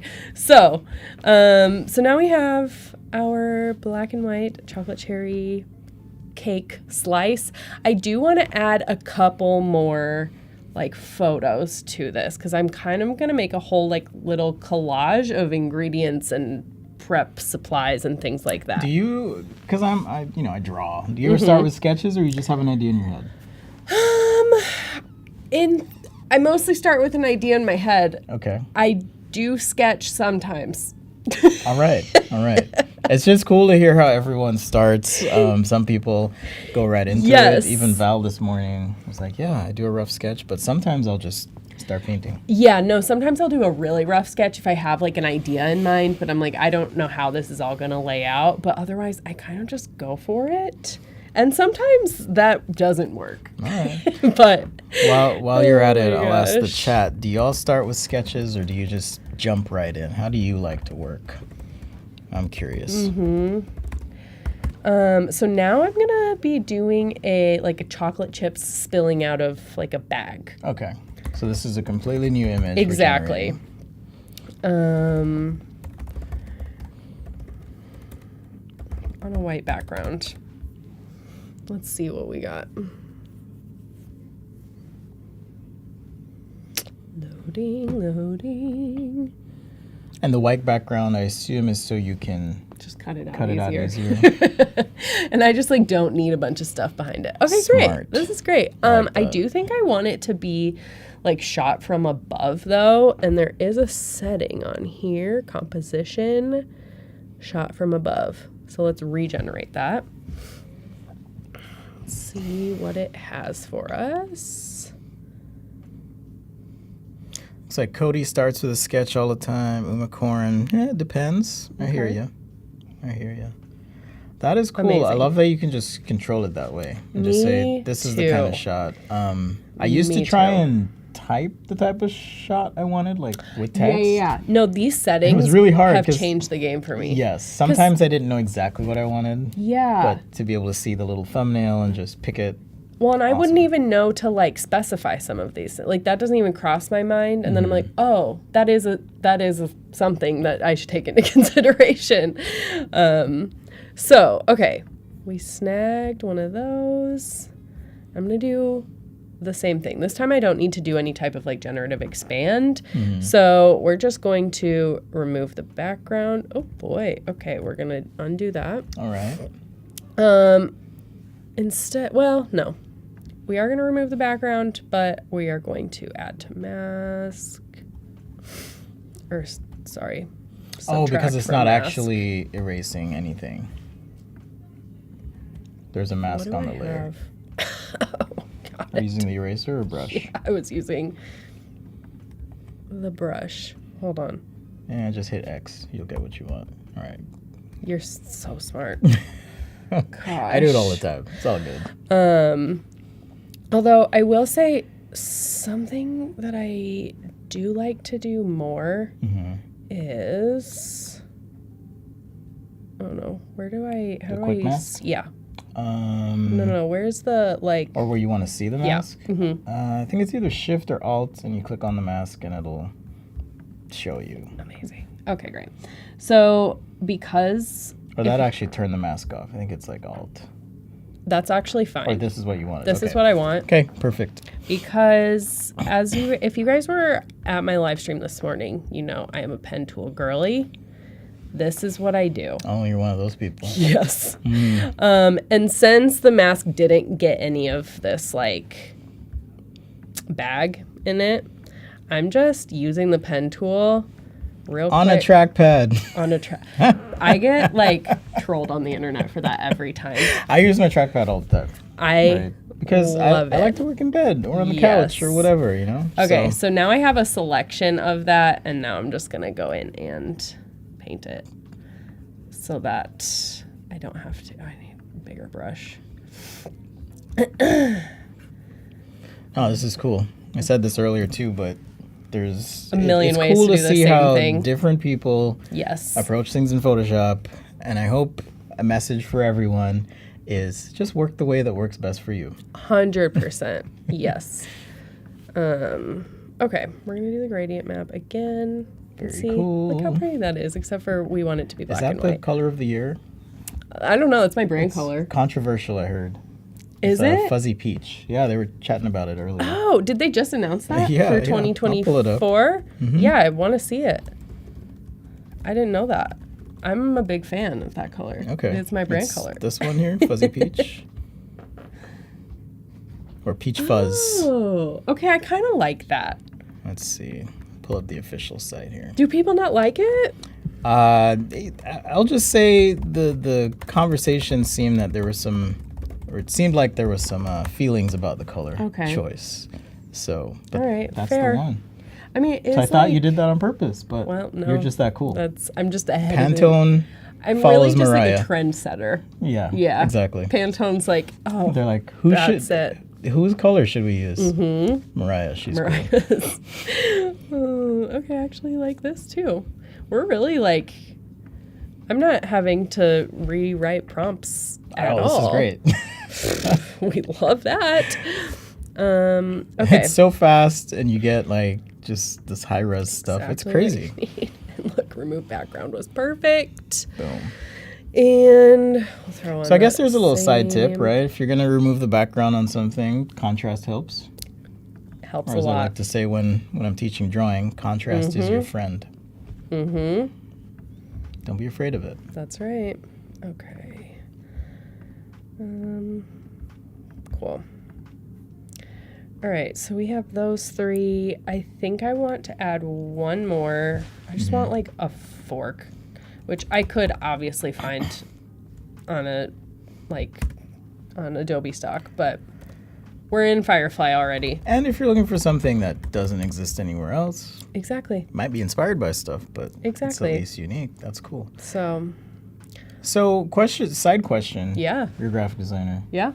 You're making something. How Yep. do you find your inspiration, or how do you, like, you mentioned you had an idea in your head. How do you keep up on that, or what's inspiring you? Yeah, so a lot of times, sort of my process is I'll have a general idea of what I want, or like a vibe or a style or something. And then I'll do a ton of just like visual research and inspiration. I spend a lot of time like on Pinterest for stuff like that. I'll like save Instagram posts on you can have boards on Instagram. Yeah. I'll like save a bunch of inspiration there. And that really helps me just like generate more ideas and build out more concepts. And then I just dive in and see where it takes me. So kind of just playing and trial and error and seeing what exactly. works. Yeah. Yeah. What about you? Yeah, pretty much that. I mean, I will, if I see something cool, I'll try and understand what the person did and try and replicate that. And for me, I feel like creativity sometimes it's just this magical feeling that pops into me, and I'm like, I just want to make something. So I have people I'm inspired by, but I'm not a graphic designer. So typically I'll try and find some inspiration like from another designer. Yeah. Maybe I'll go to mariahaltoff.com and check out and see what's up and realize I need to be using fuzzy peach.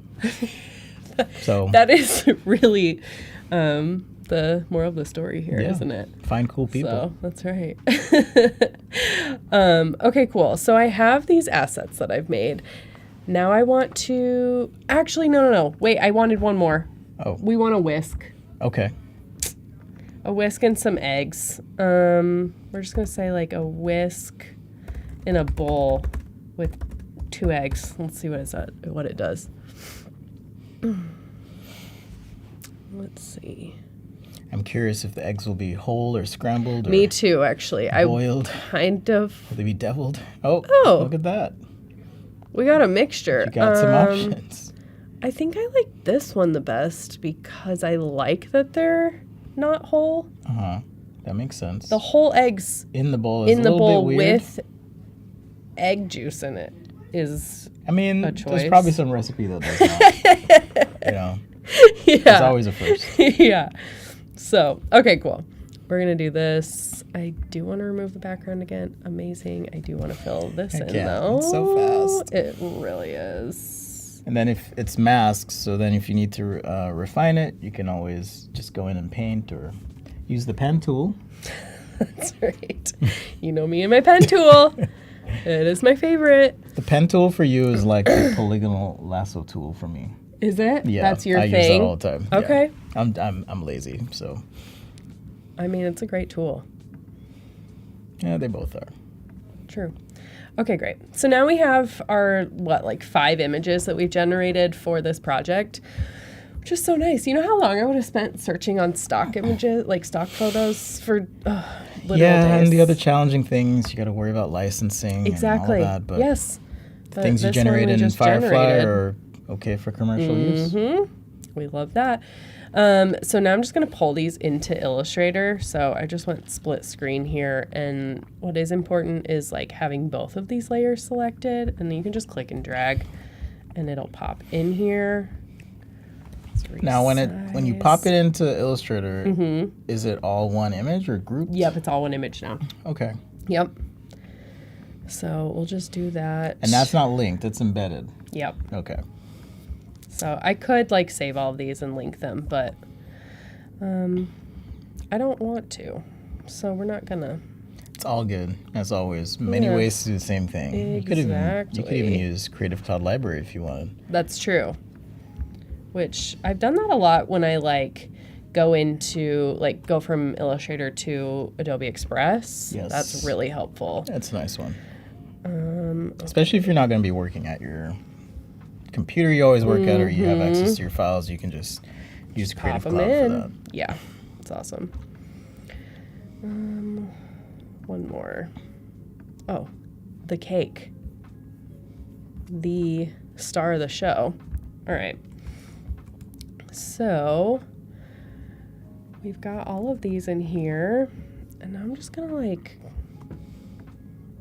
kind of put them around in like a bit of a collage situation, with the cake being the largest, and then all of the like ingredients and stuff to make with it being kind of secondary. Okay. What were you gonna say?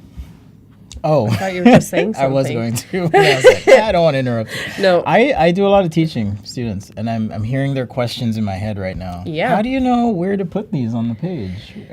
Are you just feeling it out? Is there some rule? Is it That's a very good 27 pixels, or is it, how do you decide?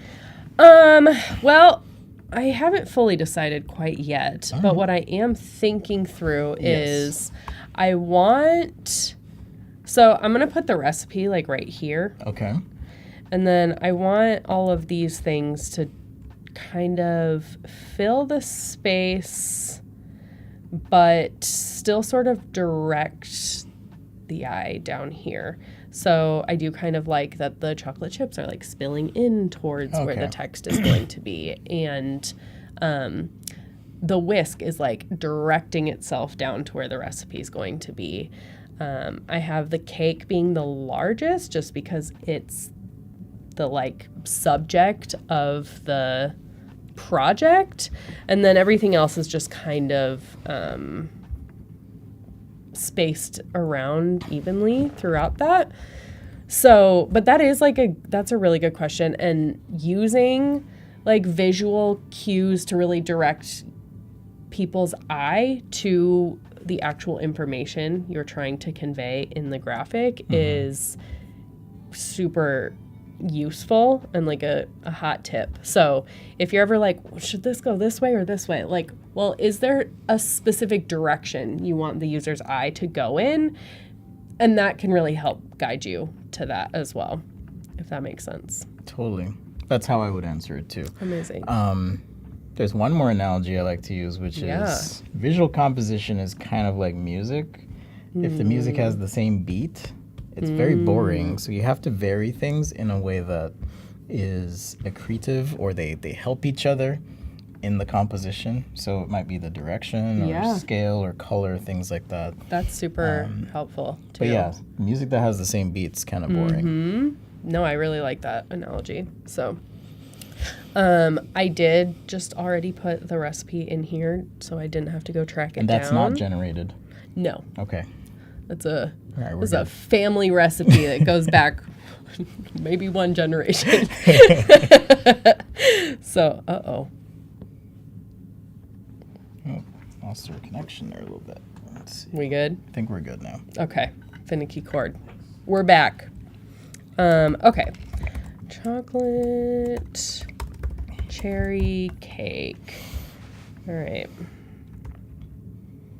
So, something else I wanted to tell you too is you guys might notice that there's like a red line around this graphic. That's the bleed.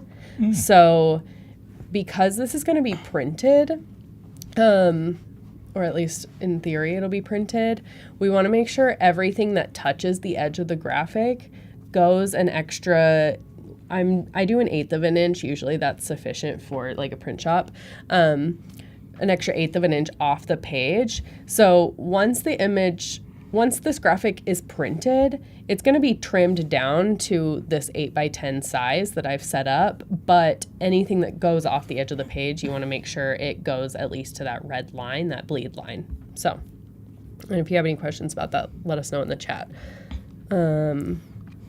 Or if you want some real world experience with bleed, just buy some really cheap business cards online and you'll see it. You will. You will. Everything shows up. Yes. I actually used to work in a print shop when I first started designing. So I've You know all the things. Yeah, I've seen I've seen firsthand what a bleed can do. So okay, cool. So I picked this Stilton font because I like how editorially it looks, if that makes sense. Okay, and then we need to format the actual recipe down below it. Whoops. It also gives it a little, I was trying to think of the right word, maybe vintage or Yes, exactly. Classic. Yes. Classy, classic feel with that typeface. Something I do really like to do is sort of mix things that are opposite. So you'll see here in a minute, this is all very simple and classy vibes, but I'm about to doodle over top of it. Oh, okay. So I like the dichotomy of two things that you don't think go together, but do because it's art. You know what I mean? It works. Yeah. It's like peanut butter and pickles. Yeah, that's not right. I don't do that myself, but I know people who do. I have a problem with that. Okay, formatted that. And then I'm just using the eyedropper tool to grab those settings. Okay. See, this is interesting too, because I use Illustrator, Uh-huh. and oftentimes I'll have the body text Yeah. separate than the header because I want to be able to play with those typefaces. But you kind of know what you're doing. Yeah, You're well, a and you can do professional. both. And also, if you want to just play with this spacing of just the header, you can use this little drop down menu under the character panel, and you can play around with the. Hold on. It's not letting. It's the. Oh no, it is letting, right? Yeah, except for it's not working. So this is a bad example. Maybe I have to pick both lines, but it's okay. It's all Well, good. you This is one of the reasons I usually. do that. Hold on. Here we go. Oh, That can work. okay. Is that So the baseline? you can play around. Yes, you can play around with that, but you absolutely can just keep it all in one box and play with The printer will still print it. Okay, doesn't matter how you do it. That's true. That's true. So, and then you can just snag that. Okay, I do need to add this. I am putting in a different box because we're going to make it a different font. Maybe medium. I'm going to shrink her down. So this is the instructions rather than just the ingredients. It's a very simple recipe, so there's not a lot of instructions. So. Yeah, I was like, how's she gonna fit all that in that little space? Yeah. But simple is good. Yeah. So, fun fact, I've actually never even made this recipe myself. My mom always you've makes eaten it. I have. That's what matters. That's what matters. Yeah. Let someone else do the work. Exactly.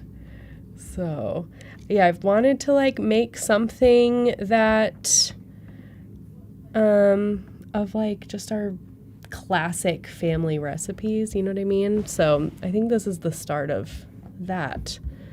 My mom also makes really good pumpkin bars. This is going to be a series, I think. So, okay, do that. And then this one, this is just bake at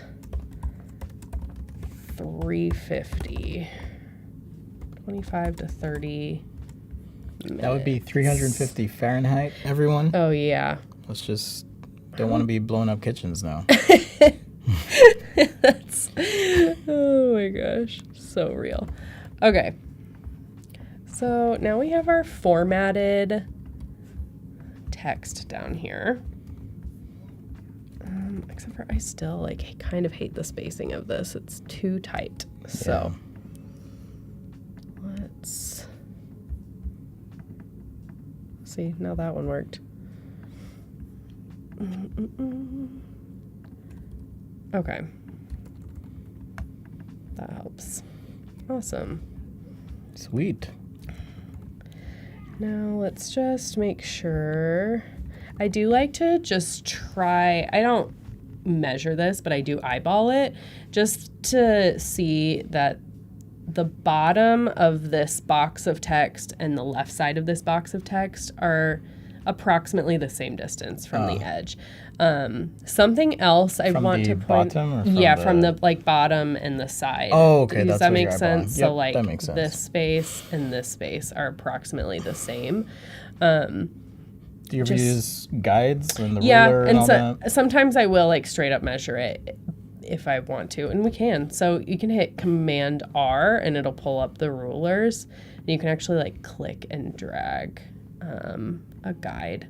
So if we wanted to make sure that it was like exactly 2 inches from the bottom, and then 2 inches from the top.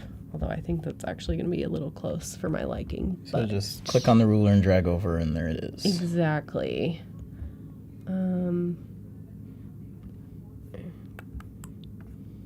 Except for, I think that I eyeball stuff all the time too.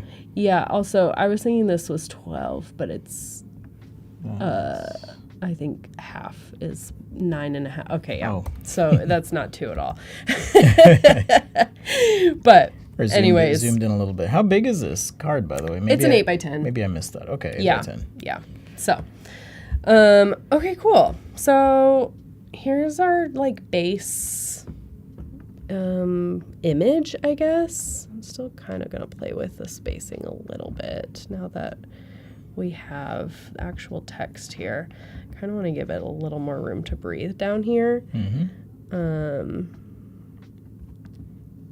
Something that I do notice a lot of my like new designers will do as well is, especially with text, put things really close to the edge. You definitely want to give things like a little bit of room to breathe. It's going to look so much cleaner and nicer if it has this spacing than if it's like right here. Oh, yeah.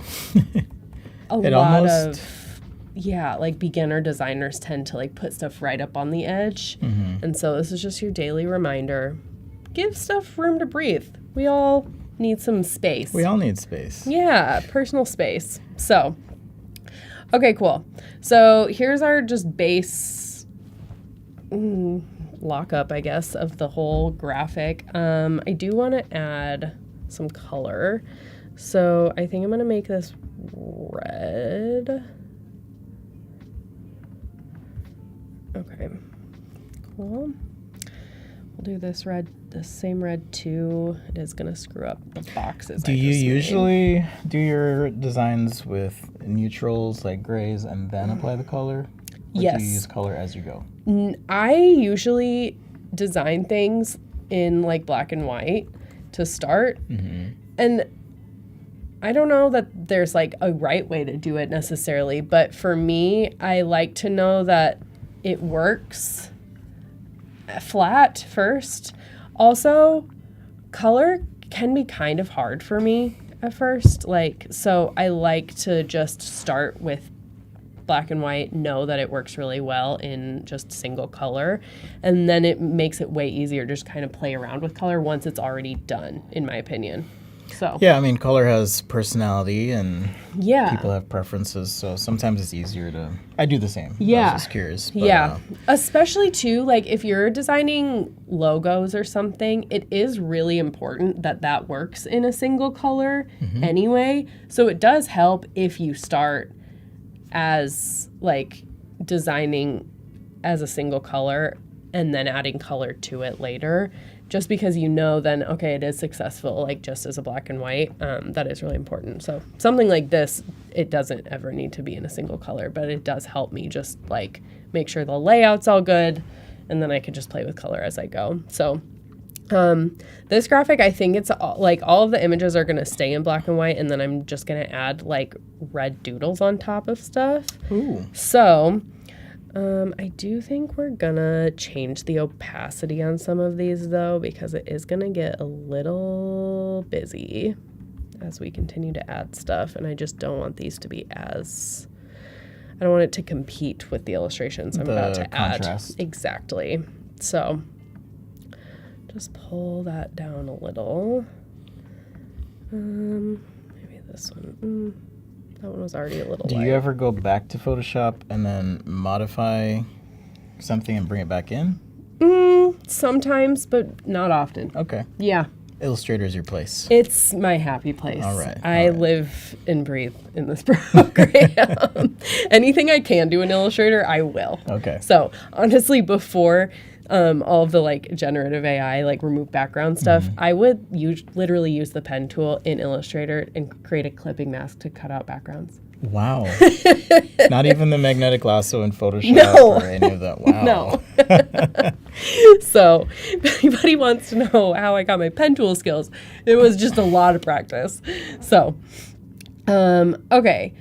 So the other thing I want to do now, just to like add some fun elements to this print, is some like fun doodles of more ingredients. So to start with, I want to add like a stick of butter. Nothing's like, there's no good desserts without sticks of butter. You know True. what I mean? We actually had a suggestion in chat from Svetlana, who Ooh. said maybe some butter on the free space in your illustration. So Wait, for real? for real, it's right there. Maybe some butter. Oh my So, god. Thank you, Svetlana. Look at that. Well, Svetlana, it's your lucky day. You know what? I'm going to just draw out here in the like workspace and then move it in. The gray abyss. Exactly. That's so what I call it. the gray abyss. Exactly. Okay. So I'm just gonna like, and I intentionally don't want these to look super perfect. I kind of just want them to feel like very homemade, handmade feeling. Oh, the doodles. The doodles that I'm making, yeah. So, but I am using the pen tool, so they're gonna be like still pretty straight lines. It would be fun too to like get out an iPad and like actually like paint them in, but we're using the pen tool because that's my jam. I am changing the cap and the corner of the paths that I'm making. So that means, you see here, there's different options. So for the corner, it can be like a super hard line. It could be like rounded, or it could be beveled.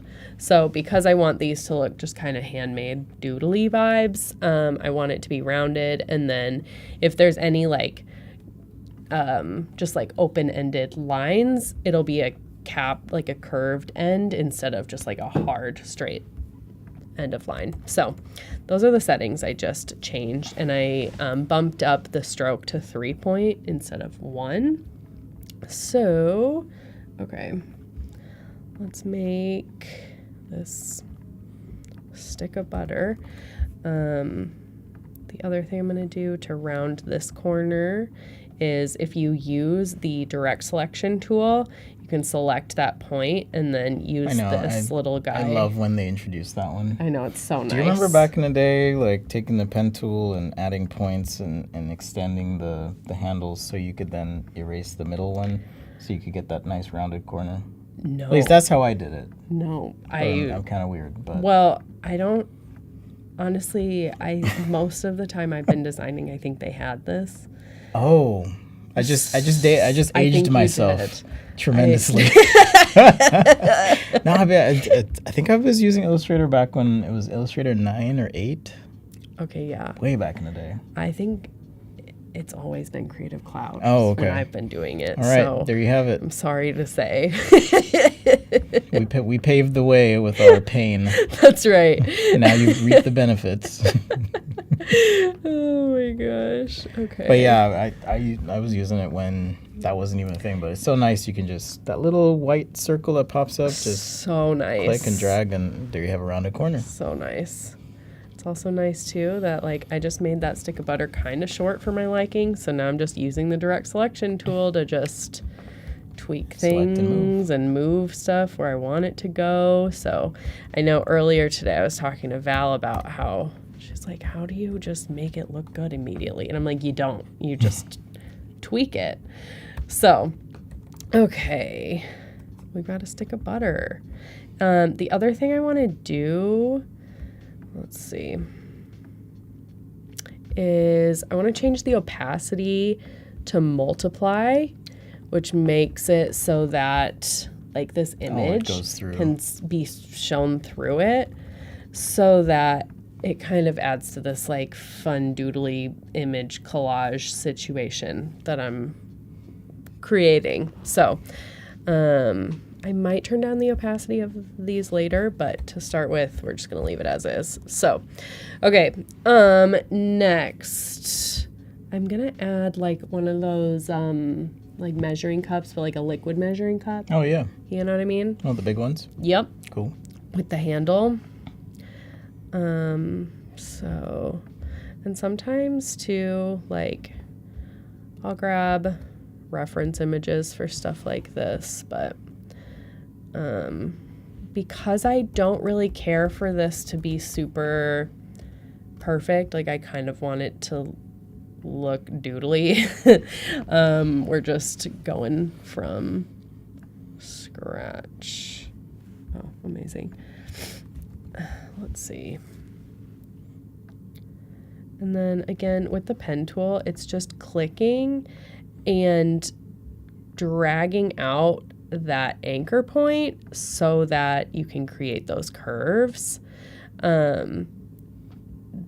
The less anchor points you have, the smoother this is going to look. So try to have less anchor points than more. That's just a hot tip for you. It's going to make it look like way more smooth and cohesive. So, let's see. I'm going to just add like a little line right here. Okay, so here's a good example. So because in here I made the cap rounded, now that I have just like a single line, it would be flat if I hadn't done that. Like the default is this, and I don't want it to be that. Back in my day, we had to add a little circle. Yes, exactly. But not only that, you couldn't even specify which side of the line you wanted the stroke. Oh, You don't know our pain.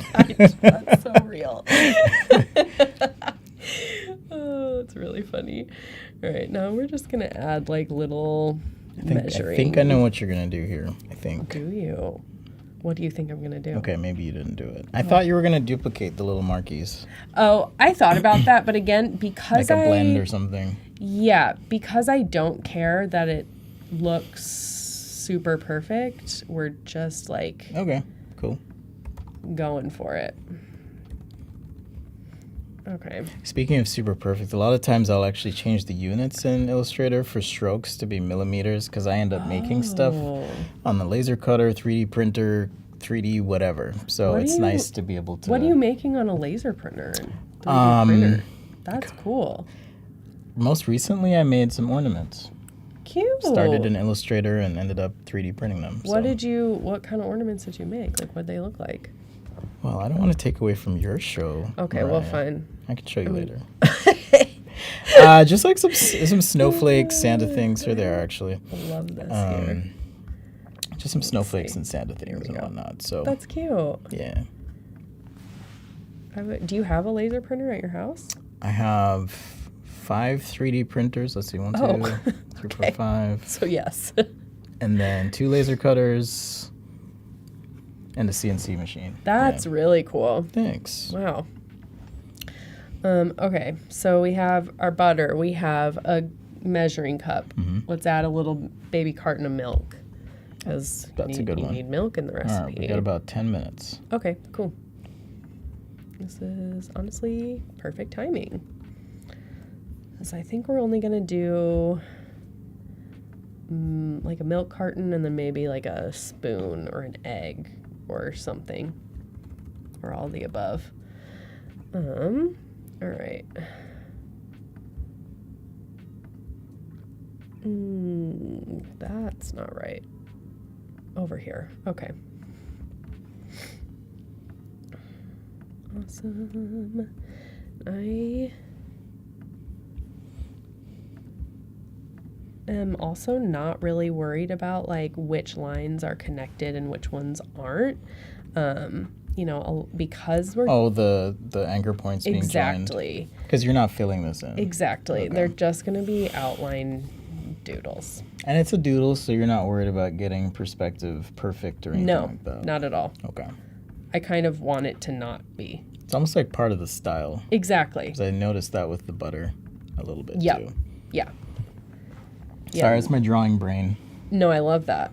I also There's a line. I also have a drawing brain, so I get it. Okay. I majored in drawing and painting actually. So, Oh, okay.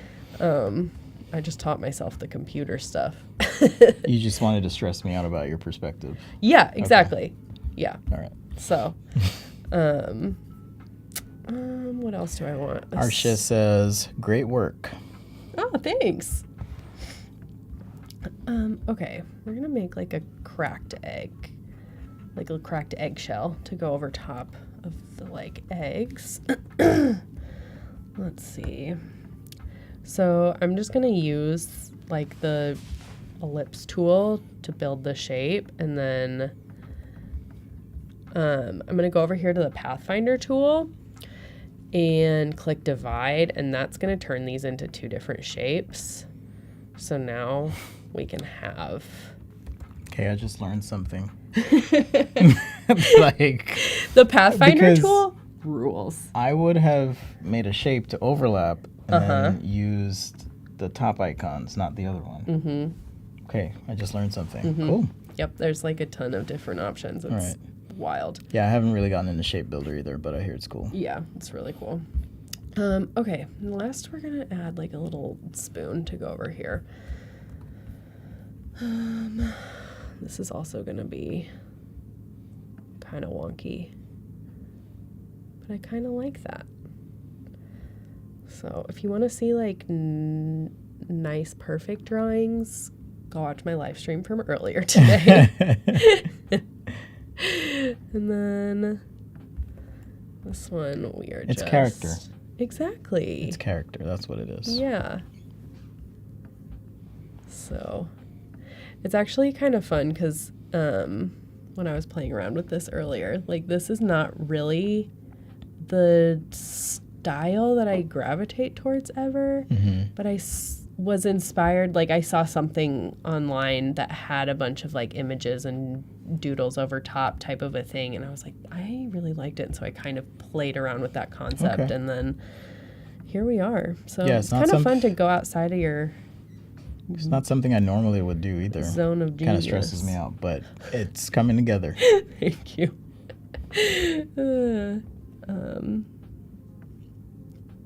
Yeah, and I think it's cool too that it can just be like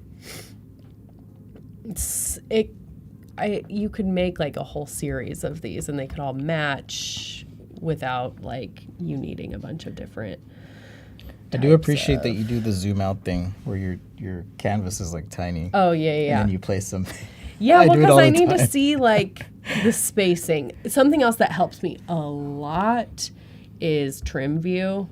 So then when stuff is like hanging off the edge, this just makes it look like so much nicer. I just learned another thing. Trim view. Okay, we got trim view, we got pathfinder, gradient map. What else do we have? How else are you going to blow our minds? I don't know. I only have 5 more minutes to blow your mind, so. Hey, based on what I've seen, you got this. Thank you. Okay, so these are all the doodles we're going to add, but I do want to just add like some fun little like doodads in between. Just go with me. All right. Just to add to the like fun little Is that the brush tool? yes. Okay. So I grabbed the brush tool. When you said doodle earlier, I thought you were going to use the pencil tool. See, would love to. That is actually so hard on a trackpad. Yes, it is. I've tried. So, no, I'm just going to add like some fun little doodly lines, maybe like a little drip from this bad boy. Doodle doodad, says Cody. Val was saying teensy, was it teensy tiny or teensy weensy earlier? She was. Just making up words. Okay, cool. Do I want to do maybe even just like a loop? Could be kind of fun. That was immaculate. Thank you Trackpad so skill. much. Thank Look you. at that. Look at that control. Oh my gosh. Okay, so something else that makes this way easier that I haven't done yet is adding layers, except for I can't see the bottom of my screen and I don't know how I did that. I don't know. Here, hold on. Green button. Well, but that will just make it all... Well, I guess that would have worked. Yeah. You're right. Is making a couple layers. And so let's do layer 1. We'll make it text. So you can change all of the names of the layers. So right now everything's on this bottom layer, but let's like grab all of the images. I'm just holding down Shift and we can bring this up. So that little yes. square next to the layer, you can just click and drag that, right? Exactly. So now I'm going to lock that just to make my life easier, that one too. And now we're going to select everything on, oh, I locked that layer. Let's select everything, get rid of the text, and now we'll move the doodles all the way to the top. So now they're on their own layer, which makes it so that, like, if I want to now play around with, like, okay, first off, I want to make all of them multiply. And I'm like, okay, do I like that? I don't know. I think I want them to be lighter. And so then you can just play around with the opacity, or you could change the color of all of them or whatever.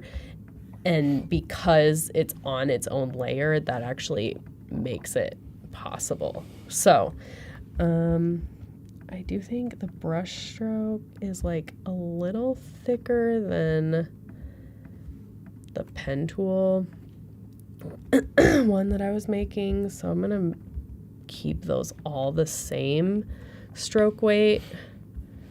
One thing I like to do when I have lots of strokes too is select by appearance.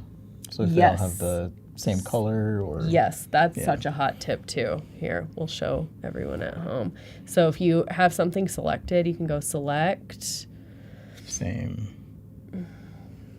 Appearance. And now it'll select everything that has that exact same, like those exact same properties. That's such a... Or you can do like tip. Stroke color and it doesn't matter the weight. It'll just pick all those strokes. Yeah. Agreed. So... Awesome. I'm just gonna like kind of tweak things a little bit and just play around with spacing a little bit more. Like I still kind of think that this is a little too close to the recipe for my liking. So while you do this, in terms of print prep, you mentioned you have the bleed. Is there anything else, any other advice you would give people? Yeah. So definitely make sure that your graphic is in CMYK, not RGB. Sometimes it's fine, but often, well, not often. I'd say it's like a 50-50 chance. If you save your graphic in RGB and then send it off to the printer, it might print in like kind of wild colors. So making sure that it's in CMYK and that also it's saved at 300 pixels per inch. Even if it looks good on your screen, it might not actually print that way. So on screen, images only need to be 72 pixels per inch, whereas printed, they need to be 300. So if it looks good on your screen, that's because it's at least 72. But once you print it on paper, that's why, like, if you just pull an image from the internet and then print it out and it looks like crap, it's because it needs to be a higher resolution for print than it does for web use. Yes. So those would be my biggest pieces And then of size advice. factors in as well, 8x10 Totally. versus a billboard. Absolutely, Right? yes. Well, this is looking pretty great. I think we're at the end here. So amazing. Thanks so much for showing. I mean, I learned Yeah. some good stuff. Hopefully everyone else, you learned some awesome things. If you missed anything, be sure to catch the replays. We have all these wonderful shows and content that we put together for you today on Adobe Live, so check it out. And any final words?